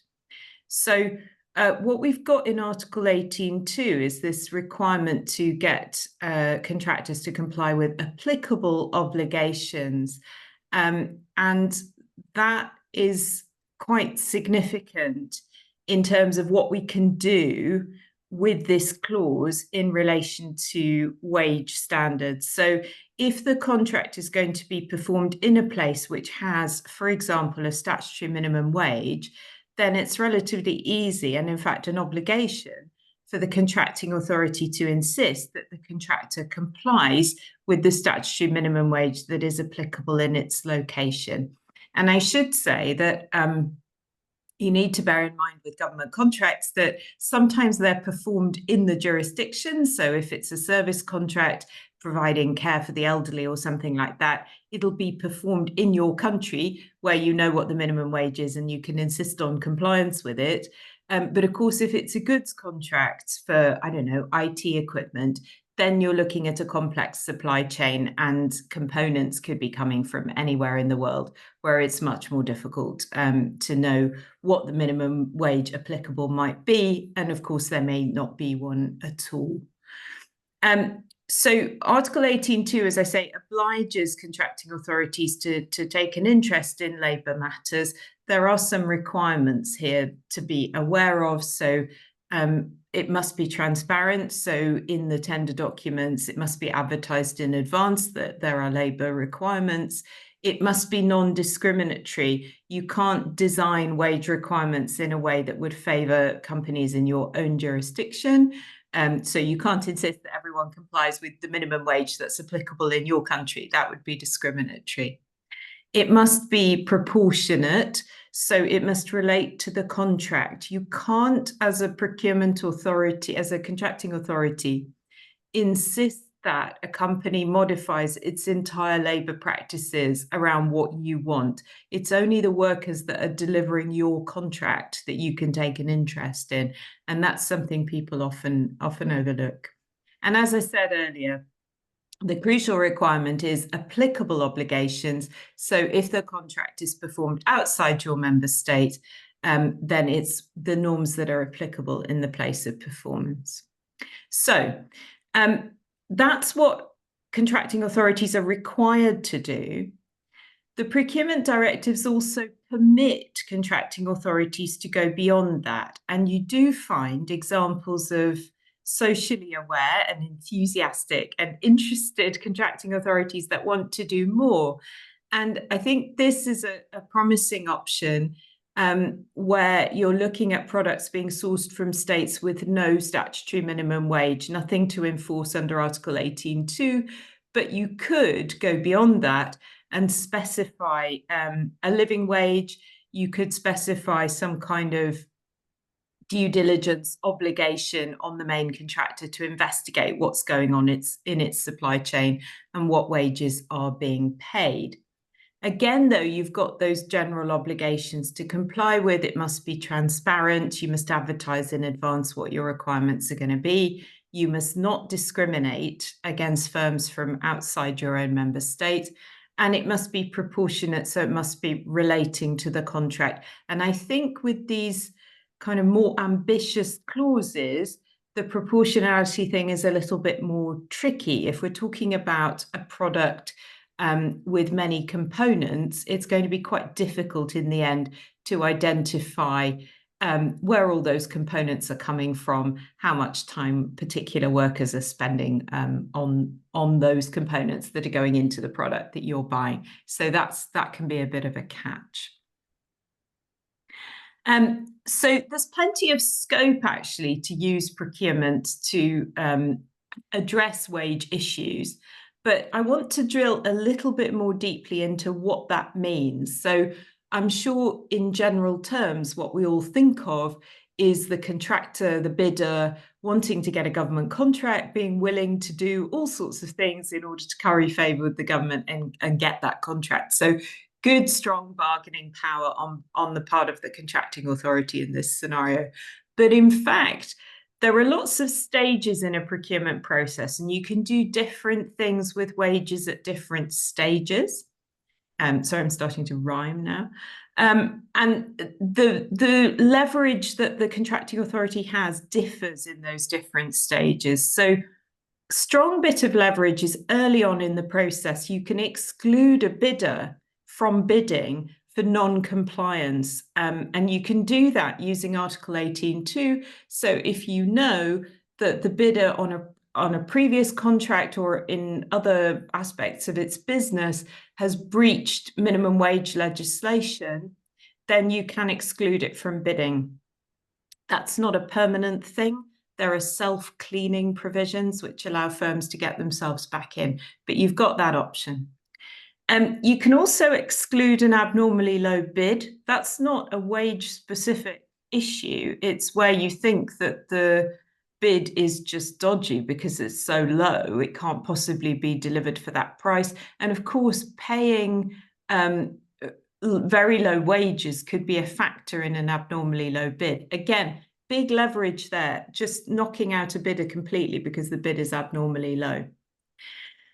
You can also take wages into account when you're awarding the contract. So in the scoring system that you adopt, you can give points for good practice about wages. And I think when I was suggesting that idea about, getting the main contractor to do some due diligence in its supply chain, that's where that can be quite effective. You can look at what commitment they're making, how serious are they, and give them points accordingly. It's less useful actually for statutory minimum wages because nobody's going to say in their bid, oh, I'm not going to bother with my legal obligations. So that's just not an issue. The final thing that you can do, of course, is to put terms into the contract requiring compliance with particular wage standards. That is the most flexible option. You can do whatever you like, really, when it comes to contract terms, with much less sort of chance of litigation and much less chance of breaching procurement rules. But I think it's important to be realistic about what you can really do with this. If a firm is found to be in breach of those rules, there may be other factors that get involved in deciding whether or not to terminate. So you've got to look at what the contract allows you to do, what the legal system allows you to do for a breach of a contract term, but also if the contract is going well and delivering public services in the way that the public authority wants, then that may counteract any perceived problem with compliance with wages. So it's not always clear cut that a public authority will terminate a contract because of a wage problem, particularly if it's something in the due diligence space rather than a clear cut breach of a statutory minimum wage. So I realise my time is up and I'll just summarise. There's lots of scope to do things with procurement, but it's easier if you've got a clear-cut statutory minimum wage, which people can be compliant with or not compliant with, and there's an authority that is going to make a clear determination about that, because then you can use that in really powerful ways. You can say, you've breached the statutory minimum wage in the past, you can't bid for our contract now, and that is a really powerful tool.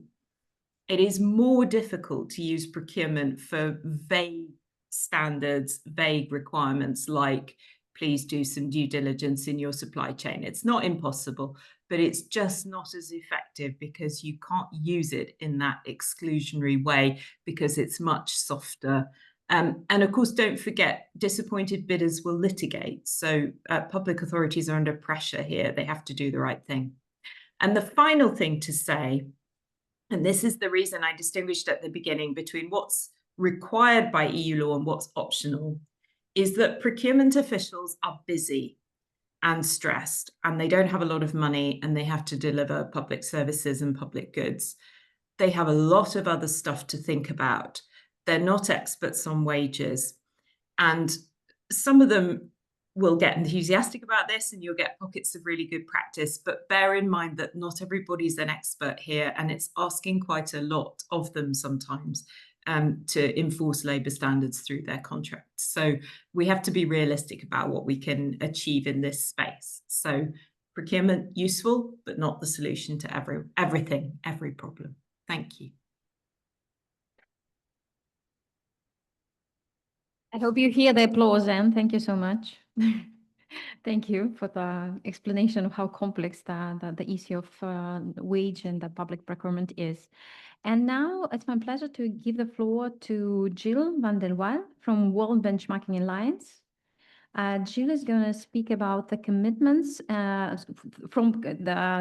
topic is From Commitments to Implementation, Corporate Pathways to Living Wages and Supply Chains. Hi, Jill. Thank you for being with us. The floor is yours. Hi.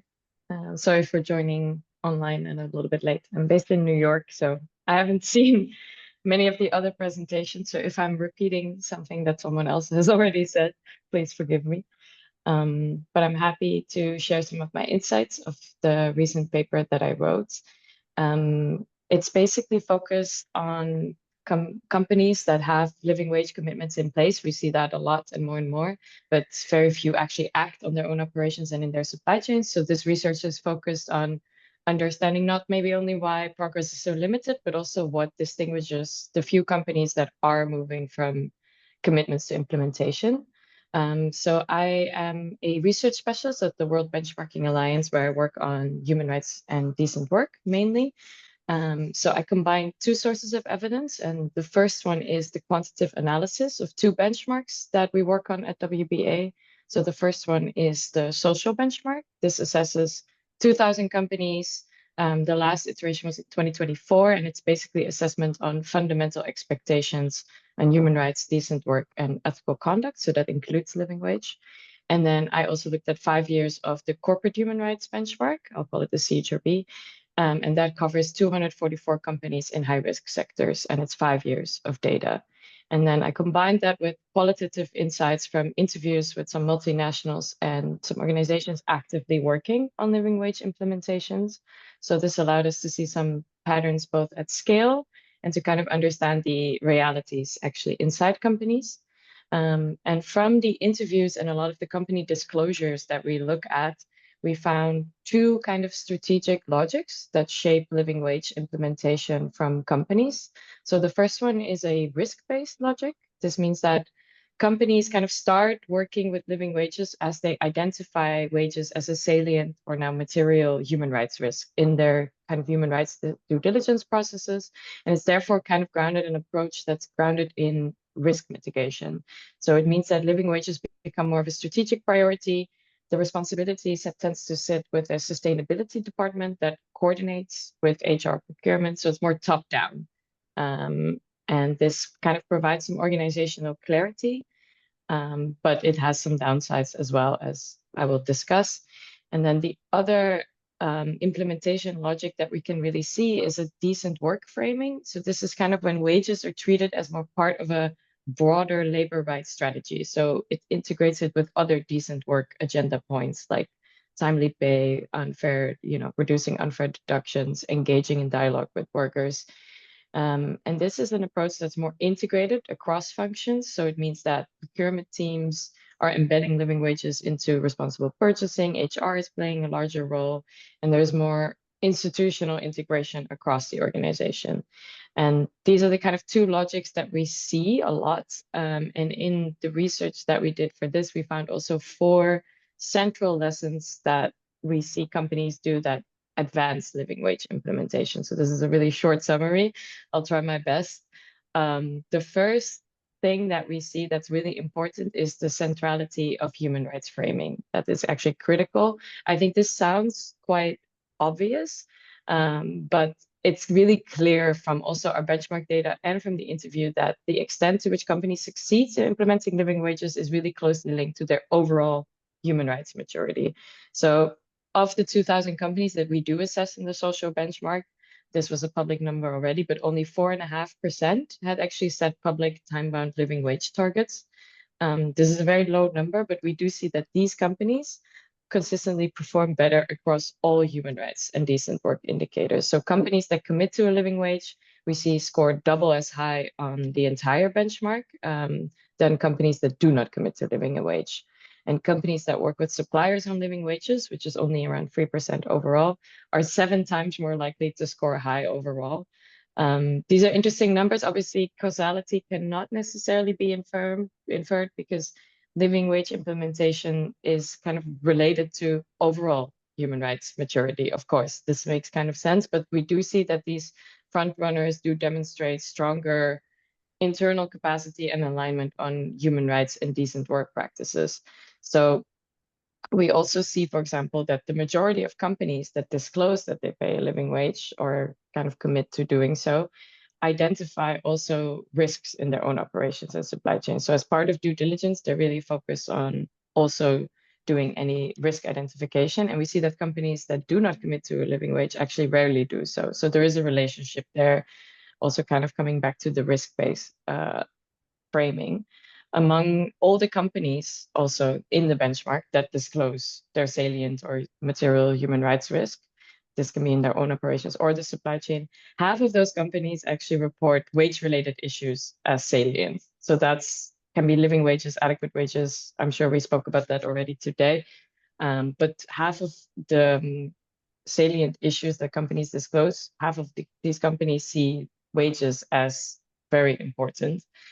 So there's a strong link between risk identification and living wages, which kind of links back to this risk-based approach. And we see that in the interviews, companies confirm that framing wages as a human rights issue is very important. Like one company just simply said, like, by paying poverty wages, we are not respecting human rights. And it kind of creates this strategic clarity and cohesion in companies. It also kind of relates to the literature that I saw that a human rights-based narrative is the most important and most impactful narrative in shaping organizational progress on living wage, as opposed to like stakeholder capitalism or poverty reduction. So this clarity and strategic cohesion is very important. Something else that we saw, secondly, that's really important is that meaningful engagement with workers and trade unions is something that only the best practice companies implement, but it's also still a really big gap. The benchmark kind of finds that companies are not really engaging rights holders in wage setting processes. For example, in the CHRB, we have 5 years of data, right? The last iteration, only 2% of companies reported engaging with unions in defining living wage levels. And this is actually down from 5% 5 iterations ago, which is quite worrying, but it's both very low. And we saw in the social benchmark also that companies that work on living wages are not more likely to actually support freedom of association on collective bargaining. This is actually a correlation I was kind of expecting, but it's really not there, which is kind of interesting and also, again, a bit worrying, because in the long term, this can obviously undermine the legitimacy and the sustainability of these type of wage setting practices. And then in the interviews, it's interesting that we see that all the companies that we spoke to and all the best practice companies have negotiated with unions, and they all follow, especially those who follow a decent work strategy of implementation, they have very structured processes in place for collective bargaining and dialogue. So in this decent work approach, we see that they link wage setting to like broader labor rights practices. So it's like day-to-day supplier relationship, and it kind of improves labor and industrial relations in the long term. A third practice that we see that has been very important for creating impact in supply chains is integrating a partnership-based model in purchasing practices. So we see in the social benchmark, for example, so these 2,000 companies, we see that 3 out of the 4 companies that commit to paying a living wage in their own operations do not extend those commitments to their suppliers. So it's very rare that companies work with their suppliers. This is only like 1% of companies in the 2000s. It's obviously logical that companies need to start with their own operations, but then it's also a high risk of that it stalls there, because supply chains is obviously where the majority of low-paid workers are concentrated. And we do see that in the interview that the leading companies are implementing living wage concerns in their entire procurement practices, and this is based on a partnership model. So partnership model means that companies invest in supplier capacity through training, for example, on living wages. A best practice we saw is that companies create supplier communities of practice. So that's a community of practice with the supplier and NGOs without the company present to talk about like what living wages actually are and how to set them. It also means embedding wage requirements into really long-term sourcing strategies and establish long-term commitments to suppliers. So companies say that they have relationship with suppliers for 10 plus years, so very long, which creates really trust in the relationship. Also because wage data is seen as very sensitive by suppliers. They are not always comfortable sharing this, and it kind of allows more trust in this relationship to also address these kind of gaps collectively. This partnership model is important, but companies also emphasize that they do feel the need to be quite clear, to set really clear expectations, make them non-negotiable. A company noted that its reputation for really strict labor standards in the industry really helped. So it also creates a clear expectation from suppliers what they kind of need to prepare in advance, understanding that this is what's required. And it again means the procurement team in the organization needs to work very closely with the sustainability team, which kind of sets the living wage agenda in many cases. This partnership model is kind of in contrast to a compliance-driven model that we used to more follow, which is more like audits, checks, penalties. So it's a more shift to a more collaborative model, which also kind of aligns with recommendations that we see. So this is really happening, and it's really a best practice. And I think the last important point that really came through in this research is that there is still a lot of external conditions and regulatory misalignment that form quite big barriers. And this is also a problem for the most advanced companies. They also have a hard time addressing this internally. For example, of all the companies that we see that commit to a living wage, only around 1/3 disclose how they actually calculate that living wage. So in total, in the 2,000 companies, we see that only 2.5% of those actually explain their living wage methodology. So the companies that we spoke to consistently also raised that there's a huge fragmentation of the wage data landscape that's really confusing to them. There's multiple methodologies, there's unclear results, so there's different numbers for the same region. And that also creates friction with the supplier because they don't know what number to trust, what the difference really is between a minimum wage and a living wage. And then it creates kind of this pushback from the supplier, and it slows down overall implementation and it creates uncertainty. So like every company obviously mentioned the ILO tripartite agreement, saying that this is really important, but that in the end also greater convergence is needed. You know, the global data set from wage indicator was said to be really important, but also there needs to be regulation, some companies said, of wage data providers and of this market to kind of ensure reliability and comparability. And basically what comes out is that the CSDDD will be a key test. You know, the directive should not weaken the supply chain obligation or exclude wage-related risks because it risks undermining the integration of human rights and living wages. That's so important, and that this research shows is very important. Obviously, if adequate wage is left undefined, it will be more and more uncertainty and inconsistency, and companies are really worried about this and also do a lot of external work to actually make sure this doesn't happen. What also was mentioned a lot that I would like to kind of highlight is that a lot of national reforms, which are not necessarily in the global north, but also in the global south, are found to be really essential and very important positive examples, like India's plan to replace its minimum wage system with a living wage system.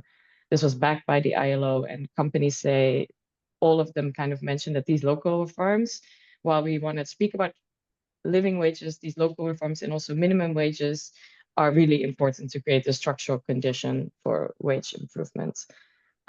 So progress really both depends on this like external conditions, this external alignment, and the internal action. Basically, my main point is that companies that treat living wages as a human rights imperative first, that engage with workers and trade unions, and that integrate wage expectations into partnership-based purchasing practices, and that kind of advocate externally for clearer frameworks there are the most demonstrating the most important elements of like meaningful process.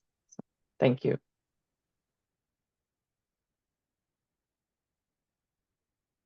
Thank you so much, Jill, and thanks particularly for this elaborate classification of the possible models. I think it is really helpful to understand how the companies may contribute to the to pushing the living wages in their supply chain. Thank you.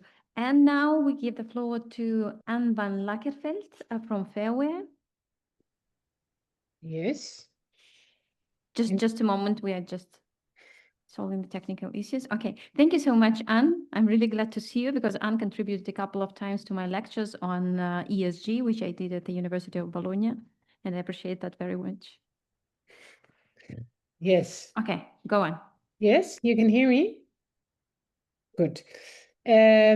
Yes, thank you for the opportunity to speak to you today. And I'm very, yeah, I would have wanted to be in Rome, but well, life happened. Yes, so my name is Anne van Lakkerveld. I work as head of research and innovation at Fairware.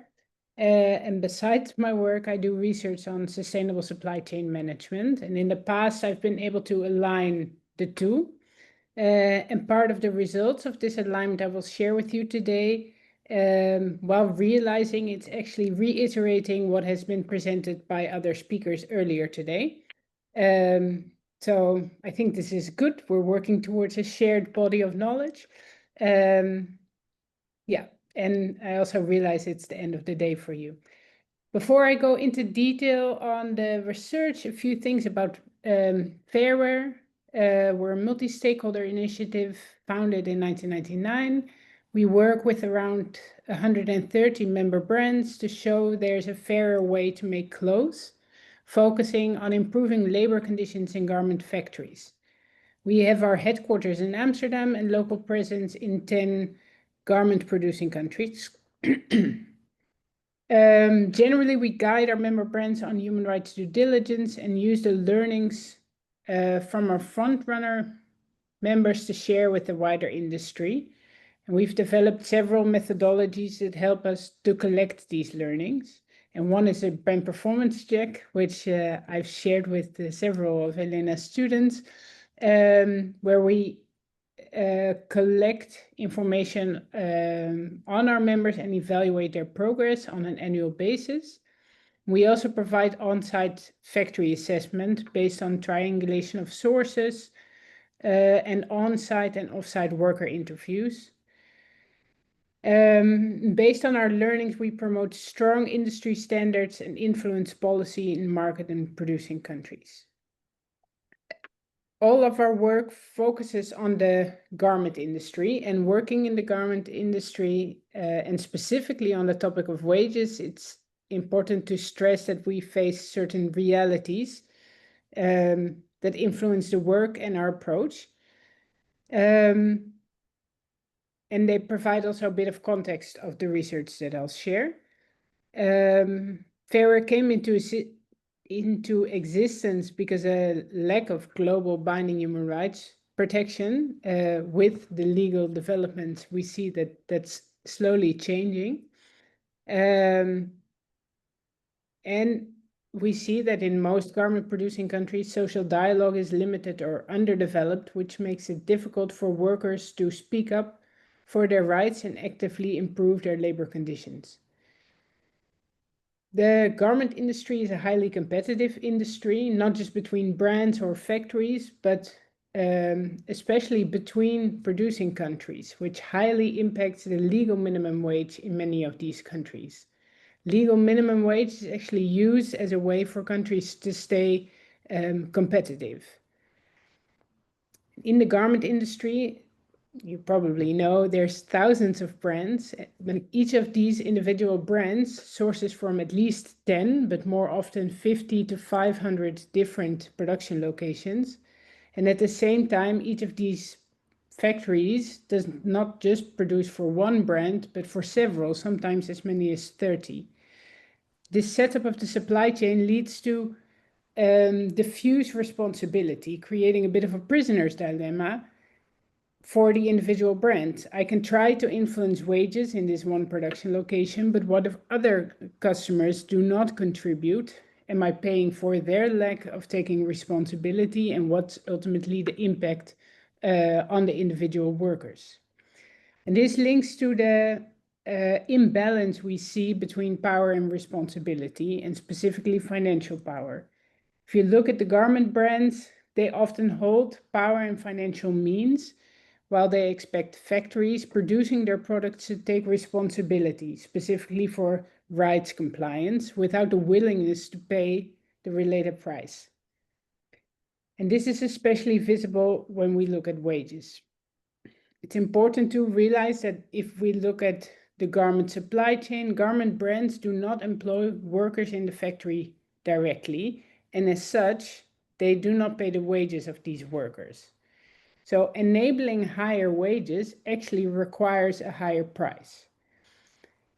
And that last reality, how the prices are set, is important to realize. Instead of bottom-up, based on actual cost, garment prices are often set top-down, starting with the retail price, deducting the brand cost, deducting the margin, and then factories are presented with a price and the assignment to just make it work. And so within this context of these realities, I've been working on the topic of wages for quite some time now. And in 2016, I had the possibility to work with 14 of our member brands to gather insights into how the management of social sustainable supply chains could address the topic of wages in the buyer-supplier relations. And this is where my research and my work really collaborated, because I could apply action research where I would not just observe what was going on, but actually participate and focus on the sequence of events and approach to problem solving. And to guide these 14 brands, I used a model I had developed before, introducing different stages of sustainable supply chain management, outlining transitions related to sustainable supply chain management, moving from compliance through internal alignment to external alignment. Especially this sounds familiar to Jill. I think we see the same patterns.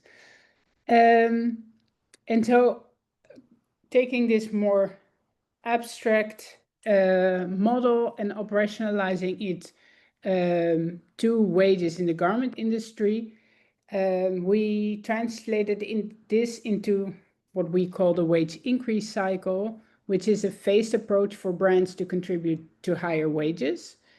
They follow the same idea, moving from compliance via internal alignment to external alignment.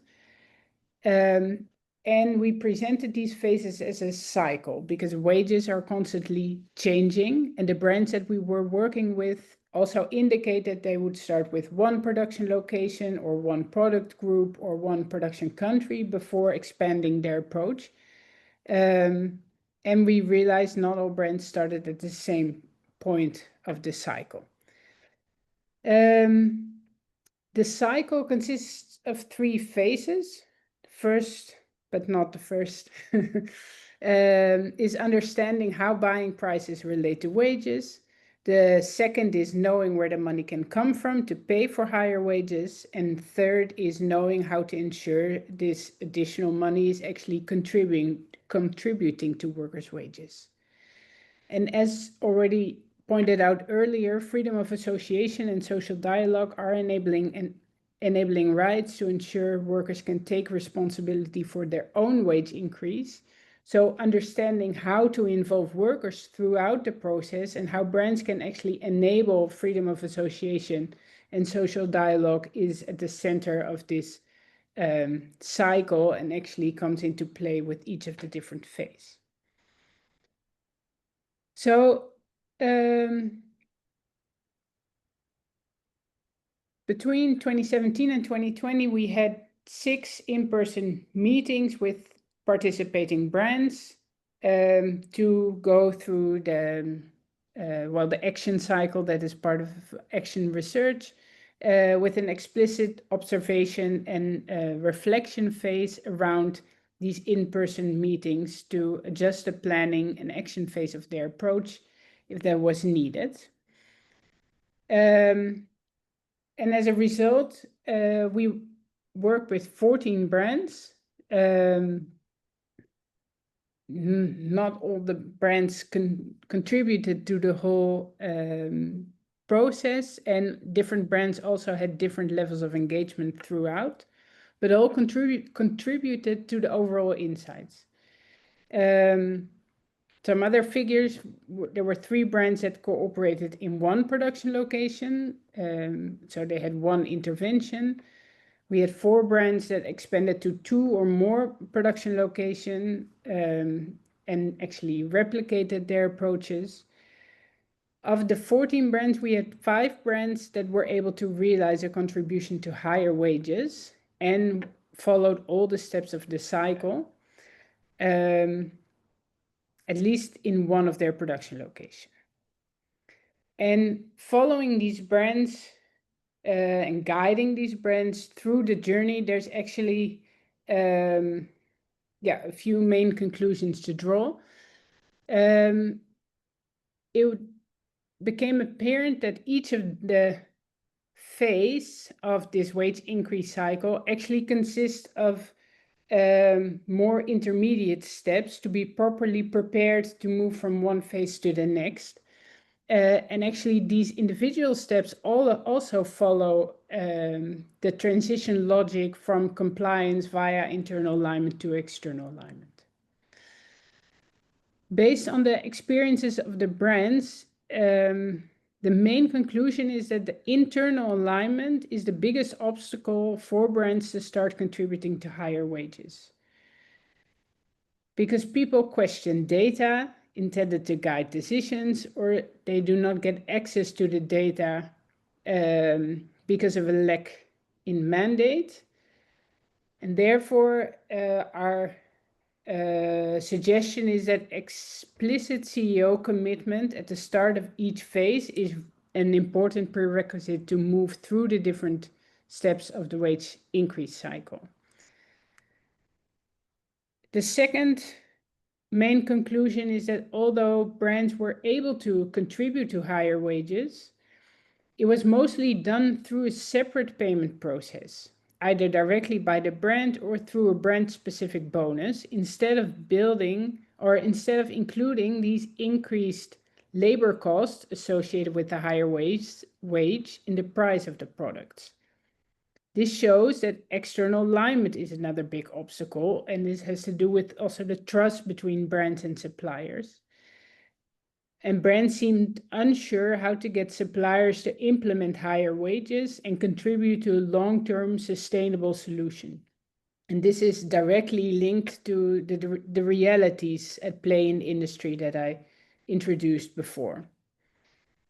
And so based on the results, we can conclude that the processes brands can influence as part of their sustainable supply chain management, such as the price they pay for products or the predictability of orders, can actually help brands to contribute to a higher wage. And in that sense, I also like to refer to what Anne said on the power of procurement in that sense, or the purchasing department from a brand perspective. I'll leave it at that. Thank you very much for your attention. And well, I think we're moving to the next speaker now. Thank you so much, Anne. Thank you for sharing your experience in this field. And the last but not least, you have a very challenging task, Shaima, because this is the very last presentation of the day. Everyone is tired. Everyone is looking forward to go away from here. Yeah. I will do my best. So Shaima is from Fair Labor Association, and her topic is breaking the wage gridlock, adapting wage strategies to local legal frameworks, industry structures, and political realities. Thank you. Well, I think there was a very good sequence here at the end, because my presentation is kind of building on everything that was said right before me from Jill and Anne in particular. So I'm here representing the Fair Labor Association today, and we're quite similar to how Fairware work. We're a membership-based organization. We're a labor-rights-focused NGO. And we have member companies. We work with them through a number of years to make sure that they have internal systems in place to identify, remediate, and prevent and remediate labor rights violations in their supply chain. We also have a living wage program, which we call Fair Compensation Program internally. And a lot of the insights I'm going to share today are based on that program and how we work with the brands, particularly in the apparel, footwear, and accessories industry to achieve progress on wages for their tier 1 manufacturers. So that means the ready-made garment factories. I'm not going to rehash what Anne said, because my introduction was actually kind of basically what Anne just said, talking a little bit about what is really the responsibility of international brands in this debate, because they do not own the factories, they do not employ the workers directly. They have limited leverage as well, because they're often just one customer out of many, and even if they do increase their prices, for example, it's not going to necessarily translate into living wages for the workers, because the factory has multiple customers that they're working with. And even if they do have the influence and they're able to change things and ask the supplier to raise wages, they can't just do that, because a supplier in a specific country will not be able to easily raise wages if other suppliers are not doing it, because they risk losing their competitiveness. And sometimes in some certain contexts, they risk creating tensions. So that's what I'm going to be speaking about today. And the first section of my chapter talks a little bit about what makes for a robust brand strategy. And it's basically everything that was mentioned. I mentioned 3 components in a robust brand strategy to tackle wages. The first one is wage transparency. And this is really just about collecting data and understanding what are the wage levels at your suppliers. If you don't have that data, you do not know the severity of the situation, and you cannot track progress. The second component is the responsible purchasing practices. And I think it's fair to bring it up again, because this is really in the nexus of control of brands. And this is where they can have the biggest impact. And so this is really where it's very complex to implement, but this is really where they can make they can have the most impact on their suppliers. And the third component is, on the one hand, industry collaboration, and on the other hand, engagement with local civil society and unions.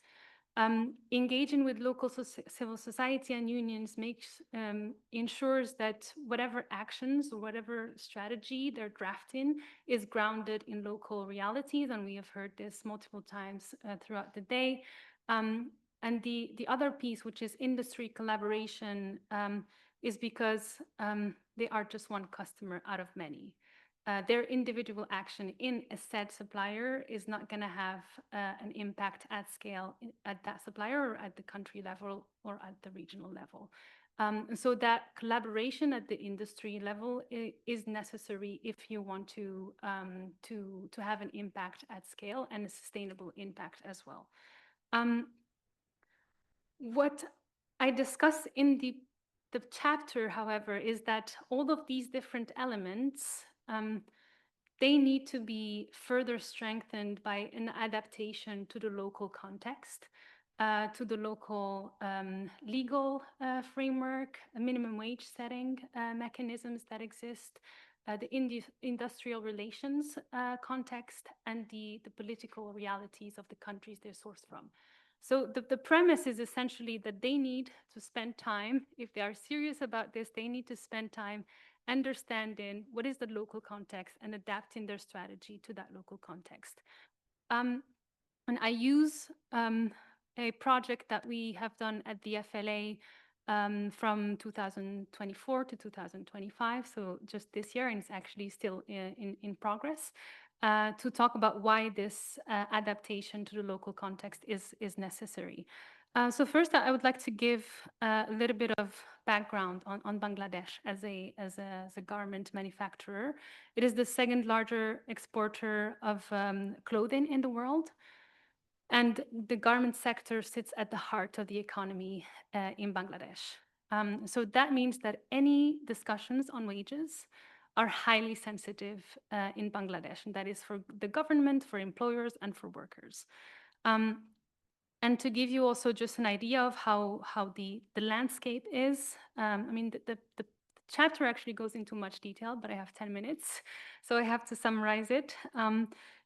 In Bangladesh, there's a 5-year minimum wage review cycle. So that means that minimum wages for the garment sector are only reviewed every 5 years. There's also a very low unionization rate with a fragmented worker voice, and there are administrative hurdles to worker organizing. At the same time, there's a very strong and unified employer voice. Through employer associations, the BGMEA and the BKMEA. The BGMEA alone represents 100% of the woven garments, the woven exports in Bangladesh. So the employer voice is really unified, and like no other sourcing country in Asia. The other complicating or further complicating component in Bangladesh is that we have also export processing zones, where there's a different legal regime that happens. And in the export processing zones, unions are not even allowed. They're illegal, essentially. And so it is against this backdrop that we launched the project. And the project was really an idea for us to kind of gather information from a number of factories and brands on what are some of the production practices, the compensation systems that factories have, and then see if we can have recommendations and to what extent those recommendations can lead to wage growth. So we had, for all of our projects, typically we go to our member factories and we member companies and we ask them to nominate factories. And so we have 7 international buyers that participated in this project and 4 project factories. And there were essentially 5 components in the project. The first one was wage data analysis. So we tried to the extent that is possible to select factories for which we already had historical data, so we can track the progress and see if there's wage growth that happens in the absence of a legal minimum wage update. We also had off-site worker interviews. We collaborated or partnered with Global Worker Dialogue, which is an organization that specializes in worker voice. And this was an idea for us. Of course, none of the factories that participated in the project had unions in place because 2 of those factories were in an export processing zone. And so unions are, of course, not allowed. And the other 2, they simply did not have unions. And that was an illustration of the low unionization rate in Bangladesh. And so the off-site worker interviews were a way for us to still gather the worker perspectives from the ground. And so this organization, basically, they recruit workers outside of the factory, they establish a relationship with them, a trust relationship with them, and they visit them over a span of 10 weeks and ask them questions over 10 weeks over their wages, the conditions at work and the conditions at home. And it's also done in the gender disaggregated way. So we were able to get really good insights from that. The third component was factory management interviews, and the aim there was really to get an idea of what kind of production systems they have in the factory, compensation systems they have in the factory, and also get some feedback on the brand's purchasing practices, how the brands are interacting with them. The other component was a review of the buyer's purchasing practices. And finally, the 5th component was to make sure there is space for buyer-supplier dialogue through roundtables and through the last phase of the project, which is the joint action planning. So based on all of the insights from the project, the recommendations that we had 2 sets of recommendations for the factories and for the buyers. For the factories, for 3 out of the 4 factories, we saw that there was systematic excessive overtime. So basically, they are planning production over a 10-hour workday. So that's 8 hours plus 2 hours of overtime every day. And that's just how they plan production. In the definition of FLA standards, that is excessive overtime. Overtime, of course, is allowed, but it cannot be something that is consistent and regular every day. And so we can't just say you need to reduce excessive overtime because there's a lot of dynamics at play there. The first feedback we get, workers want overtime. We can't just give them less overtime. And so we had to think of a recommendation that addresses kind of the enabling environment rather than goes directly to the reducing the overtime. And so the recommendation there was to establish social dialogue, even in the absence of an official channel for workers. So that means in the EPZs, the export processing zones, there's a worker welfare association typically. So leveraging that channel, for example, to establish just space really for both the factory management and the workers to discuss the topic of wages. Because in a lot of the discussions that we had, there was a lot of talk about workers and assumptions about what they want, but nobody was really creating that space for workers to even discuss what does it mean for them? What do we mean when you talk about work-life balance? So really just creating that space for factory management and workers to discuss these issues in a consistent way. So that was the first recommendation. And then the second recommendation was for factories, because none of them had productivity incentives in place in their compensation system. So to establish a productivity-based incentive so that some of the overtime earnings over time are shifted through earnings during regular hours. For the buyers, some of the recommendations were to improve accountability mechanisms for the employees that are responsible for cost negotiations and price quotations. So these are the teams that are actually setting the purchasing prices and negotiating with the suppliers on the prices. So this is really to make sure that the prices that brands are paying, and this is what we heard earlier as well, they are covering at the very least the cost of compliant production. So that means really everything that goes into the overhead of the factory, but of course also the wages and any fringe benefits that the workers are receiving. The second recommendation was for the buyers to support the social dialogue that we recommended the factories implement, because we know that that is complicated to do. So for them to support the creation of these channels and to also support it with some of the audit findings, for example, with more data. And then the third recommendation was for the buyers to improve production planning to support factories in addressing the reliance on overtime. So a lot of the recommendations we had were met with a lot of resistance and pushback. And so if I give, for example, the productivity incentive, this doesn't seem like something too complicated to ask for. Because the goal here was really just to support a gradual shift towards less reliance on overtime, because they're paying that money anyway. So if we can shift those earnings to regular hours, then they would be working less overtime and they would be earning more in their regular hours. But the almost immediate feedback we got from all of the factories, the 4 factories, was if they are in the export processing zone, the feedback was we cannot do that without aligning with the BEPSA expectations, and that's the Bangladesh Export Processing Zone Authority.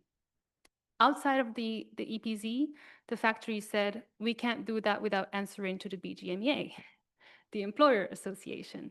So even something as simple as making a minor adjustment to the wage structure in Bangladesh, that needs to be aligned with a very centralized employer voice.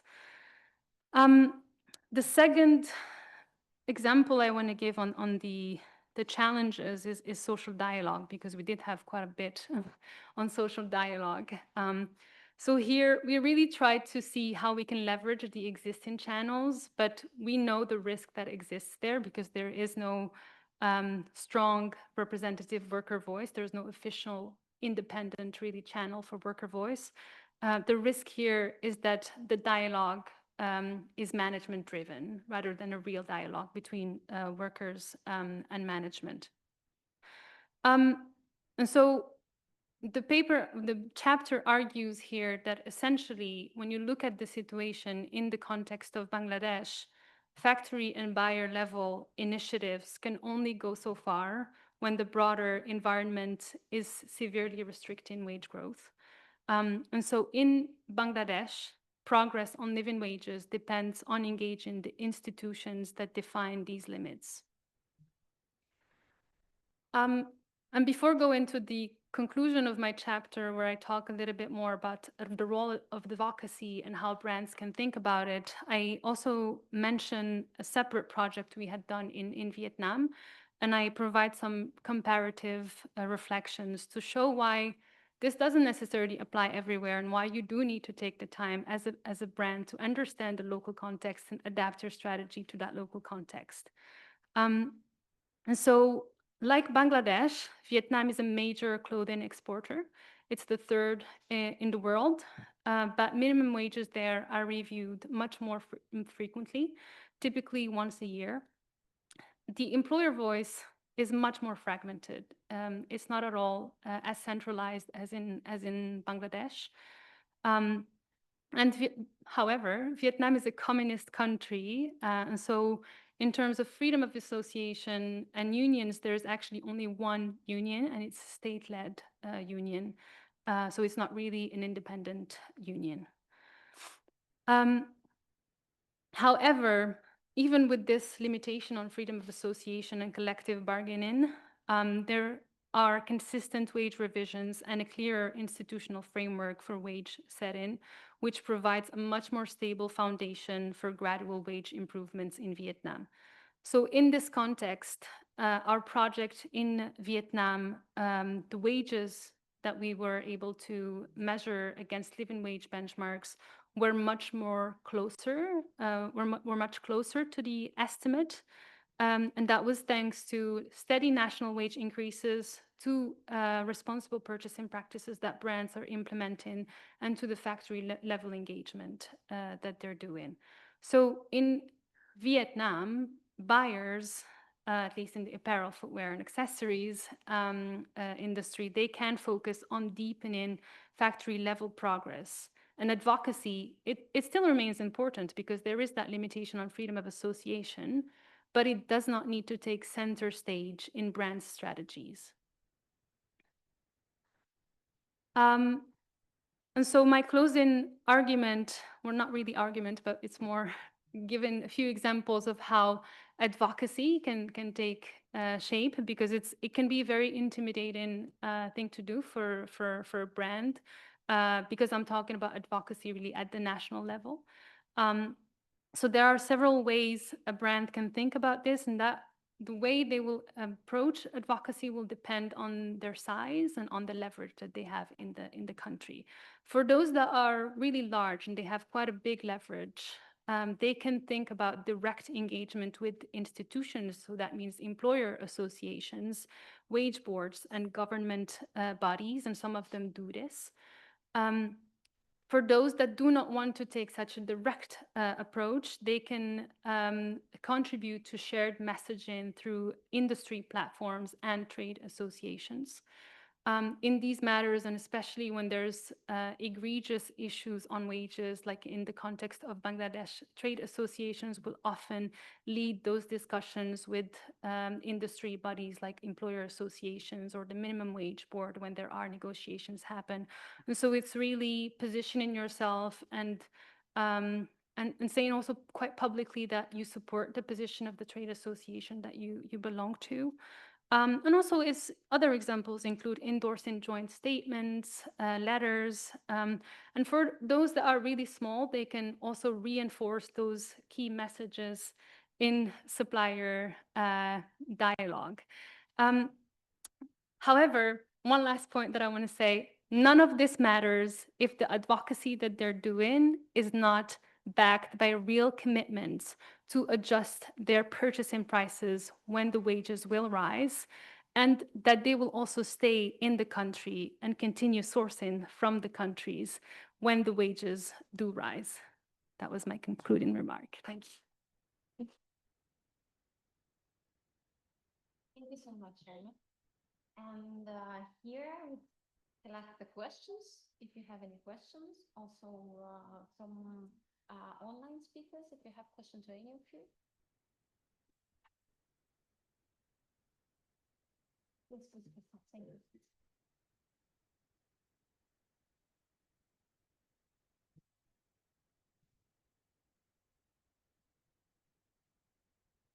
I have a question to our expert on garment. But in the case wages were rising for workers, in the few cases, what actually happened? Did the companies then had a better selection of workers because more workers then applied for a job and they could screen the workers because they paid better? Or did the landlords demand higher rents for the places the workers are living? Things like that. I would be interested if you had done some study on that.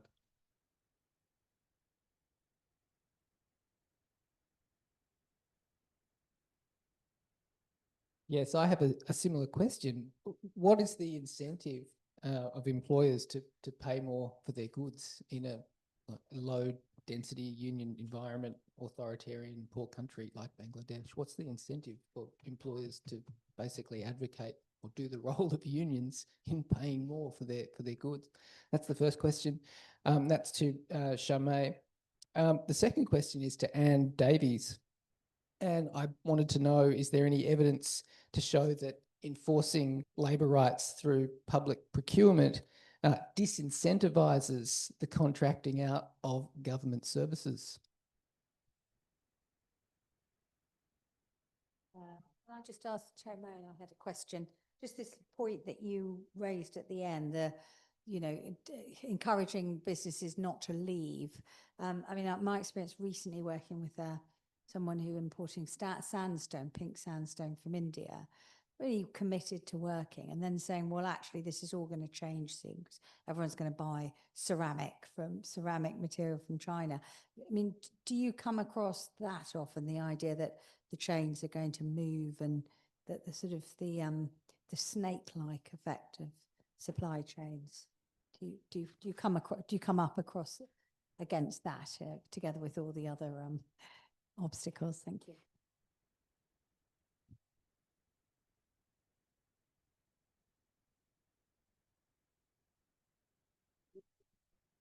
First of all, I would like to acknowledge the great work of all speakers today. And I have a question for Azmi. Maybe I didn't understand well, but did you say that in Bangladesh, they have to wait 5 years to have the minimum wage changed? So if that's the information, there is some kind of project or new law to change it, because 5 years, it's something that I think is very difficult for them.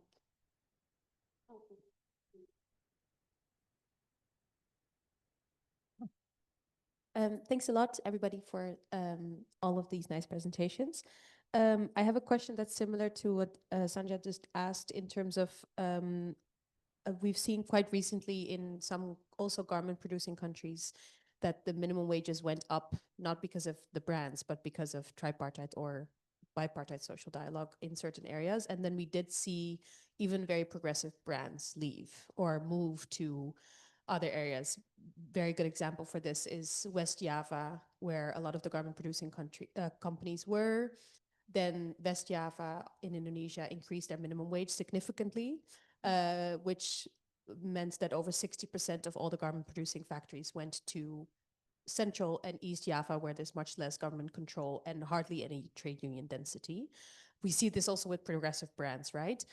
How do you, as organizations that are also that talk to brands constantly about these things, how do you guys address this also within your multi-stakeholder dialogue that you have with them?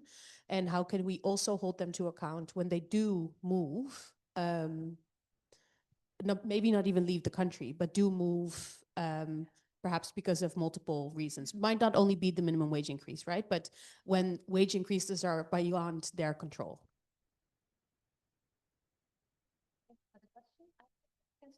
With you?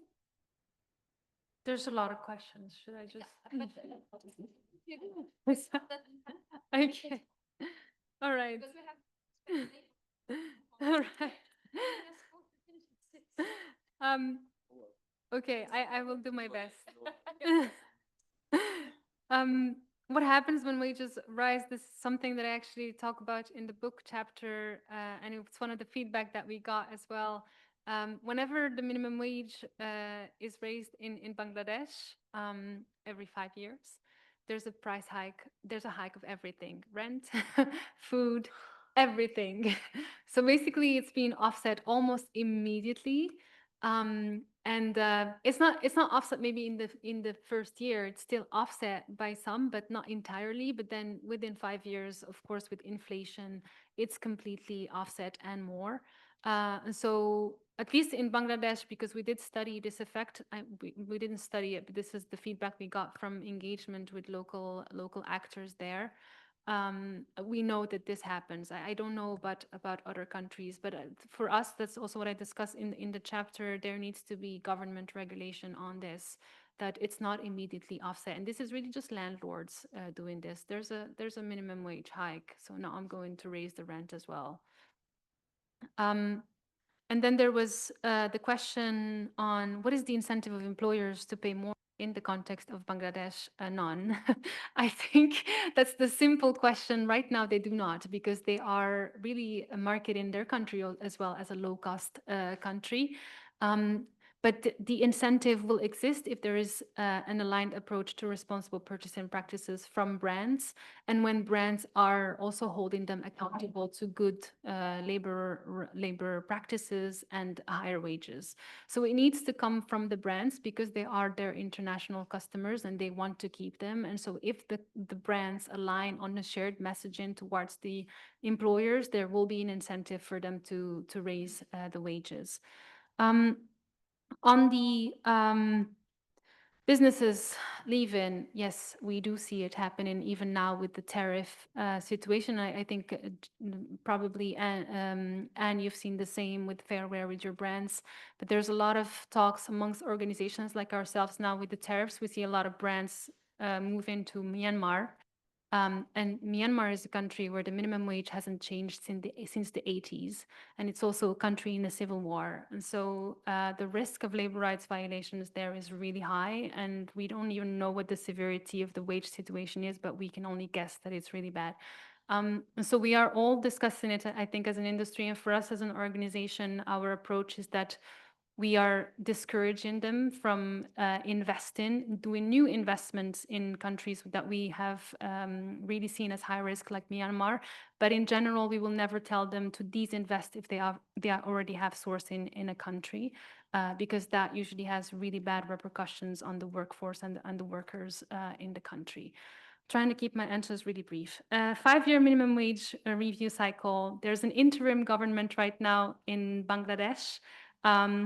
They are discussing it. In our last conversations with them, they said they are seriously considering it. Also, the employers said they also want this, employer associations like the BGMEA, because every 5 years there's a lot of protests, there's a lot of violence happening. So they said nobody wants this, but we have yet to see it happen. But there's a lot of engagement happening at the government level, at least organizations like ourselves, to make sure that the interim government, again, it's just interim, but we're hoping that they can make progress on this soon. I think I covered all questions. Anna, do you want to respond? Anne? Which one of us? Yeah, sorry, Anne van Lakerveld.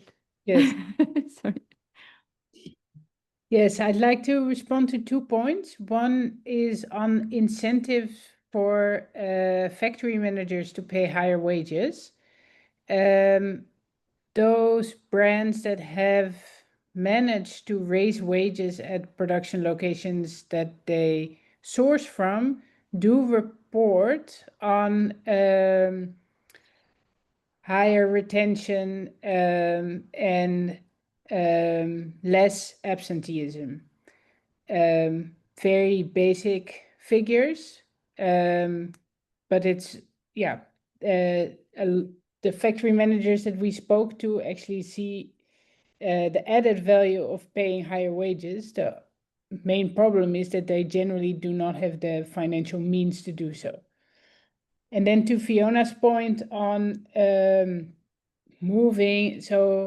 relocating production when wages rise, we see this also as the result of the problems related to internal alignment. So yes, you have progressive brands when it comes to the CSR department, and when they commit to a living wage in their annual report or sustainability report, but ultimately purchasers or buyers are still margin driven or have very tight financial KPIs. And we've included this now as a specific indicator as part of our brand performance check to really see how is this tackled. How do you prevent this disalignment between different departments when actually communicating with the same production location, or when determining where to source from. This is not a solution, but it is a way of addressing the problem, and hopefully can also contribute indeed to this public accountability. Thank you so much. So I think that we all deserve the applause. It was a long day, right? Sorry, I think there was a question for me. Sorry, Anne, can you? Somebody asked me a question. Could I just answer it really quickly? Sorry, I was too fast. Sorry. I'll be really quick because you sorry, Anne. you want to go for a drink, don't you? So I mean, I like the logic of the question. So if you insist on labour standards in contracted out public services, that takes away what a lot of people see as a major reason for contracting out public services in the first place, which is that you can then reduce labour standards and cut costs by doing that. I think the evidence around that is not clear cut. One consideration is that the factors behind contracting out are often a lot more complex than that and quite politically driven. Certainly that's the UK experience.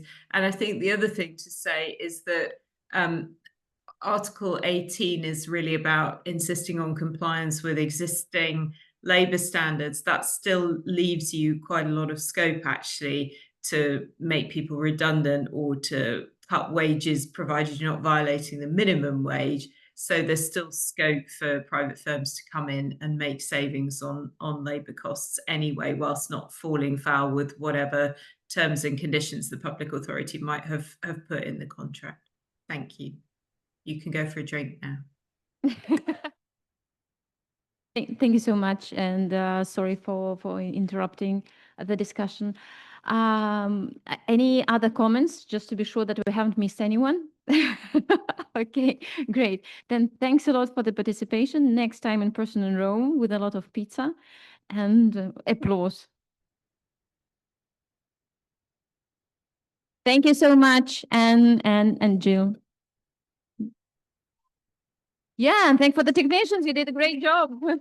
Thank you.